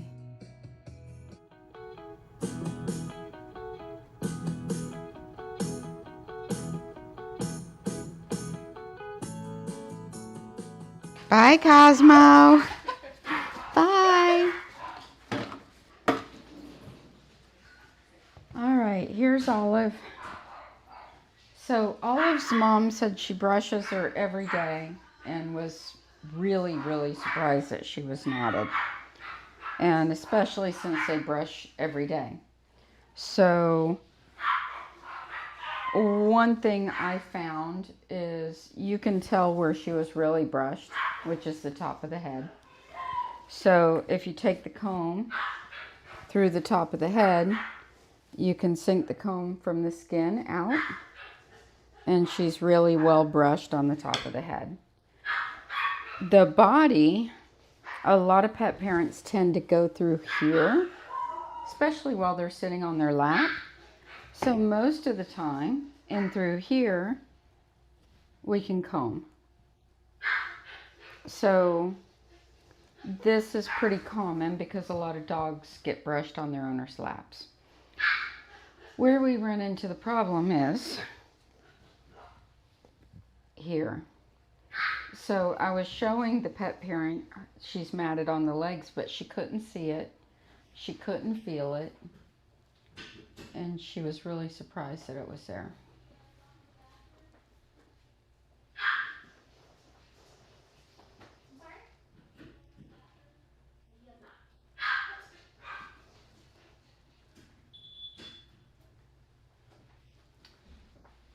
So let's see here. Move this up. So I told her in the live stream I'd show her where the matting actually was. So let's zoom in. Now you can really physically see it. So if you separate the hair, see the mats? You can see them. And then you can also feel them because you can't feel the skin. All you can feel is packed in hair. But the one way you can really tell is if you comb. And the comb will not go through the hair. The tail's matted. You can literally see the clumps in the tail. But you can also feel them. And it's not until you learn how to identify mats that you can truly keep them brushed out. So here, her ears, behind her ears are matted. The ears themselves, even one prong of the comb, is not going to go through the ears, much less the whole comb. So if you lift up the hair and you look underneath, you can see the mats. But they're rock hard all the way around the edge of the ears. So they're just all over. So how do you prevent mats? Especially if the pet parent says they brush the dog's hair every day. How do you do that? Well, first you have to be really thorough. So get the dog up on a surface. Don't do it on the floor. Don't do it on your lap, but put the dog on a surface, preferably a non-slip surface. I'm having to use a harsher brush because my gentle brush won't get this out. But you would have to brush from the skin out and then get the comb through it from the skin out. And until you can do that, you're not done brushing. So to try to save some hair, I'm going to see if this technique will work. I doubt it will, but it might. Since she's not badly matted in the body, I'm going to keep the trunk of the body the same. We're going to put the scissor over comb method and see if we can cut off the top of the mats and then get them to blow out with the high velocity dryer.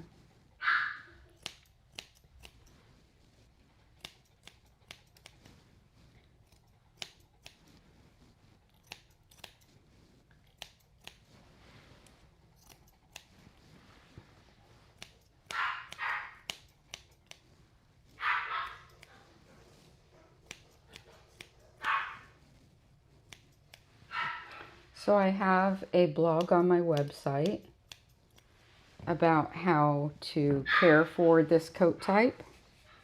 You would look for the curly coated, how to prevent mats in your curly coated dog, or how to brush your curly coated dog. I can't remember the exact title of it, but it's got links to brushes, products, techniques, along with what causes mats. So let's talk about what causes these kind of mats. Typically, it's the dog getting wet or being given a bath without a proper brush out. So many clients say that they brush their dog, they brush their dog, they brush their dog every day, and it's still matted and they don't know why. Or they don't believe that it's matted. So when you give the dog a bath or the dog gets wet, you have to do a proper brush out, not just a brush out, a proper brush out. So we'll show what that looks like after I wash her. You'll have to be able to get a comb from the skin out over the entire dog. So some of you may wonder why I'm doing it this way. Isn't it counterproductive? Not really. This dog would take longer to shave down the whole body than it would to use this method and get it out of the legs. And so both time-wise and comfort of the dog, I think that this method is better for her today. But I won't know until after the bath and I can see if the mats blow out or not to know whether I'll have to go ahead and follow through and shave her.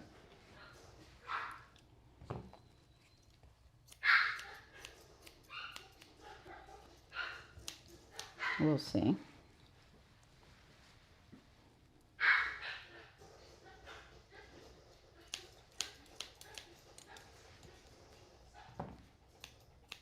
Their legs are still going to be really short.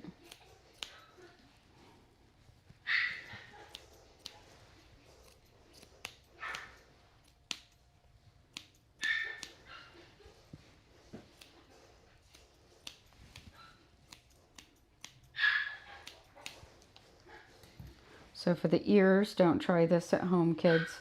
So this is a dog I was telling you guys has had hematomas in the past from having her ears shaved.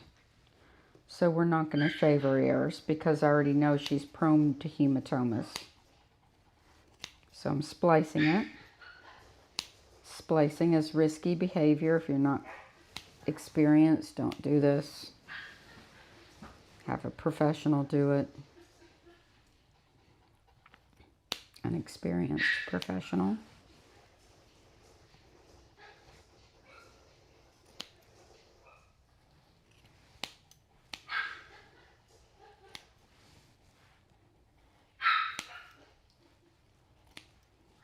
So I'm just breaking up all these mats. Good girl.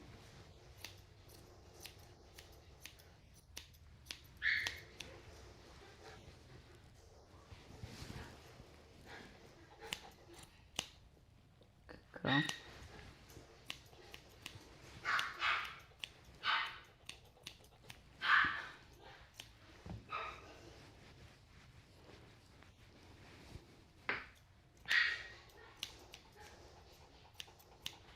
Stand.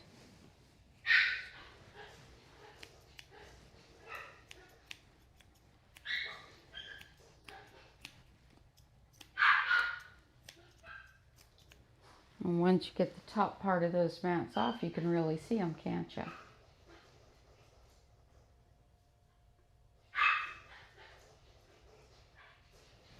See?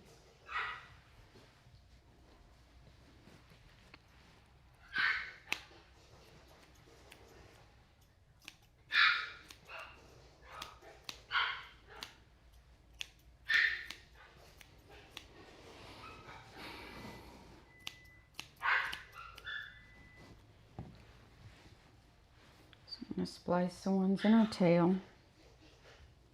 Again, don't do this at home. I had one client one time, and this is before I started live streaming, so she didn't see it from me. But she was a manager at an animal hospital and had been for the 20 years that I knew her. And she did this to her own dog's tail, and she sliced the tail so bad it had to be amputated. And the animal hospital she worked for wasn't open, so she had to go to emergency. So, like I said, this stuff is very, very dangerous.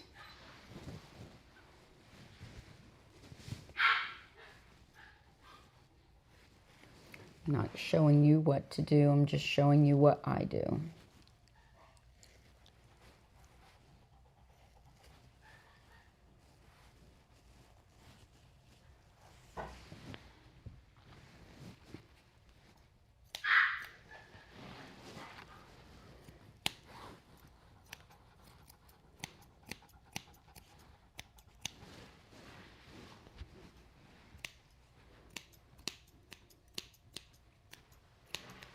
Good girl.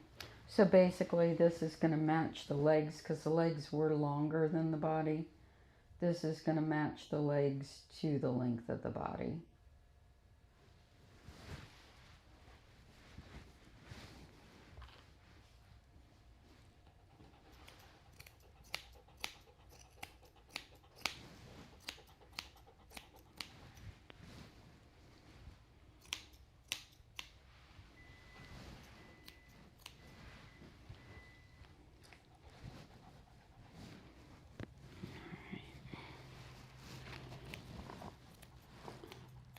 So for this kind of matting, it would be too much drag and pull in the hair to try to blow dry or to brush it before the bath and loosen it up. So I'm going to let the water and the conditioner loosen it up for me. And then the high velocity dryer after the bath and see if it'll blow out most of that. Now, it would not blow out unless you chopped off the top half of the mats. Or the top 2/3 of the mats. If you just tried it without chopping off the top 2/3 of the mats, nothing would happen. It would still be just as matted and you would have to brush it out. This method unlocks the mats by taking off the top part of it. Helps to reduce the static bond and the weaved bond at the top.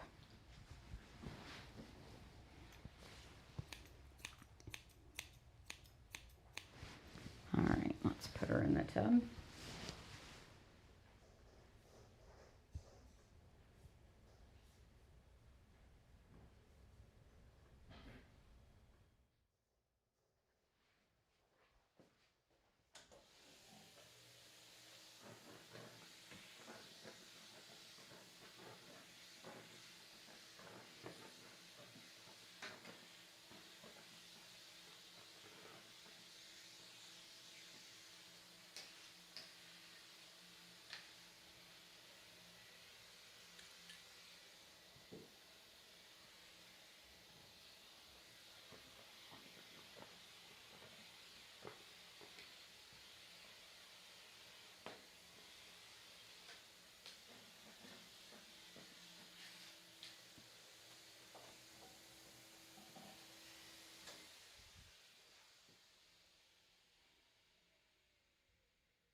way.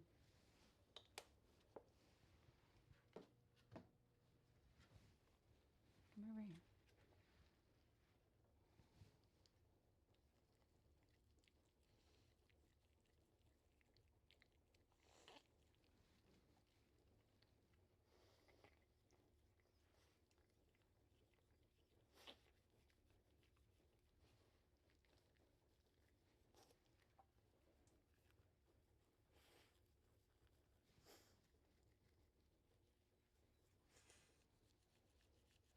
Good girl. Open wide.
So I don't think I'm going to luck out on these mats like I hoped I would.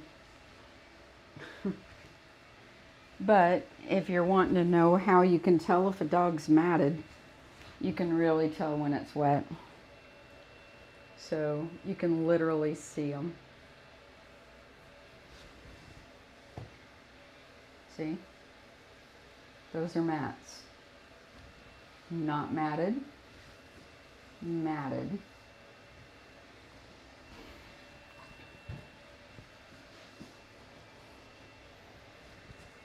Comb throughable. Not comb throughable. So, there's some parts back here because she got hematomas on the ears, not from me, but that also means she's going to be super sensitive in here. So I'm going to come in here. I didn't chunk this off the way I did the rest. I'm going to come in here and try to get some of this off. I don't want to take clippers to it because irritation.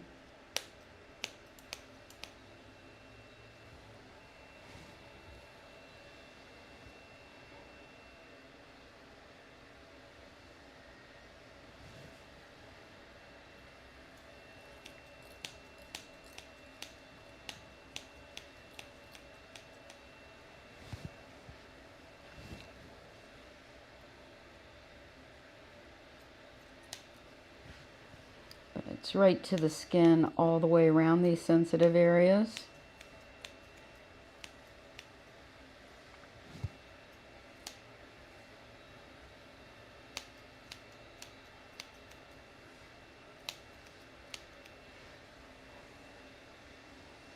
So as you can see, when the groomer says that the dog is matted, we're usually right. So I'm going to come up and splice these.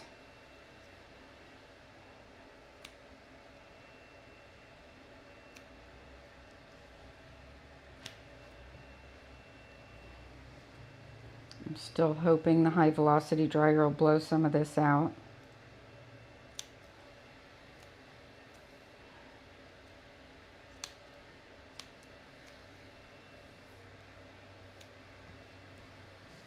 You can see what I spliced in the ears. Now you can see the mats in the ears.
So when you use this method, you'll have some choppy hair.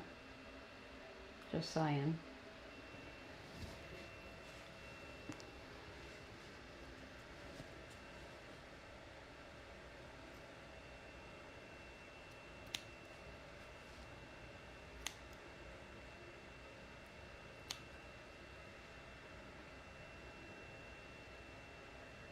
I still might end up shaving her.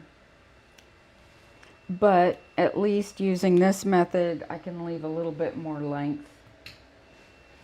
because it's going to be in the 30s tonight, below freezing.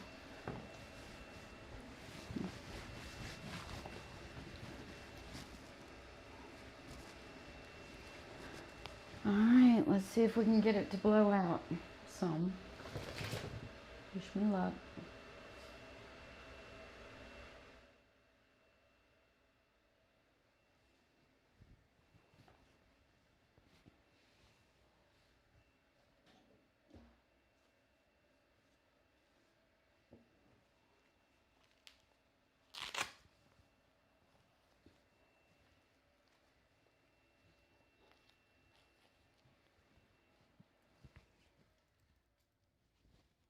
Sorry, baby.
Sorry, I didn't hear her come in.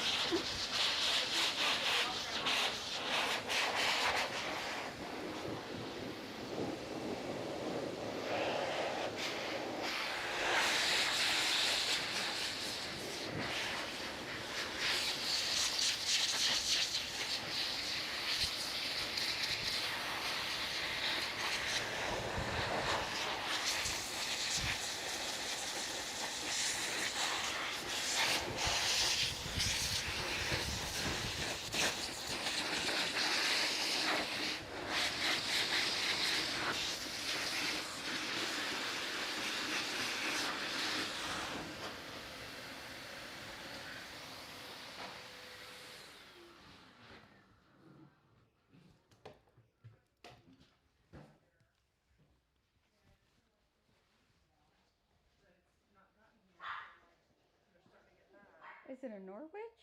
Norfolk. Norfolk? Yeah. I just saw the tail. You don't see him very often. Oh my gosh, and he's got a nice coat.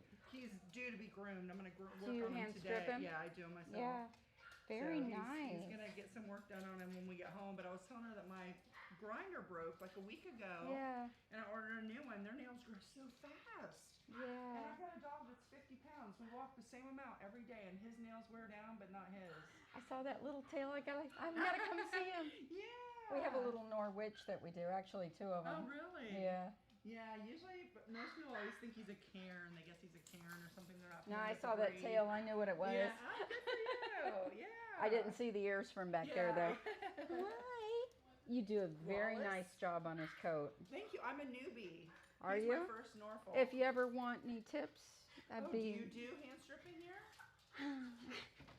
I recently stopped, but I'm very versed in it. Okay. So if you need any tips his or breeder is great, but she's in Lakeland, Yeah. so I don't get to go see her as often. She's the one that taught me. and especially with you doing most of the work, if Yeah. you want to get most of it done and then get the Yeah. fine tuning done, Yeah. I'm happy to do that. I'm just trying to Oh, save my that'd be great. wrists. I'm When just you trying do to it pet groom professionally, him it's a now. lot.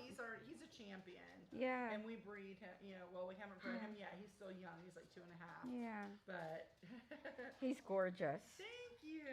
He's Yeah, if you really ever good. want fine tuning I and would stuff love done, that. like if you I've get been the trying- bulk. There's not very many people that do it. Yeah.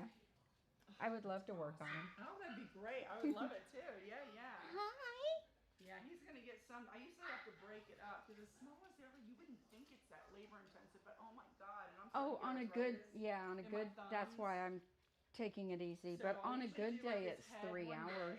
What's that? I said on a good day, it's 3 hours. Oh yeah, easy. Yeah. I usually try to break it up. Like his feet, I usually do his feet, trim all around his feet. Yeah. And then I do his head one day, and then I do his jacket. That's the and nice his thing about furnishings. doing it at home. When you try to bring them in, drop them off for 3 hours, and we have to go through it, Right. it's Yeah, just too no, much on a his dog. breeder, fantastic. She gave me a portable grooming table Yeah. and taught me how to do it.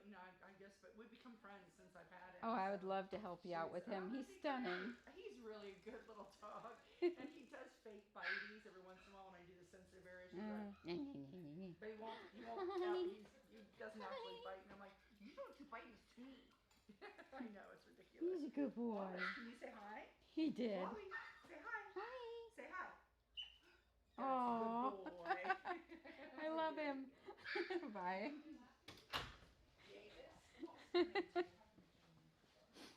So cute. It's a Norfolk Terrier, guys. Like, oh my gosh. Since 2019. Really? Mm-hmm.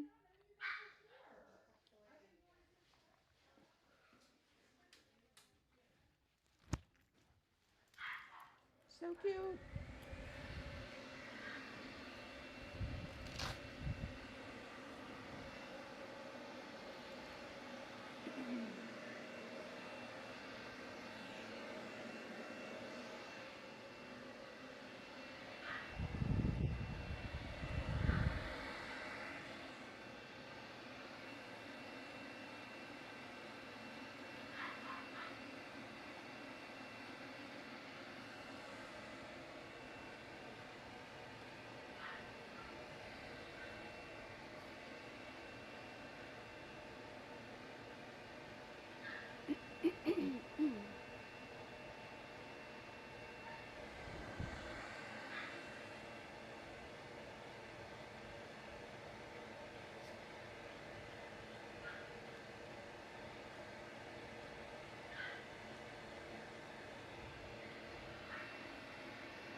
Hey, cat. Let me see him. Look, guys. A Norfolk Terrier. So cute. What a fun day.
Hi. Did you just finish? No, I'm still working on her. Is she very bad? Yes. You should tell me, maybe I used the wrong brush or something, you know? Maybe. Okay, how long? How much longer? Depends on how easily it comes out. I'm hoping within 30 minutes. Okay, all right, okay. Thank you.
Alright, so her mom just came back for her, but she's not ready yet. And her mom said maybe she's using the wrong brush. And I said maybe.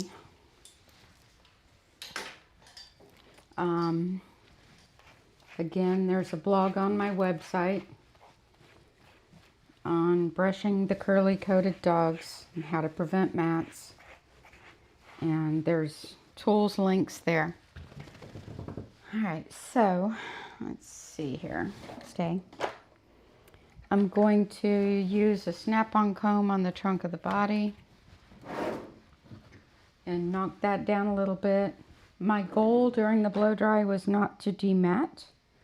My goal was to get the dog pretty well dry.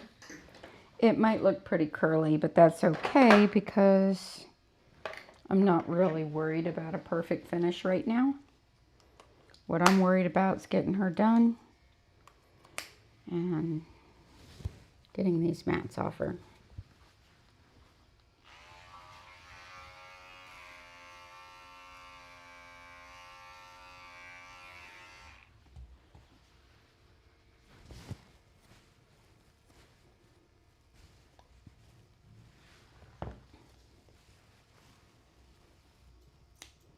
I thought the back was tangle free, guess not.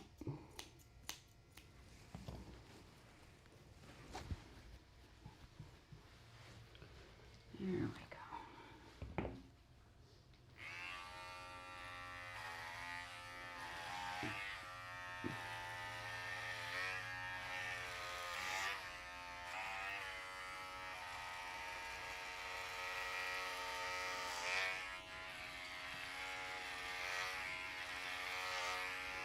So her question was, when she came in, was she very bad? And I said, yes, she was. And that's the whole point of this conversation. You should know the condition of the dog's hair, and you have to learn to identify it. You know, that's not a pick or a negative. It's just a fact. Like Levi's owner, who I'll be doing next, she came in, she said, I didn't brush him today. I'm sorry. I brushed him Saturday. And when she says she brushed, she brushes really good. So, and she knows all about the comb. She uses the comb. She checks him. And when she says I didn't brush today, I'm like, your dogs are always perfect. You know, I might find a snag somewhere, but, you know. But she knew she didn't brush, and she knew there might be something in there that she didn't see. This one's yours, Cat. And that's the whole thing. Once you learn to maintain coats, you're fully aware of everything.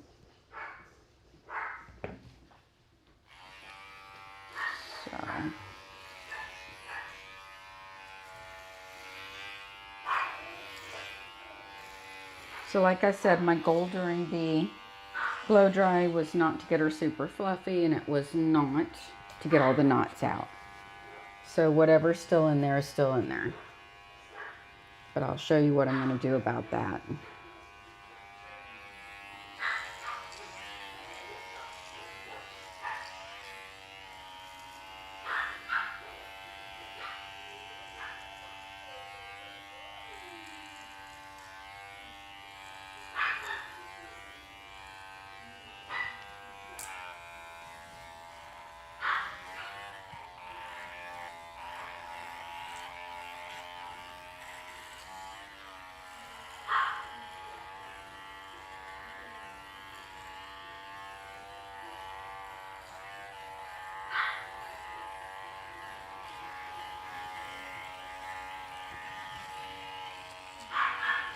You saw the way she was acting about her pads being shaved. She does the same thing if you try to shave her lower legs, which is why I knew this method would be easier than the other for her. It's an individual dog thing. It's not what works better than another. You have to know your clients. You have to know their behavior patterns. And you have to know what the dog really likes and dislikes. Alright, that's good enough on that. Now, I'm going to take off the outer edges of the ear hair.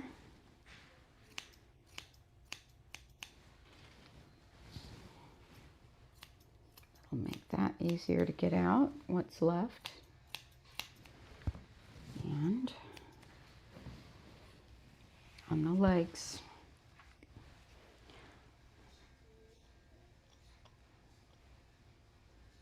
I'm going to come up over the comb again.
Hate it when I cut myself when I'm working on a dog. Then the goal is trying not to bleed on the dog. Ugh.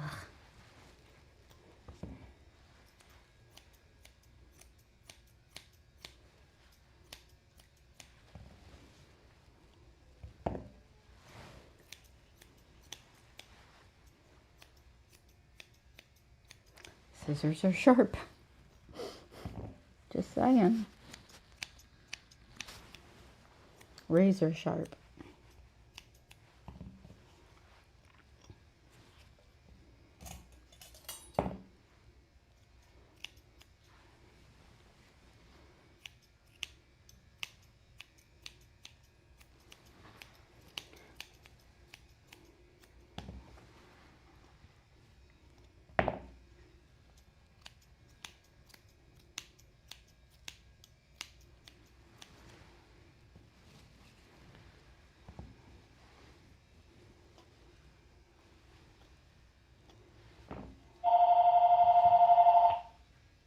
Thing's loud.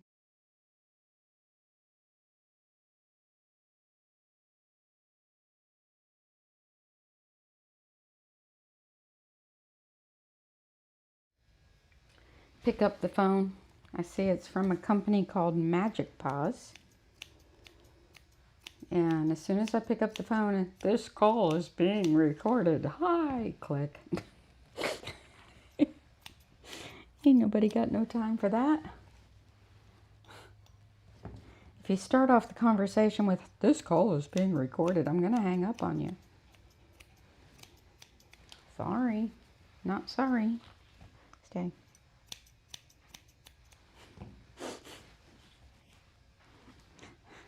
It's like it's being recorded. No, it's not. Goodbye.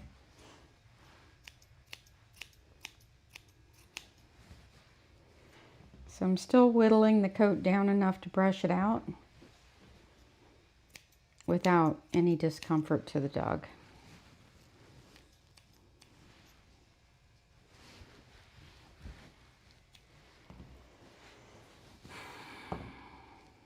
Good girl.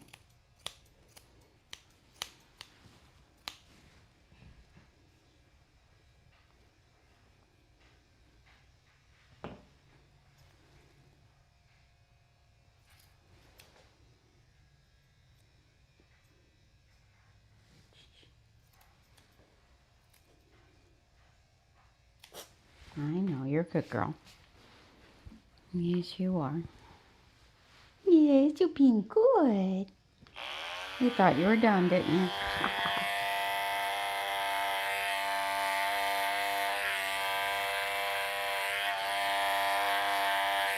Good girl. Up, up, up.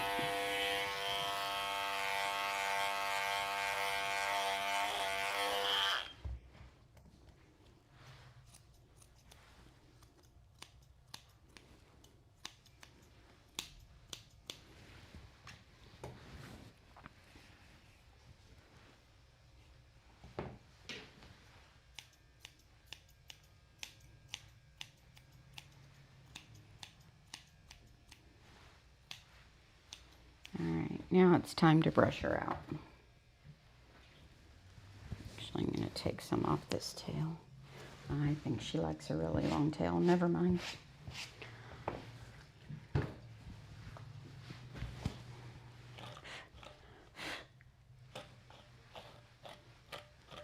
It's okay.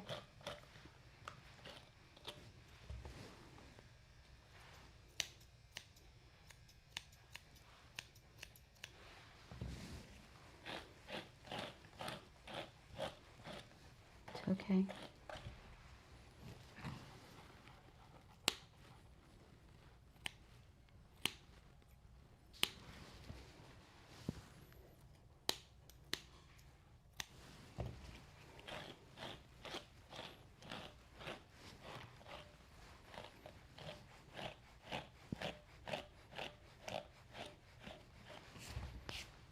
Turn. Good girl.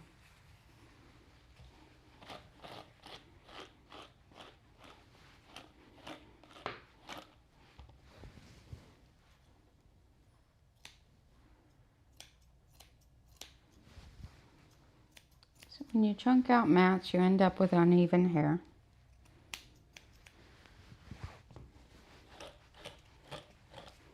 Don't worry about that.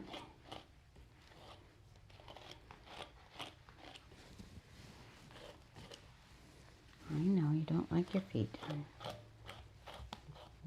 I know you don't. You're even worse about shaving them, so I don't want to hear it.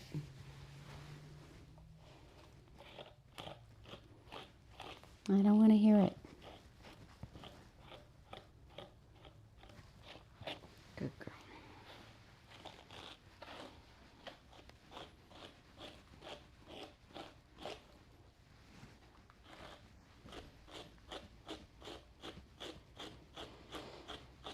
So like I said, if you give the dog a bath, you have to do a proper brush and comb out the same day as the bath. And the goal is that the dog's hair shouldn't be matted. So when I do Bandit and Levi after her, you'll see what that looks like.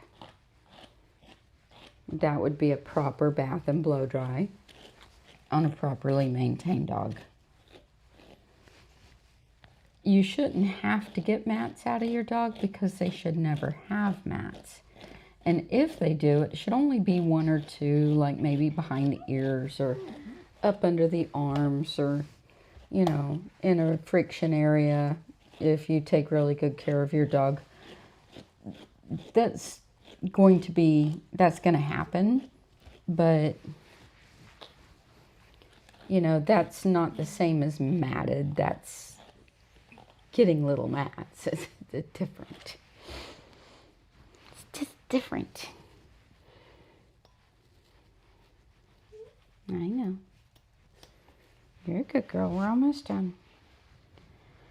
All right, now let's see where we are on the ears. So now we're at the point where we're going to use blending shears.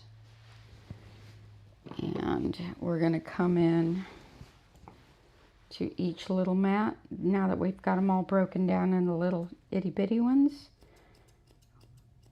I'm gonna thin them out.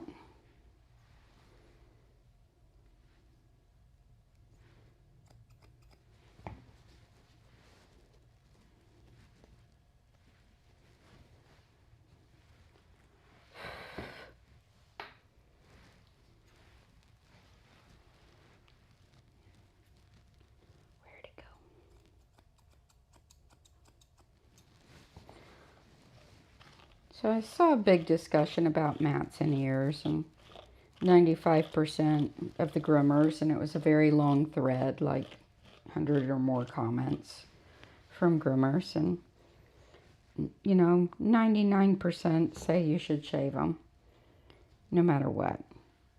And some of the groomers were saying you can't demat them because the ears are so sensitive that you end up with tears in the ear leather, which is true if you do it a certain way. So the trick is you always brush down the ear and never across the ear. So if you're holding the ear and you're going like this, you're going to tear it.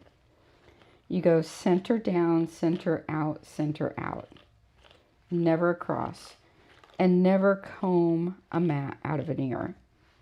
If you do, especially if you're holding the ear and you go like this, it's going to get a little tear in it.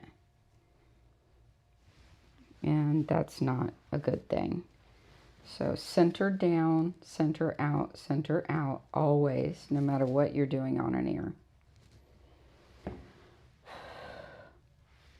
And that's how you prevent that.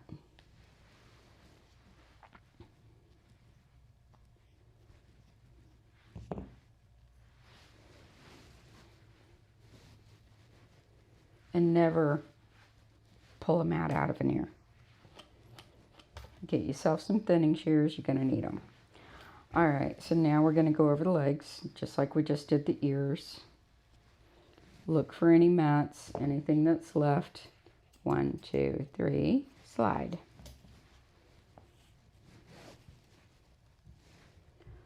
1, 2, 3, slide.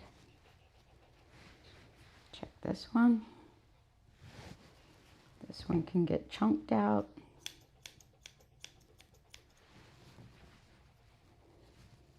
You're fine. So there's one back here.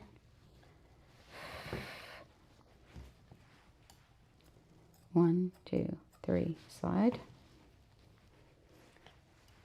Good girl. Check these. Some down here. Go into each one individually. 1, 2, 3. 1, 2, 3. 1, 2, 3. It's too big of an area to slide, so then we go pick, pick, pick. Check with the comb. There we go. Turn. Turn. Check this one. There's one down here. 1, 2, 3, slide.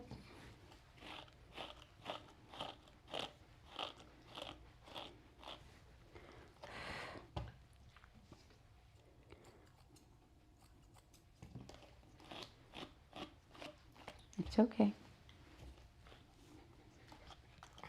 It's okay. I'm trying to figure out what I'm doing with it. Stay. It's all right. 1, 2, 3, slide. Good girl. It's all right. I got it. You're good. Turn, turn. Let's see under your tail.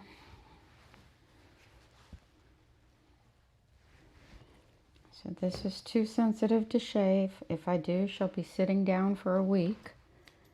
So we're just coming in here. Some dogs, even if you scissor them too close in here, it'll still bother them. So, believe it or not, it's true. Because I've got some client dogs that I cannot use clippers. I can't even use a 4-blade under their tail. And so I'm like, okay, I'll scissor it, and that won't bother them. And I just go, snip. Sure enough, it bothers them. It's like, seriously. Like Gabby, the Havanese.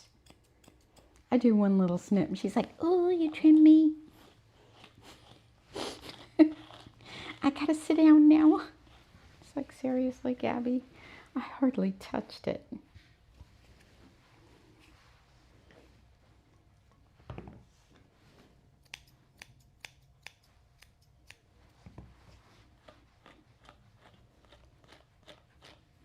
It's all right.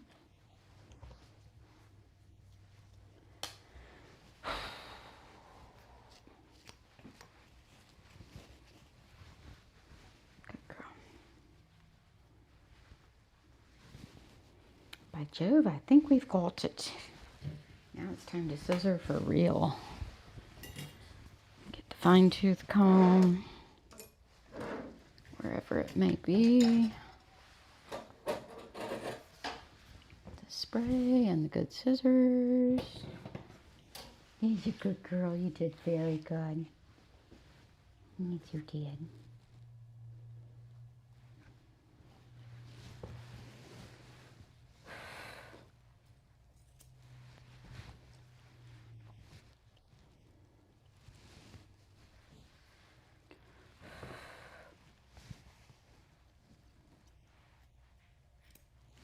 That little Norfolk Terrier was adorable. So cute. I saw him on the camera. I ran up there to see him. I could tell it was either a Norwich or a Norfolk. I could just see the tail. And I'm like, ooh, gotta go see the doggy.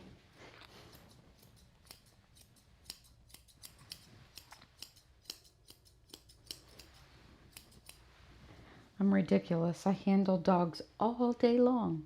And I see a dog and I gotta go see it. Or I see one walking down the road. Ooh, dog. That's ridiculous, isn't it? You'd think I got my fill, but no. No, I didn't get my fill at all. There's more doggies to be petted. Huh. Yeah. More doggies to be seen. Mm-hmm.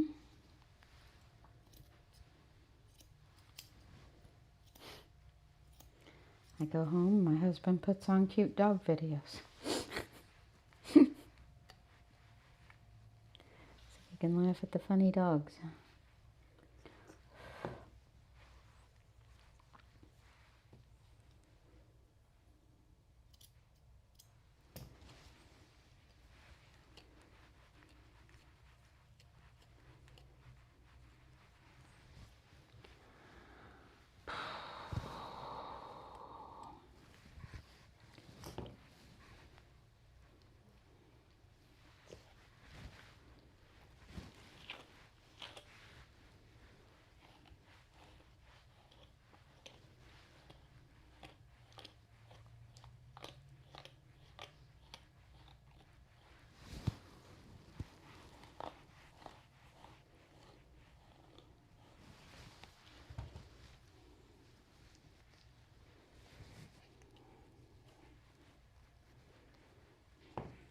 Stay.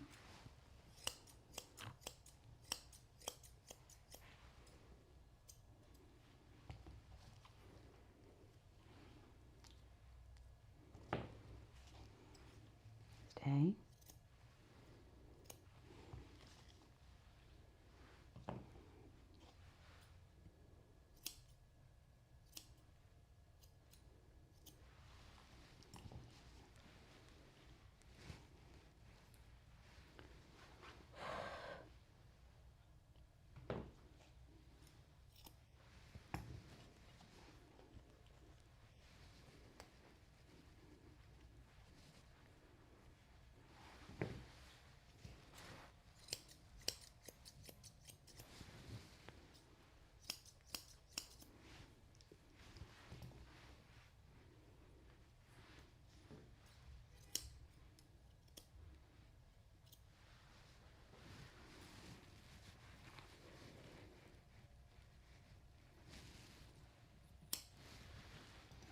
All right.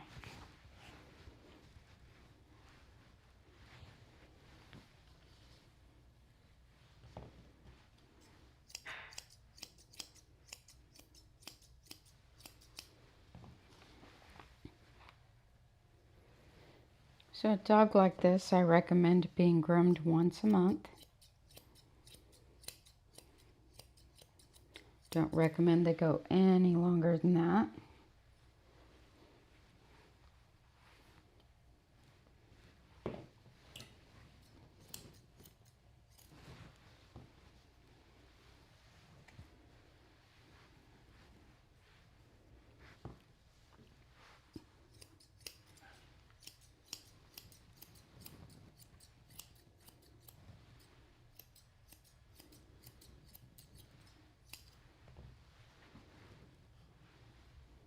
Her mom actually likes her head more like a Bichon, but we're not doing that today.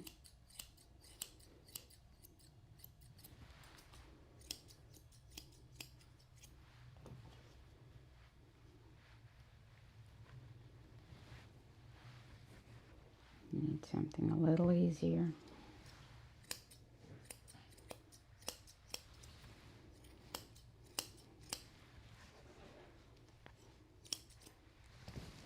All right, baby.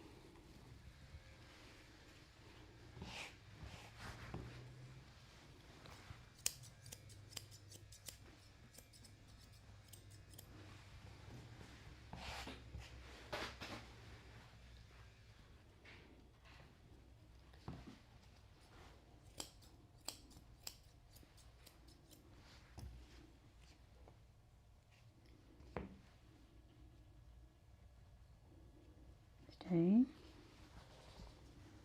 No, I gotta cut that little knot out, please. Can't even see what I'm doing.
I said I thought it was going to be below freezing. That's up by my house. It's not down here in Tampa. I don't live in Tampa. I don't know how cold it's supposed to be here in Tampa. And I'm not 100% sure if that's tonight or tomorrow night, but it's one of these nights.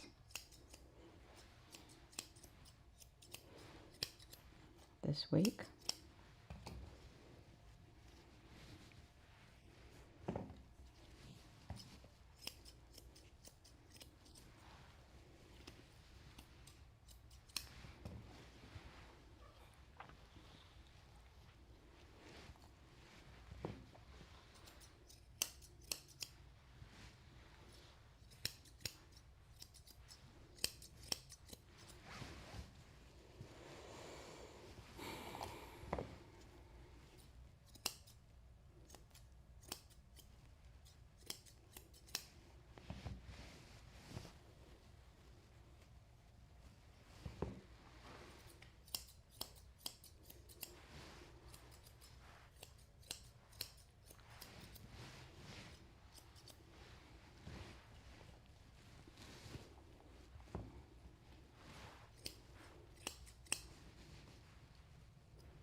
He's a good girl, Olive.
Got another one like this coming in on Thursday afternoon, I think it is. It's a cockapoo whose legs have gotten matted. And we're going to use the scissor over comb method on her as well, because her back's not that long. And this time of year it makes sense to blend the legs into the back and use these techniques to get the mats out without shaving the dog bald for the holiday season. You know what I mean? Don't want to do that.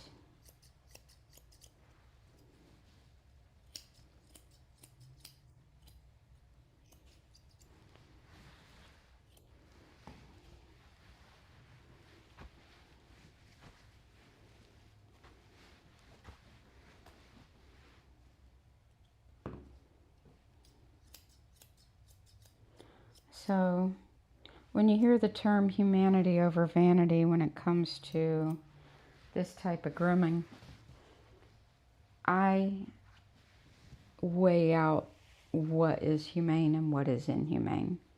So for me, on a dog that I already know will get hematomas on the ears because she's had them in the past and she comes in with matted solid ear leathers, is it humane to brush them out? Or is it humane to risk another hematoma where she has blood dripping from her ears?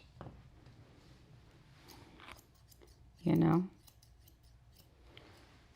My theory on humanity is taking all factors into consideration and what's best for the individual dog.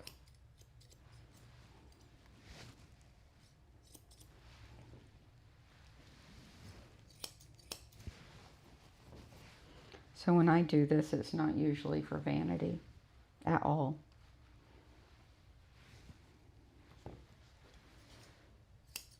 It's doing what I think works best.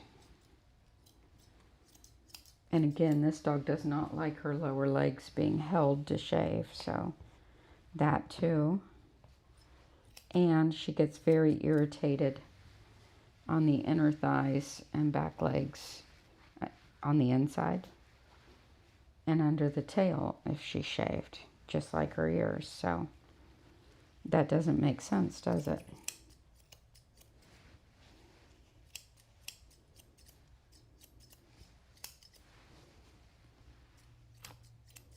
It's not also cut and dry. I still want to name a grooming shop that. I came up with that the other day, Cut and Dry. That would be such a cute grooming shop name. All right, Olive. Let's text your mom. She's probably outside somewhere. Come here.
It's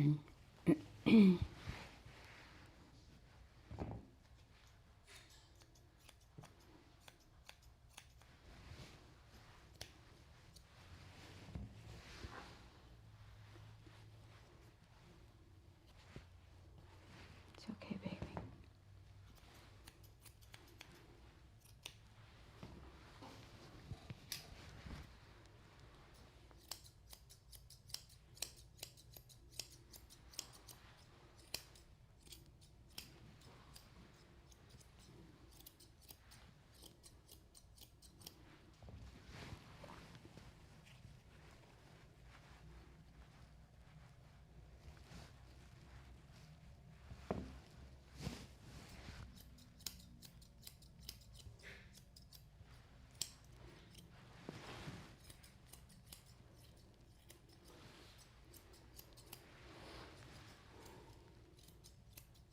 Been noticing we have a radio on up front in the waiting room.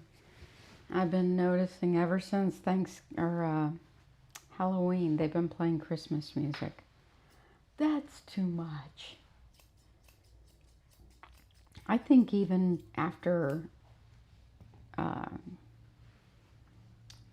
Thanksgiving, playing straight Christmas music is too much. I'm good 2 weeks before Christmas. I can do that. But not to play it continually. It's like, come on, that's too much.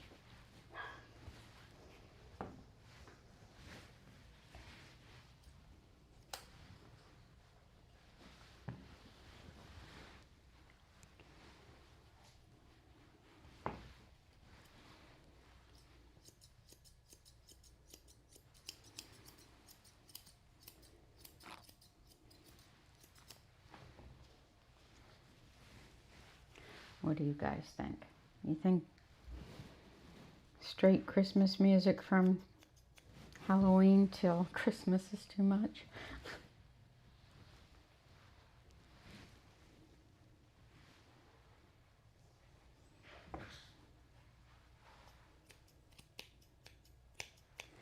All right, we got to get Bandit and Levi started.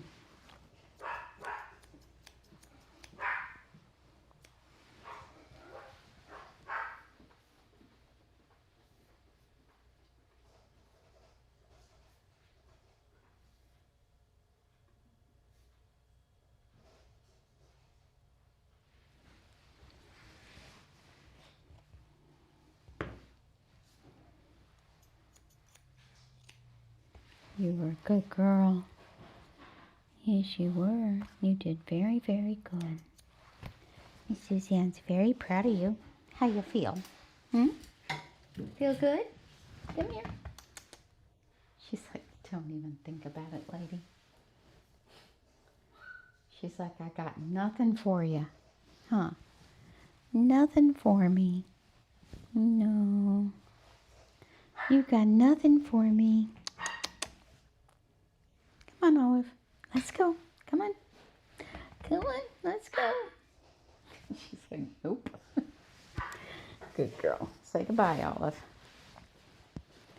I'll be back in a moment.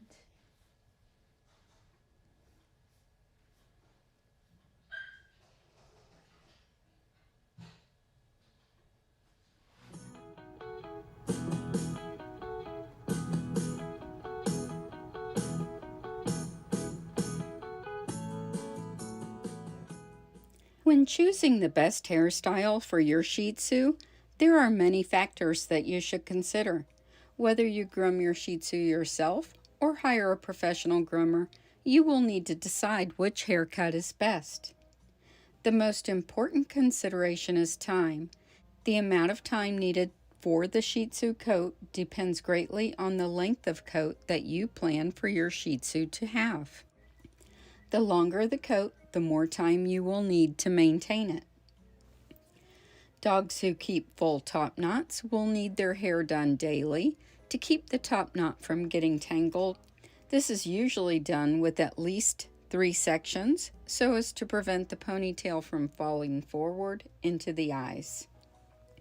It is very important to have a grooming surface to work on your Shih Tzu.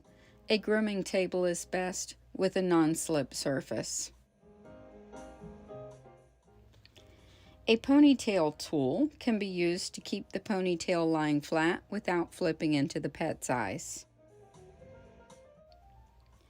You can even create pigtails. There are so many cute looks when you keep a longer top knot. The tassel top ponytail is cute as well. It is put up with one band gathering the entire top knot. Then once it is up, it is trimmed into a fan so that it never falls forward into the eyes. Bangs can be trimmed for those who prefer not to be bothered with the daily maintenance requirements of a long top knot. An energetic family lifestyle provides more outdoor activities.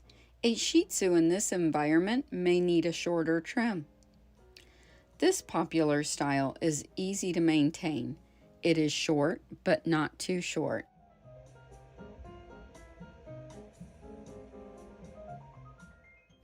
The length can be adjusted to suit your taste. Most commonly, a 3 or 4 blade is used on the trunk of the body. The legs are scissored and blended into the body.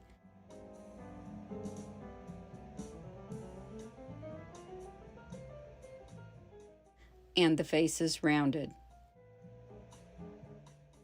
The ears and tail can be left long or trimmed. The best tools to maintain the coat are a universal slicker and a medium fine tooth comb. A good brushing every 4 to 5 days will suffice. Bathing should be done weekly, but also can be done every 2 weeks if needed.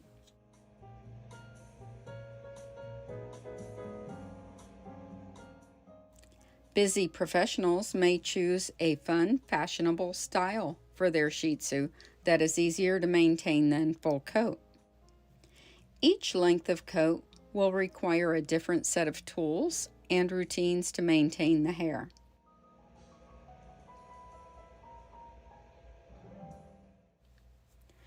This style is very pretty. The trunk of the body is typically trimmed with a snap-on comb such as a 1/2 inch or 3/4 inch. You can also use a 3 blade or a 5/8 HT. The legs are scissored full. The top knot, tail, and ears are typically kept long.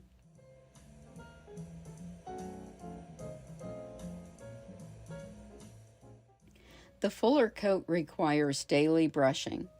The best tools to maintain this style are a universal slicker brush, a long pin slicker brush, and a medium wide tooth comb. You will also need a rat tail comb and bands for the top knot.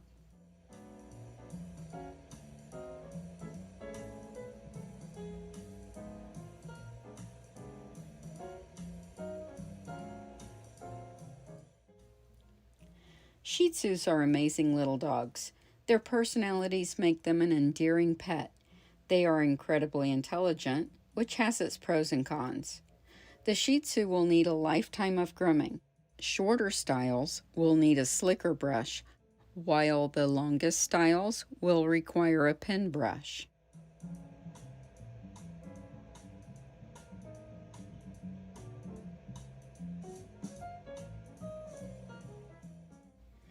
Top knot pillows are a must-have if you plan to keep a ponytail on your Shih Tzu. Keeping a Shih Tzu in full coat is a labor of love. People who choose to keep a full coat are very dedicated pet parents who protect their dog's coat with every ounce of their being. These coats are easiest for me to keep if I do a laying daily, along with tying up the top knot, and then a full bath, conditioning, blow dry, and complete comb through every 5 days. Yes, you heard me right, every 5 days. The freestyle fusion trims are very fun. While they are easier to maintain than full coat, they still require daily maintenance. The chin hair is completely removed and trimmed. The characteristic oval mustache defines this style. The tools needed to maintain this style are a pin brush, a long pin slicker, a medium wide tooth comb, a rat tail comb, and bands for the top knot. These styles are trimmed very short on the entire trunk of the body, using a 4 or 5 blade, while the legs, top knot, and ears are very long. The grooming should begin at the breeders long before the dog goes to its forever home. The first bath time experiences can make or break the dog's attitude about grooming, especially when it comes to having its face washed and cleaned. I cannot stress enough that you must plan a way to never get water in this breed's nose. Finding the right setup for washing the Shih Tzu is crucial. Some choose to keep their Shih Tzu in a body contour style, basically clip down all over with short round faces. While these styles are easy to maintain, the dog still needs to be brushed and washed regularly. Be sure to like this video, subscribe to my channel, and don't forget to tap the notification bell so that you don't miss my next video.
Very nice. So I always praise the yawns. If they're yawning, they're calming themselves. So I praise that, and it really makes a difference.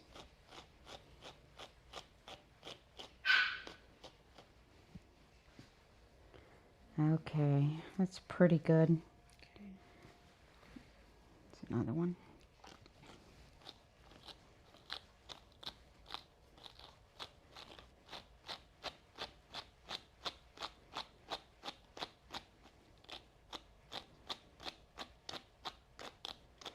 What I like about this brush is it doesn't drag in the hair. So even though it's pulling on the mats, it's not pulling on anything that's not matted. The brushes with the hook pins, they really pull on the hair. This one just goes in and gets the mat. T-shirt, because it's coming up under his chest too. We need to find out. What's causing this, Django? We need answers, Django. Are you dressing? What are you doing? Did you wear? You're being such a good boy. That's pretty good. Wearing something cute for Halloween? I don't need you on that. Oh, there's a customer. Oh, he's for whiskey. All right, guys, I'm coming to the tub.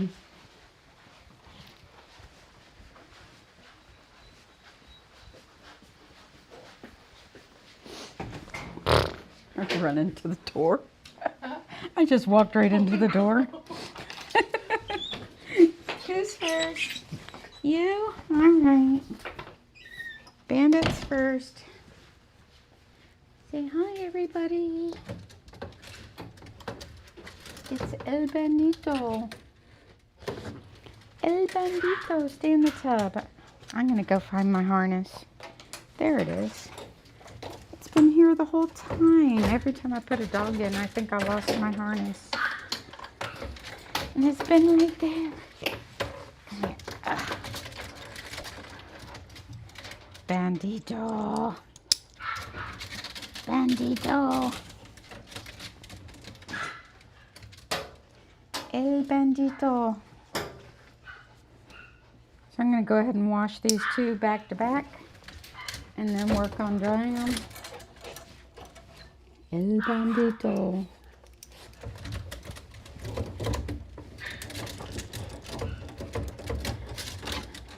There.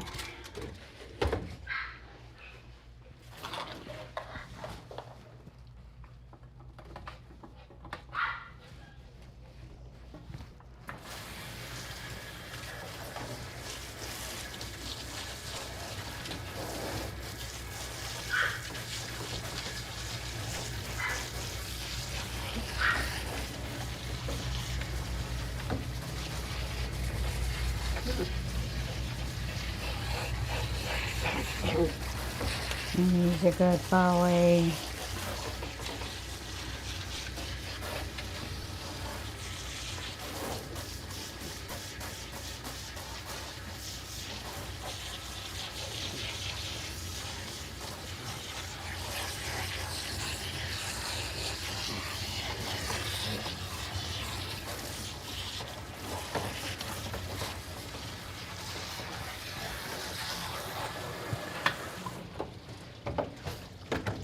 El Bandito.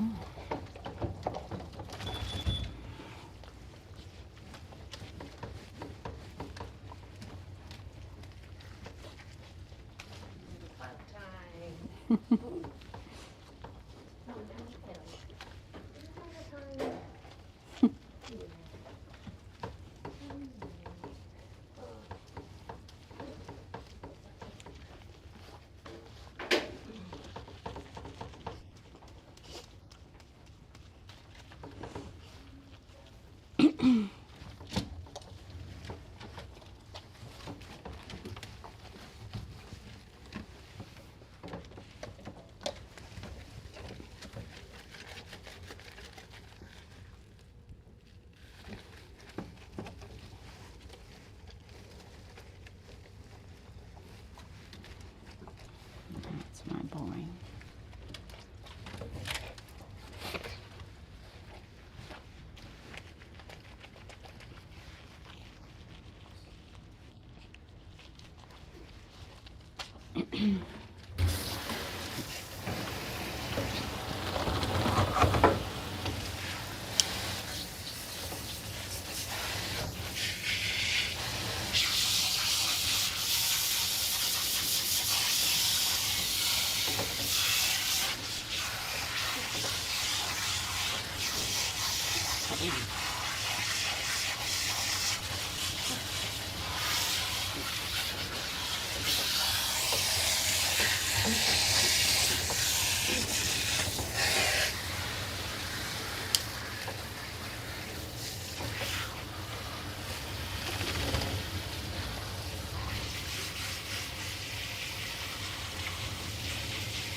Bandito.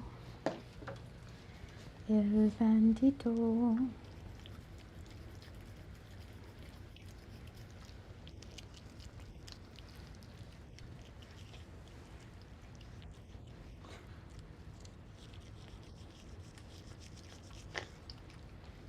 So the other day when I had the little Maltese with the blue eye who didn't want his teeth brushed, pet parents say they do brush his teeth at home. And it takes both of them to do it though. You can't do it by yourself. He's such a little brat.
So in comparison with the dog we just did, just to show you, I hadn't pre-bath brushed him. His owner said she didn't get him brushed today, but she did Saturday.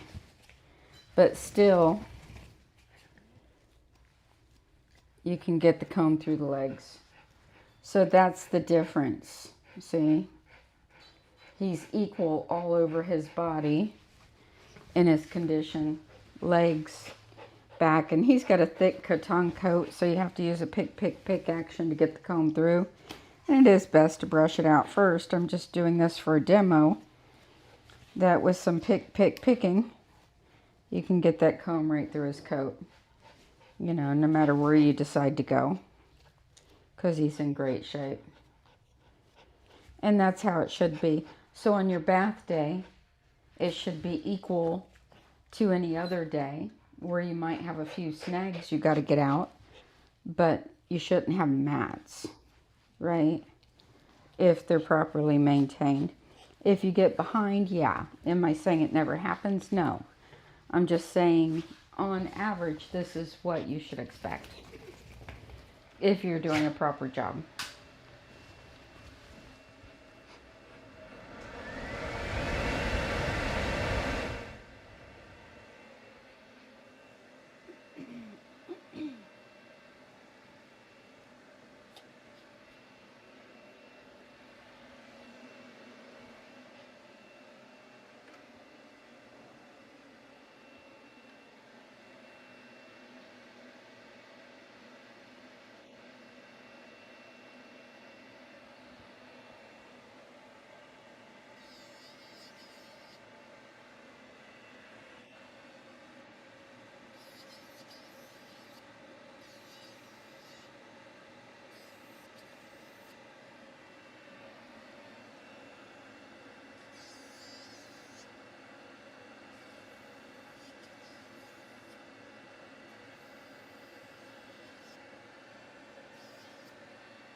All right, we're gonna let him air dry for a few while we wash his brother.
Back up. I know. You wait there. No barking.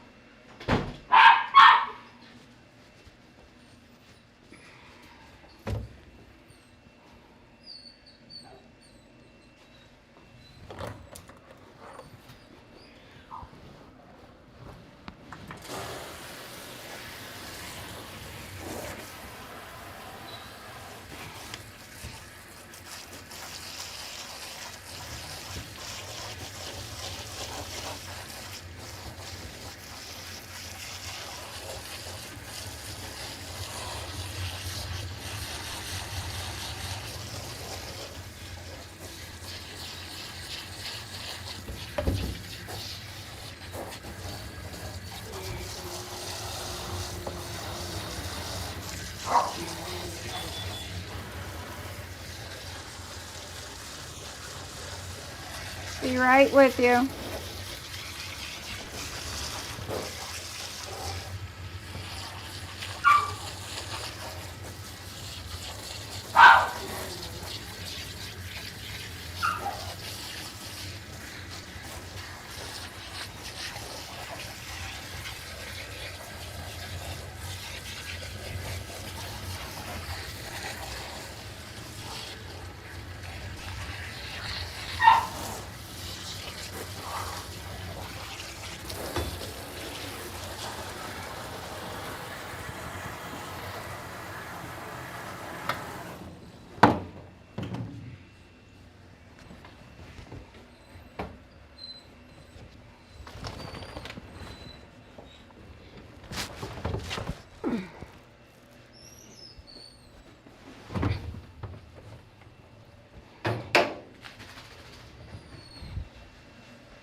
The freestyle fusion trims are very fancy and fun.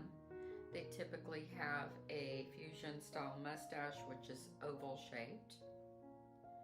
You can scissor the top knot or tie up the top knot with the fusion inspired faces. You can have long ears, short ears. They are freestyle trims, but they're usually characterized by more of a flared leg. The fusion teddy bear trim has the fusion mustache. This is another fusion type trim. It's round and short on the beard. More of a Bichon style face. She has clean feet with flared legs. Again, here's the fusion style teddy bear trim with tight cheeks. This dog's top knot is rounded in tight to the face with the oval shaped mustache, but it's like two circles, one big circle and one smaller circle with this top knot. This is my poodle BB in a freestyle fusion trim. Here you can see the oval shaped mustache. She has a tied up top knot, medium length ears, flared legs, and tight on the body.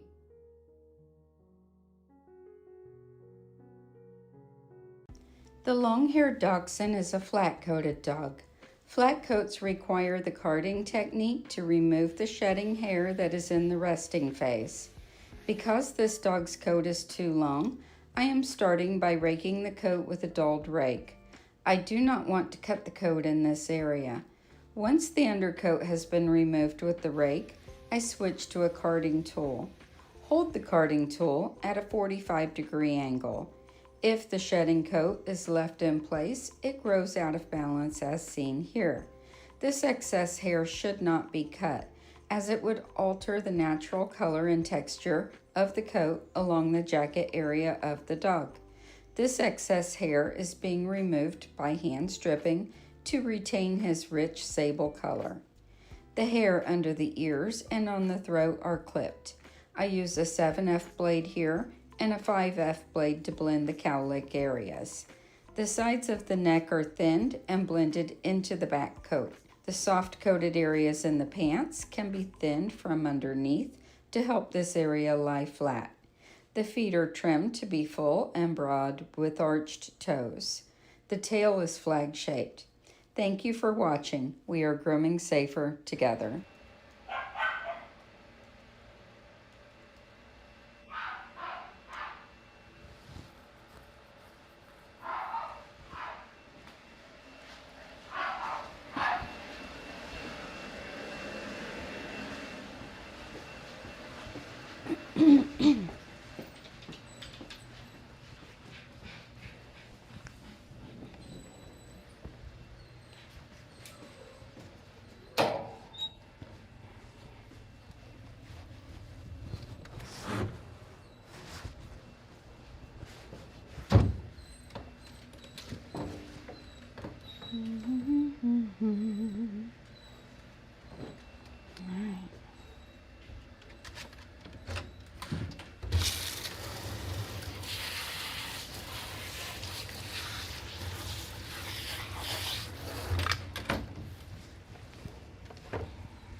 In you go.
I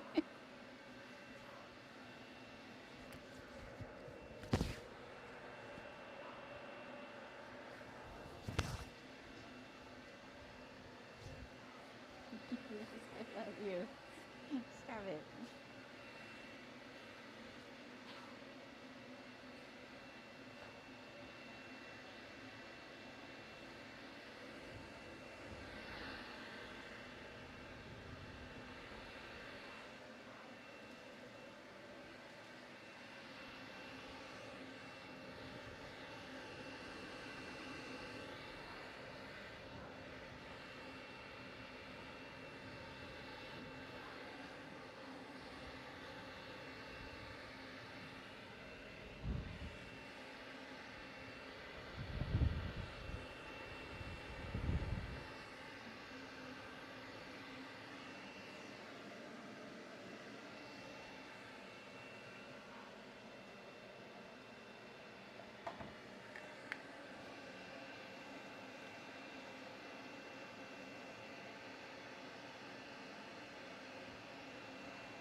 Hi.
I'm sorry I'm late.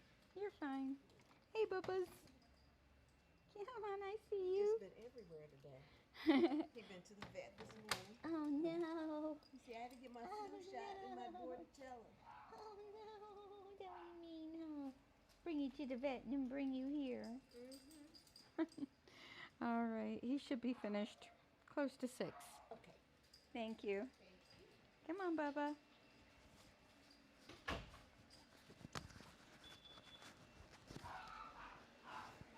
Come on.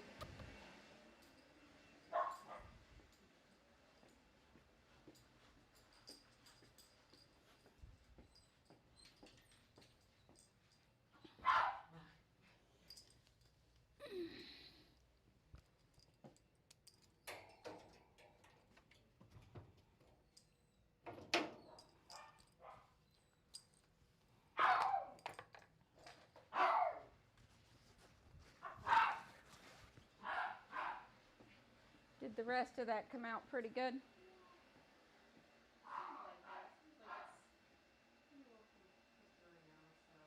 Good.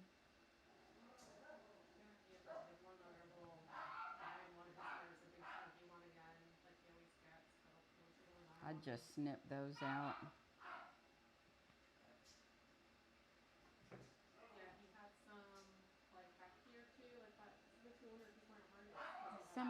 Something, yeah.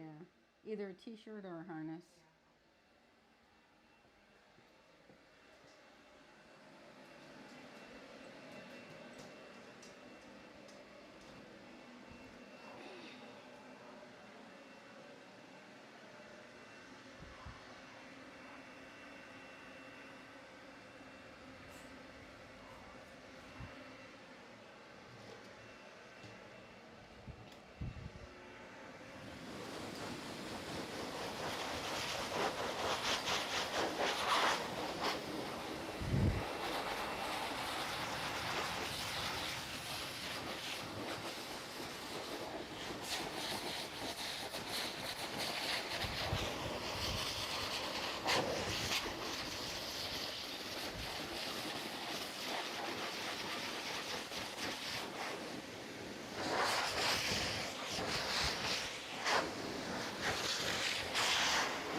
All right.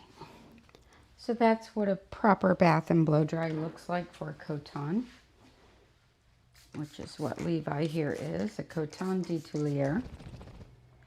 They have an interesting coat. Most of them are super, super thick. And after the bath, the hair will start to form ringlets. And if those ringlets are not separated completely, they start to form mats overnight. So all the ringlets have to be separated and fluffed out.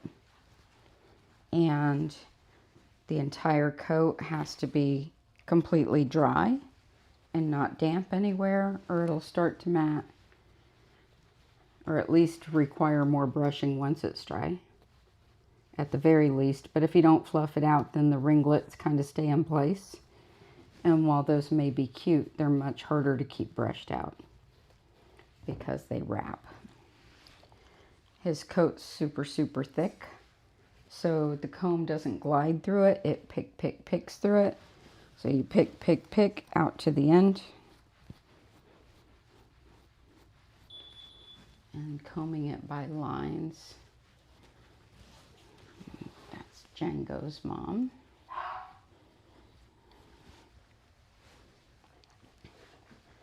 So I've already been combing most of it while I was blow drying, so I know where he's in good shape at. He had no mats, but you'll notice that until the ringlets were completely brushed out, the comb wouldn't go through it. So that's one of the reasons why you have to make sure that they're all out. Right down to the toes, under the dog, inside the legs.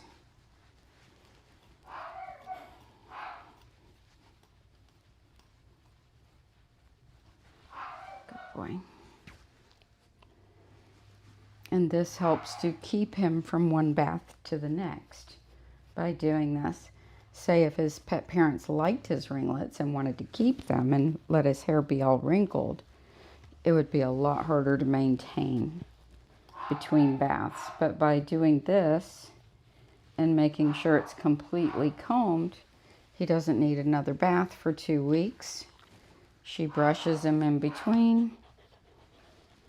Not every day, but probably at least every 3rd day, just to keep it separated.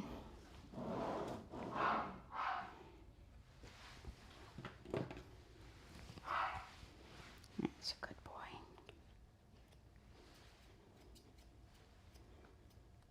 She does a good job. And then he gets all his baths professionally here.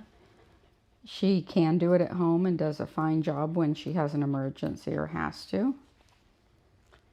She still doesn't allow him to get matted if she has to wash him, which is wonderful. He's a big yawn. Yeah. That's all he needs today. I'm going to go grab his brother, get his brother finished.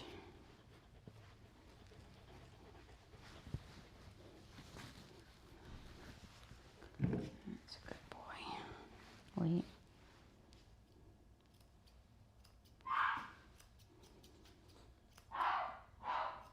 You hear your brother.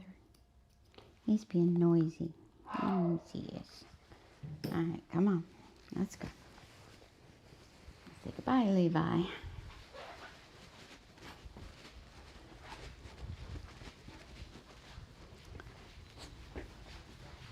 It's a fluff monster.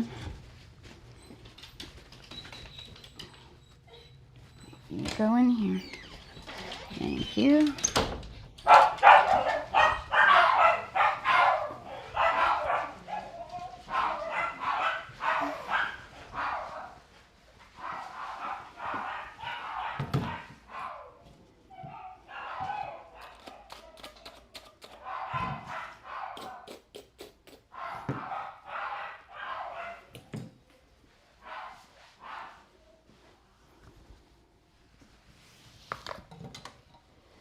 So I'll show you, I just cleaned out my brushes That's the entire amount of hair that I lost during his blow dry.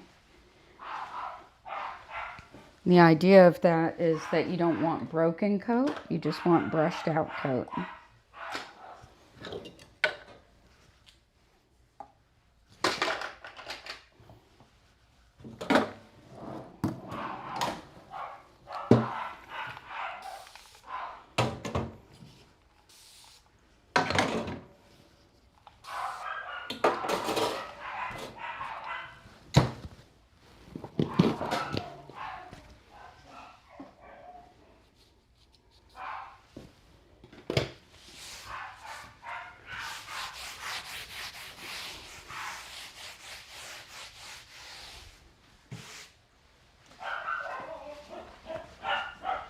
I'm coming.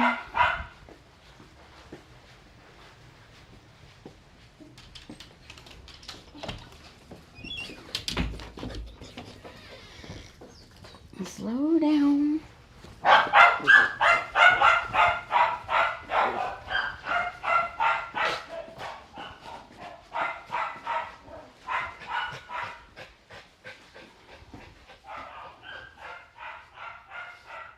This is Bandit again. On Bandit, you can see his hair is not as thick as his brother's. To see what I'm talking about, the ringlets that form, you have to brush those out and separate them.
love you too.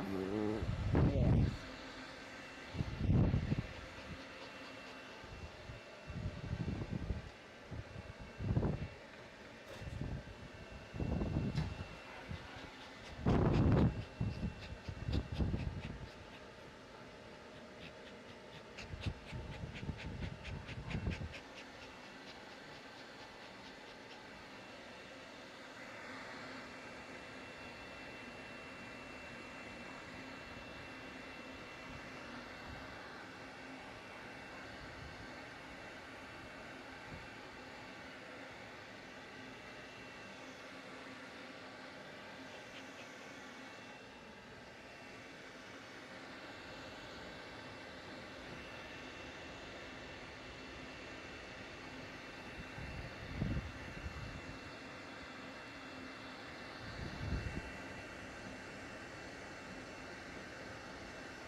We used a lot of towels today.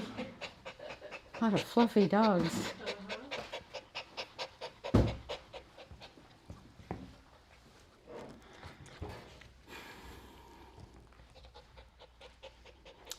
Fluffy, hairy little monsters.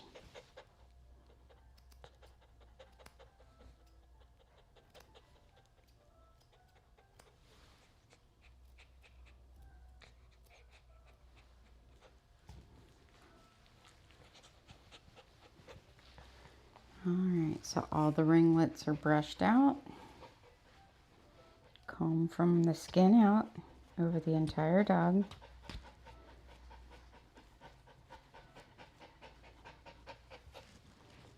Make sure he's good to go.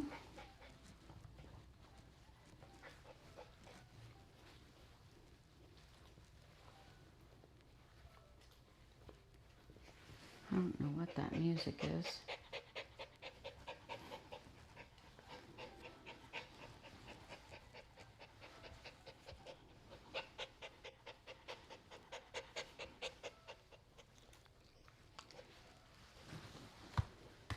Alright. You can go home, my man.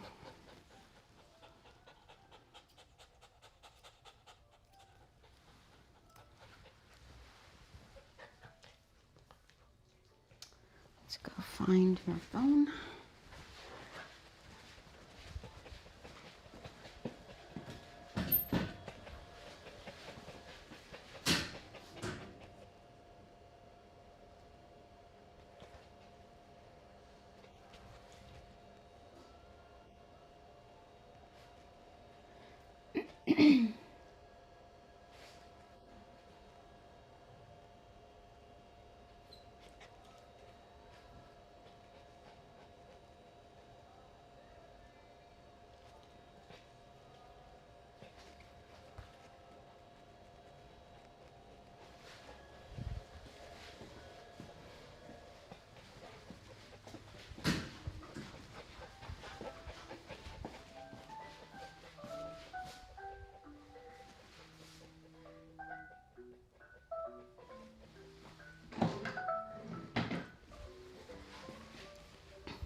Your phone is ringing.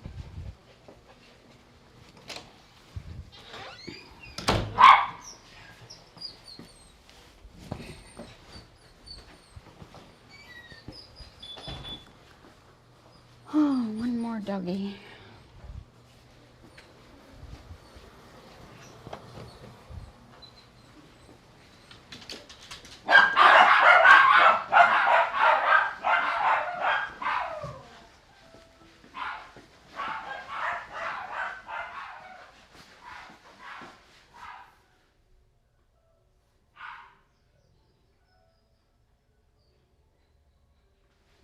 I want to talk about trimming and clipping a dog's ears.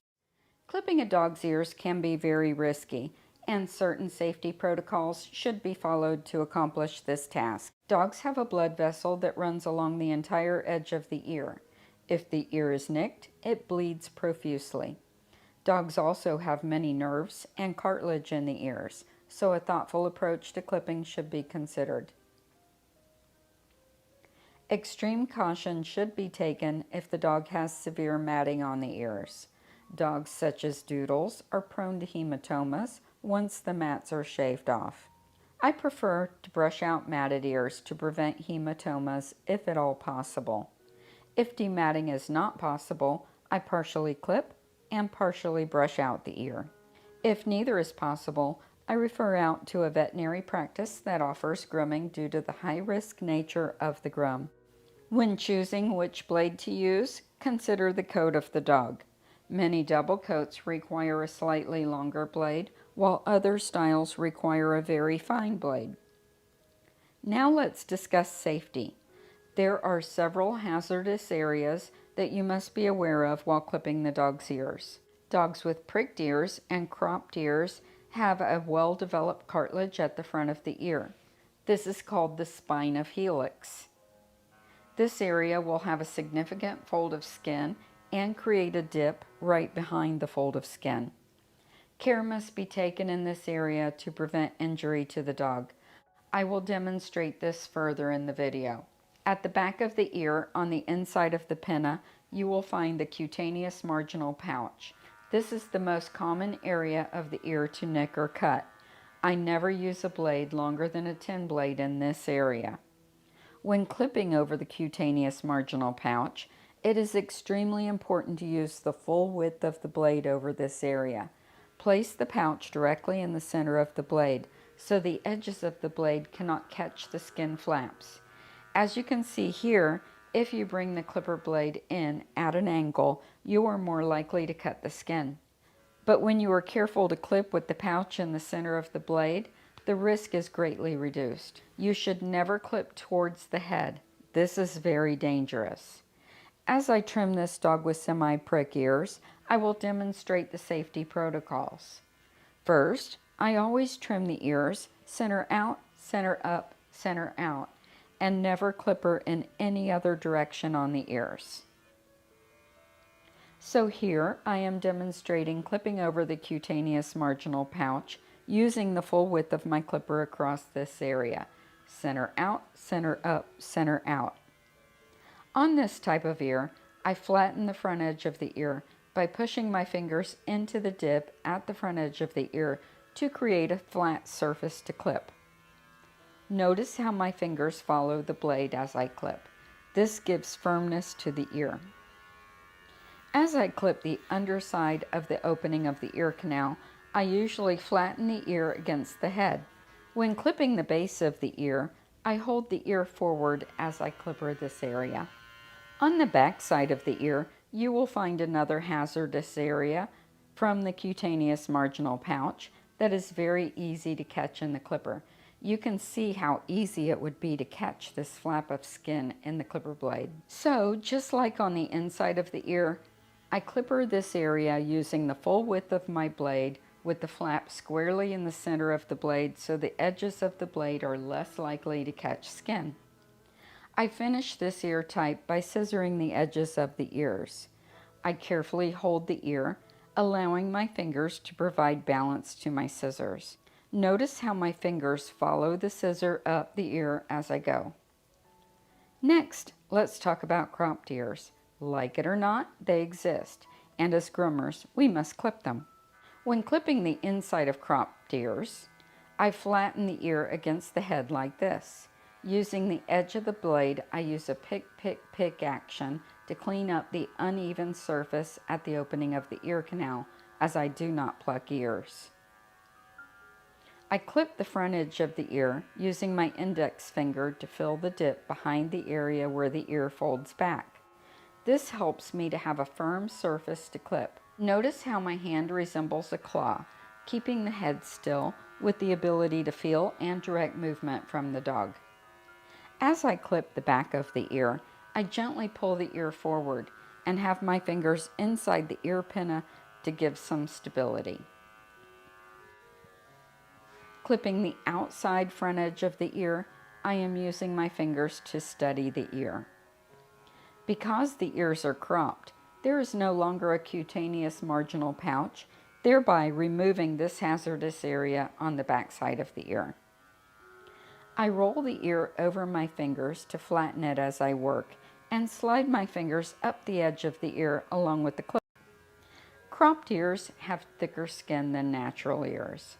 I use a 10, 15, and 40 blade on cropped ears. The 10 or 15 is used at the base of the ear and for the first clipping of the entire ear. The 40 is used to clean up the edges. I finish cropped ears by scissoring the edges. While scissoring, I maintain control of the ears, allowing the scissors to rest on my fingers, sliding my fingers along the edge of the ear as I scissor.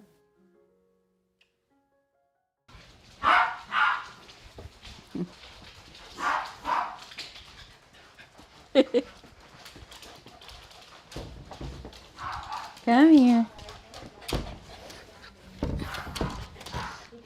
He's so fluffy. There we go. All right. Thank you. Good boy.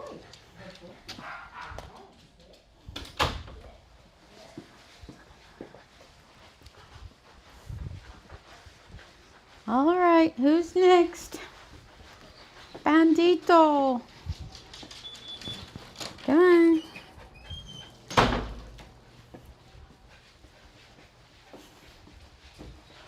El Bandito. El Bandito. Come here. I know. She's coming.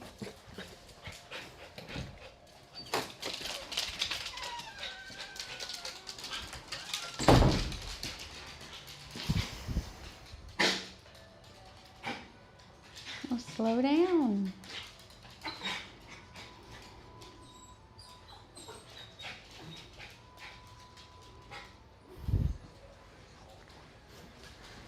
I'm gonna have to get in a couple.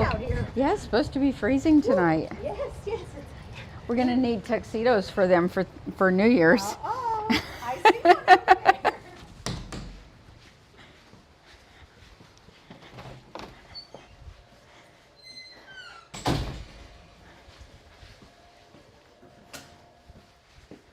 All right, before I start Frodo, I'm gonna show you guys real quick. Oh, maybe I shouldn't do it there. Maybe I'll be able to. Hold on. Let me see if I can do it without showing her information. Facebook.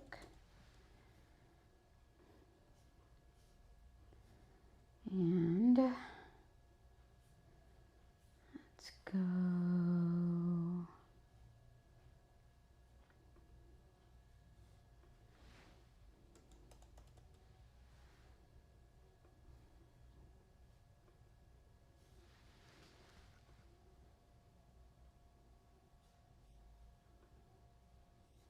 See if I can find it without showing her information. It was the cutest thing like ever. There they are. See if I can expand it so it doesn't show anything. There, that should not show anything. Now let's bring it up. Hold on. Hopefully this works. So this is Bandit and Levi. They got Halloween costumes here. And this is them wearing their Halloween costumes. I've got it expanded a little too big. Hold on. Hold on, I want to show that. Ah, come back. Hold on. We're going too far here. I'm sorry. We'll go back to, sorry. I was trying to show the dogs only, but I guess there was more in there than the dogs. Anyway, I'll share it later. I can pull it down and share it on ours, but there were some really cute ones of the dogs. Let's see. Sorry. Let's go back.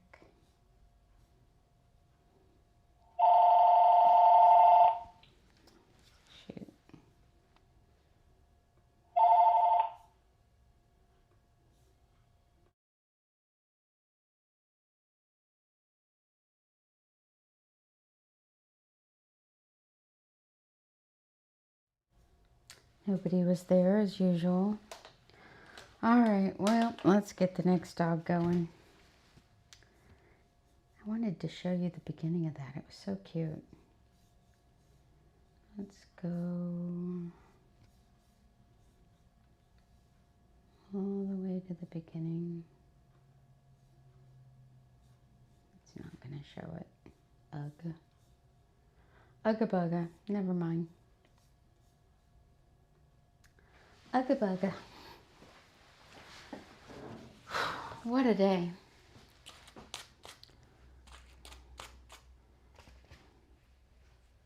So, we were talking about the matted dog situation earlier.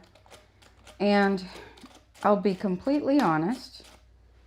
There are so many times that I can go round and round and round with clients on the matting issue, and I cannot ever overcome the situation of the pet parent acknowledging the mats and getting over the hurdle of preventing the mats.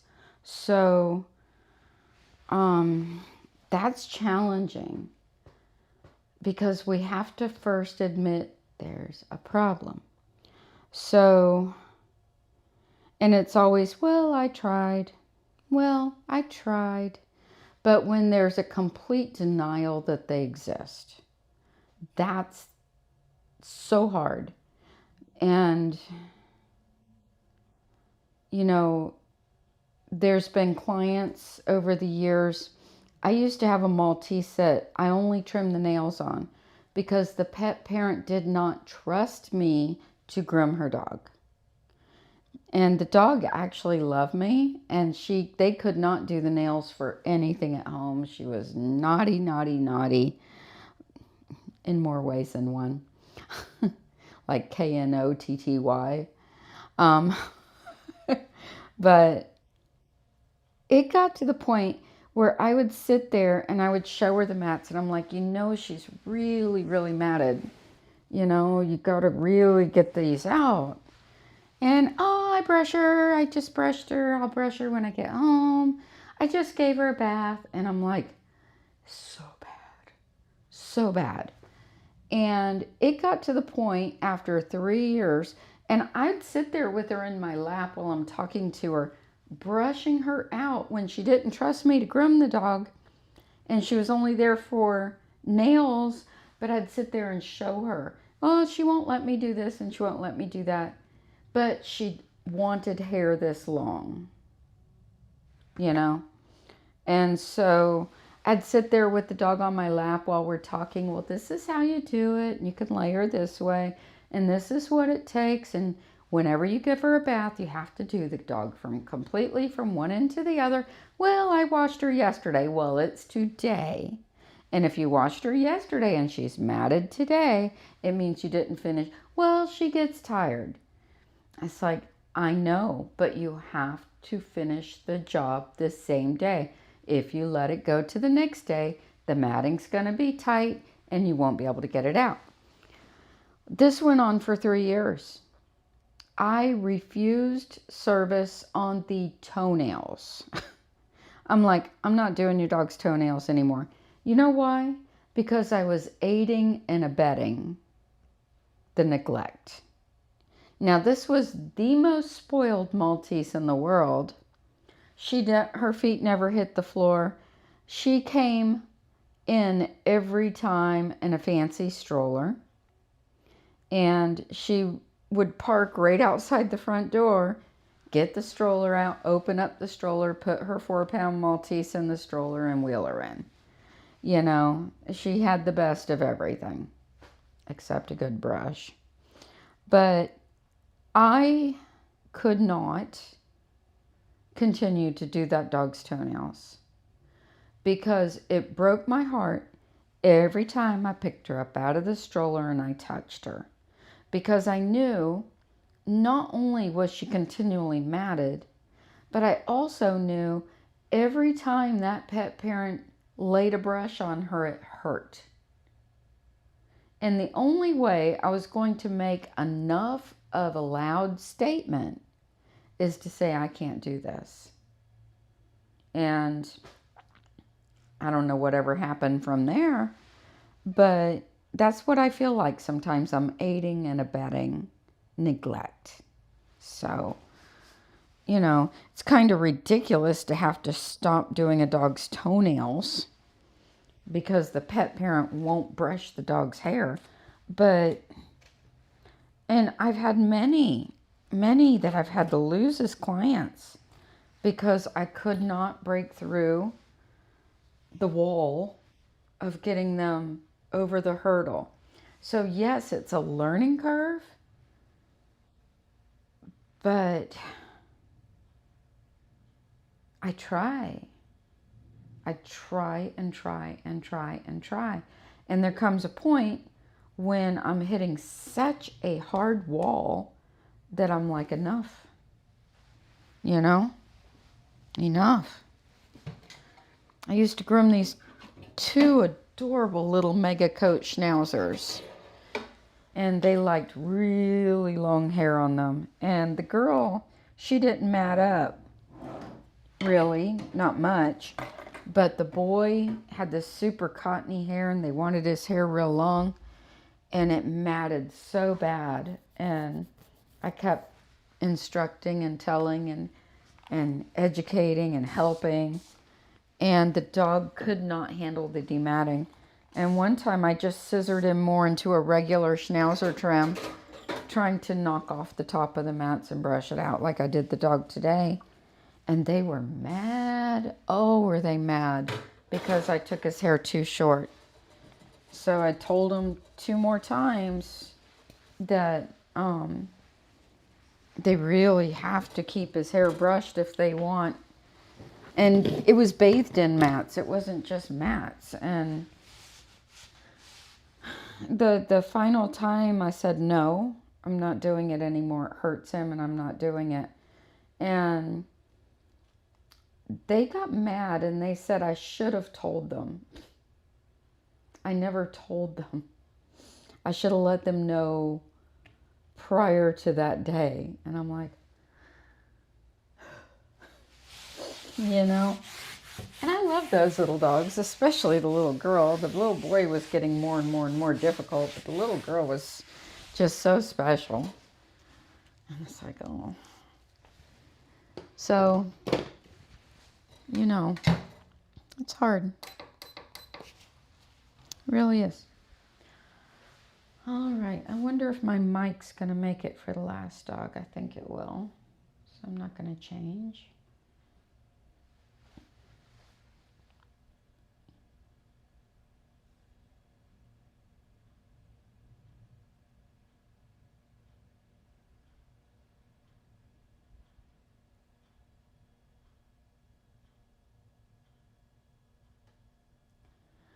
See, Charles says that when I would take my dog in previously and it was matted, they never told me how often to brush the dog or even what brush and comb to use.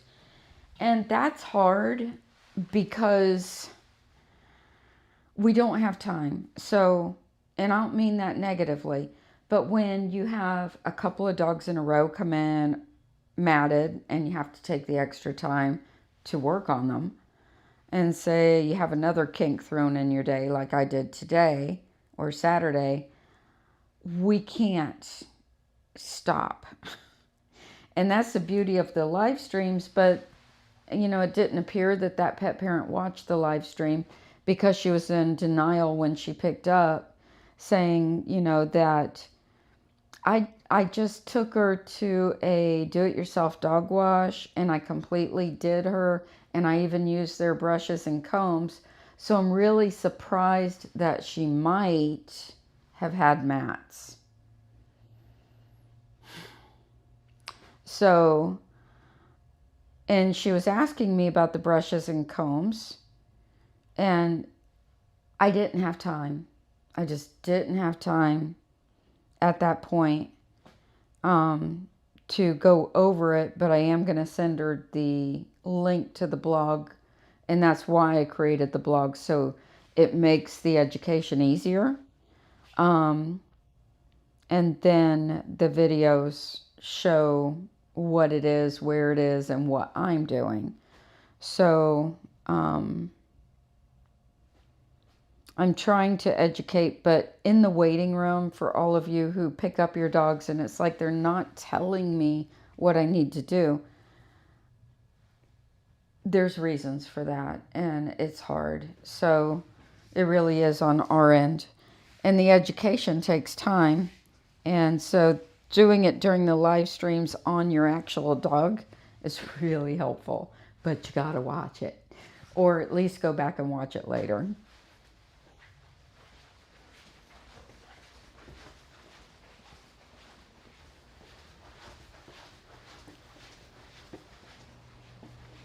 All right, Frodo.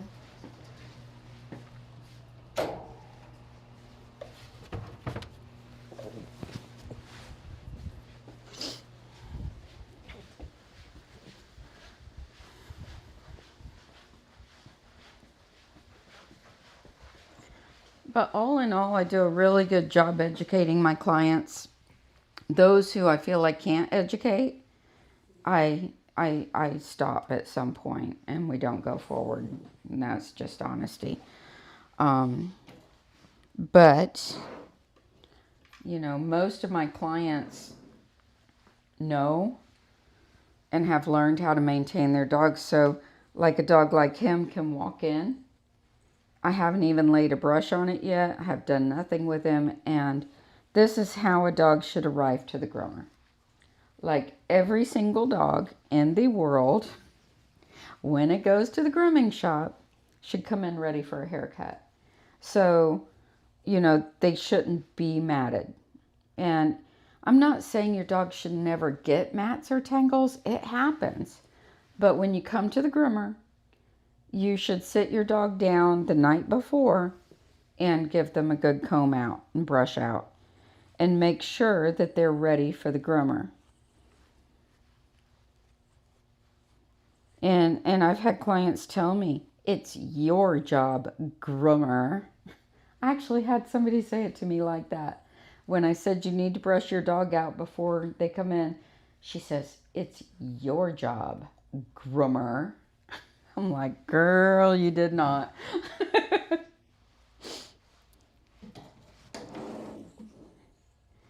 Another one told me when I did her dogs regularly, and I said they've been coming in matted quite a bit lately. She goes, I never brush my dogs.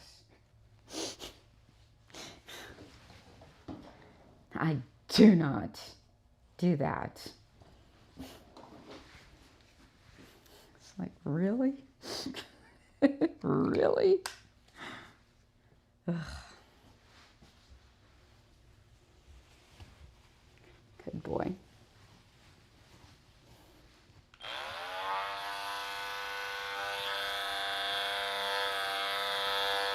But no, it's not our job. Our job is to give your dog a haircut or a maintenance bath and blow dry. Your job is to take care of your dog.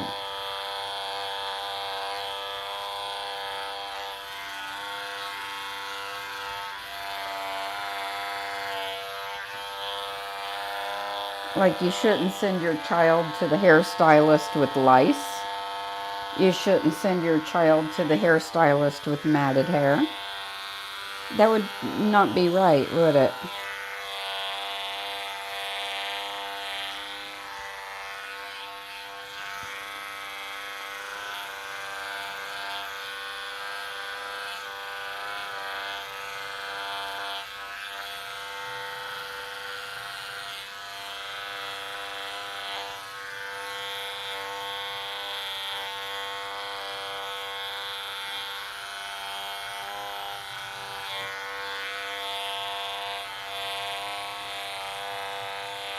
I had one client one time. She brought her dogs in matted. And she's telling me how easy it is to demat them. And she starts telling me, if you don't have the right tools, I've got all the best. I have Chris Christensen, I have this, I have that. And I'll go home and get them for you if you need better tools.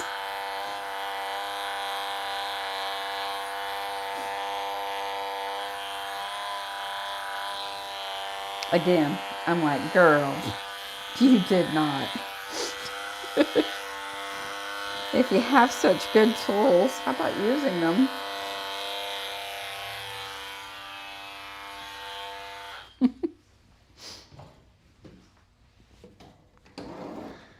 Like, oh my word. This dog's always a nervous Nelly. Aren't you? But you love your Miss Suzanne. Yes, you do. Yes, you do. This is Frodo. Mr. Frodo.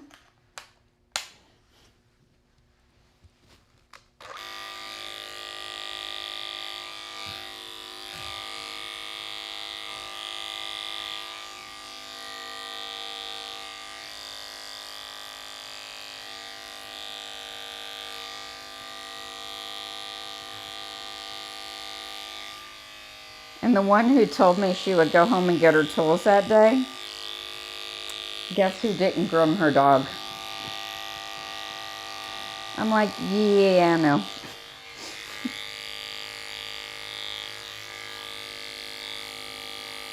Me and that kind of attitude don't work.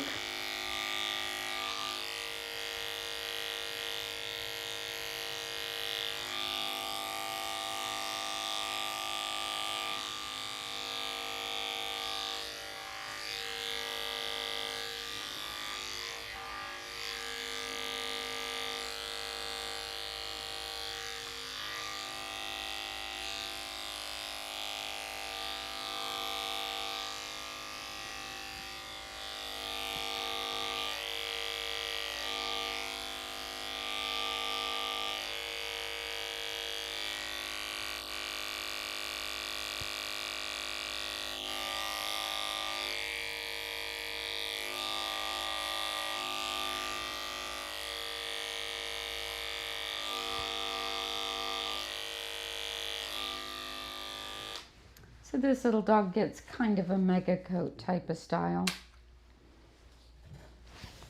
She likes him extra long. Extra long, yes. All right.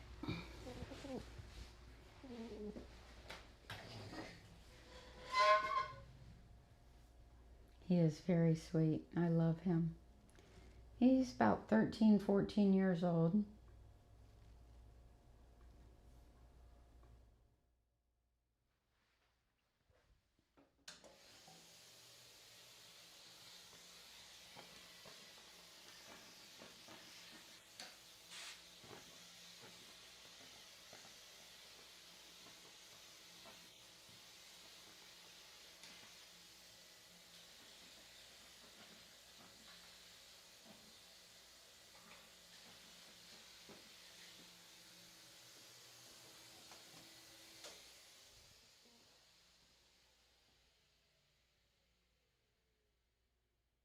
This is the 5th Schnauzer I've groomed for this client over the years. She's had Aragorn, Aelwyn, Gandalf, Galadriel, and Frodo. The whole crew.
all right. He's a good boy.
hard part's over. The hard part's over, Frodo. Yes, the hard part's over, Frodo. Hello. Oh, I know. It's just terrible. It's just terrible, isn't it, Frodo? Hmm? Is it terrible? Huh? Is it terrible, Frodo? Yeah? Is it terrible?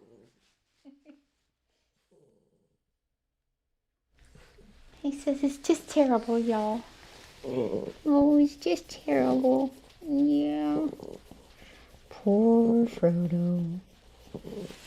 Poor Frodo. Poor Frodo. Yeah. I know. It's a poor Frodo.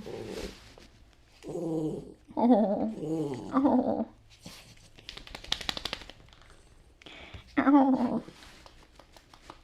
You sweet boy. Yeah.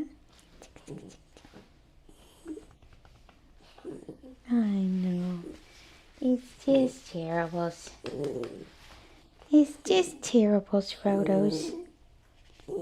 Yes. It's just terrible, Frodo's. Yes, it is. Poor baby.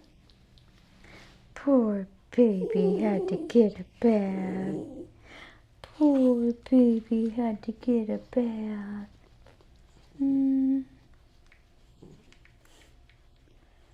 Did you got an itchy chin? Huh? Did you got an itchy chin? Alright, let's get you done. Poor Frodo. Alright, here we go. Ready? Stand.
So sometimes a dog's hair gets matted and the pet parent does legitimately need help.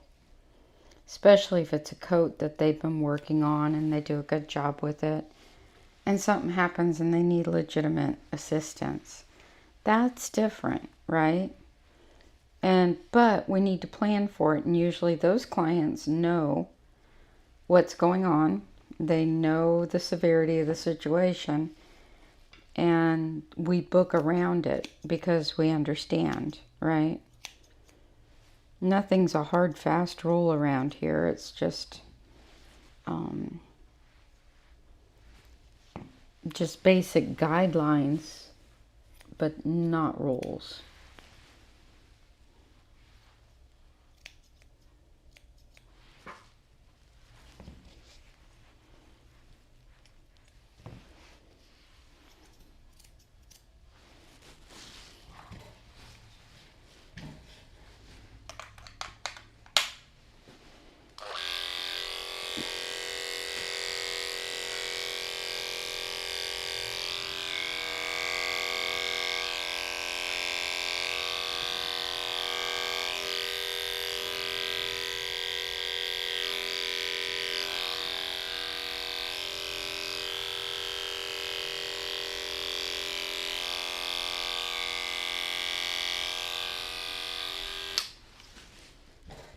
Like, say if something happened and Bandit and Levi got matted.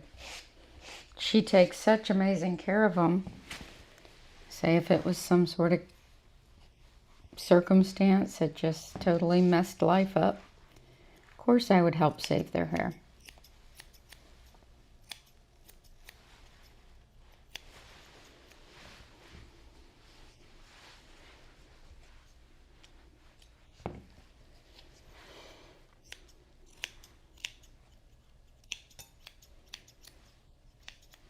Or like the doodle the other day. I knew he was going to be matted. I came in on my day off to do it because I knew I'd need more time. They were going to get it all out first. And I'm like, don't worry about it. Let me take care of it. Great client. It's like, just, I'll make the time. I'll do it on my own time. Go ahead and bring him in. It's understanding. It's balance.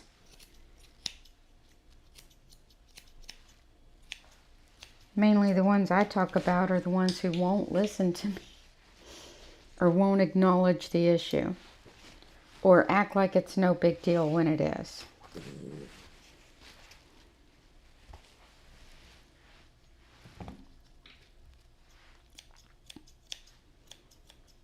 Or act like I'm not telling the truth.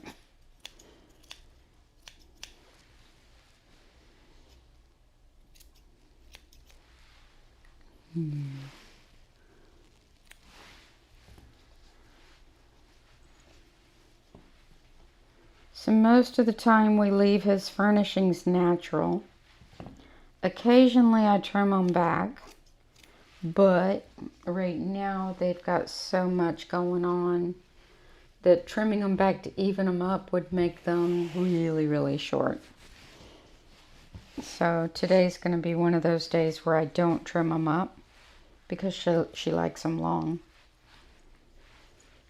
And the reason for that is the long hair is going to cover up the holes. So he's got a wart here he's licking at, that he's licked off some hair. Over here from a dental, he's missing hair. And then back here, either he chewed it off or he got something caught in there and got cut out. The long hair is going to cover it, so I'm just going to leave it. And then maybe by Christmas time, some of these areas will be grown out enough to bring them in a little tighter and even it up some. Right, Bubba? What? What? Do you know you're about done? Huh? Does you know you're about done? You getting happy? Huh? You getting happy? Boop, boop. Boop, boop. Boop, boop. Oh. Hello. Aw, thank you for the kisses. Thank you for the kisses. Yeah, thank you for the kisses. Aw, he's a sweet boy. Yes, he's a sweet boy. Yeah, he's a sweet boy. Yes, he's a sweet boy. Yes, he is. Oh, he's a good boy. Yes, he's a good boy. I know he's a sweet puppy. Yeah, I know. He and I always have this little thing at the end of the groom where he does his little groans and grumbles and gives me little kisses. Yeah, and gives me little kisses, and he looks forward to this. Yes, he does. Yes, he does. Sweet boy. Yeah, go give all your little kisses. Yeah. Yeah. And all your little grumbles. Yeah. I know. You gotta give all your little kisses and all your little grumbles. I know. I know he's a good boy. Yeah, I know you love me. Even though you sit there like shaky pudding. Yeah. Yeah. He's always so excited when he gets here. He waits for me. We got the glass door with the little gate. And the gate's on the other side of the glass door. And it's like a frosted glass door so you can't see through it. And he's always up on the gate with his face plastered to the glass waiting for me. And as soon as I go up there, he jumps up on me and he's like, "Hi, Miss Suzanne. I'm so happy to see you." Yeah.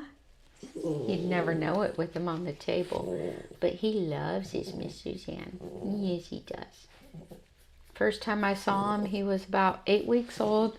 And his ears were bigger than he was. And she's like, "I don't know about those ears." I'm like, "That's the cutest thing on him." I love his ears.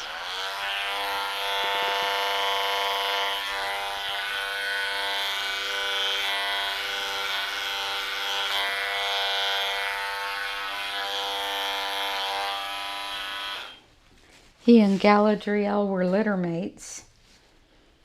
And she passed, I guess, about 1.5 years ago now. And Finn and Fiona were puppies at the same time. And so were Shammy and Captain. So all 6 of these puppies came in, within a couple weeks of each other. And they all belonged to clients who'd been with me forever. And they were new puppies. So it was so much fun. Finn and Fiona were the cutest puppies. Like, oh my gosh. And so were you and your sister. And Shammy and Captain. We had like a whole crew of puppies. And now they're all little old people. And it's not fair. It's not fair that they're all little old people already. And then there's a number of them that are my dog's poodle's age. So Lola and BB are the same age. And let's see who else. We've got several that are all the same age as Ammo and BB, basically, because those two are a year apart.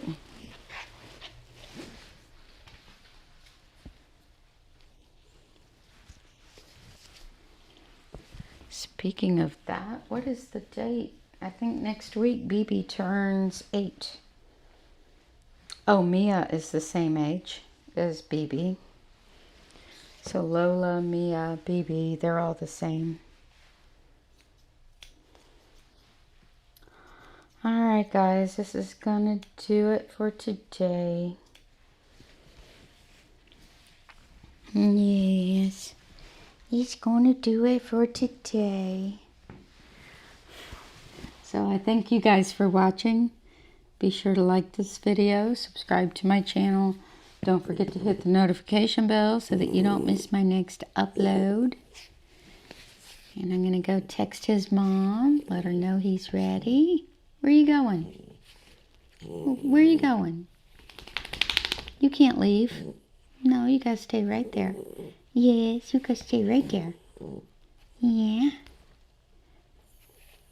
So anyway, I'll see you tomorrow when my first dog arrives. See if I can give you a basic overview of who we're expecting. That doesn't mean they're going to be here. It just means who we're expecting. Let's see, tomorrow we have Pally the miniature Schnauzer, Maxwell the Maltese. Teddy the poodle was just here. He's only scheduled for a bath. That's weird. Okay, he was just here last week.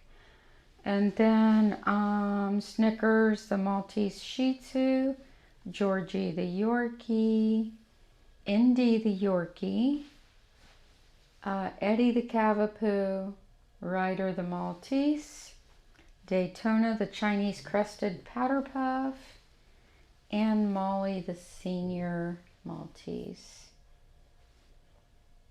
Uh-oh. Cat's double booked. She did it on purpose though, because her first appointment today was a no-show, so she squeezed him in tomorrow. I know the feeling. All right, guys. I will see you tomorrow. I should be on about 7:45 because Pally always gets here early. So as soon as he walks in the door, we're going to get him started. I'll see you next time. Bye.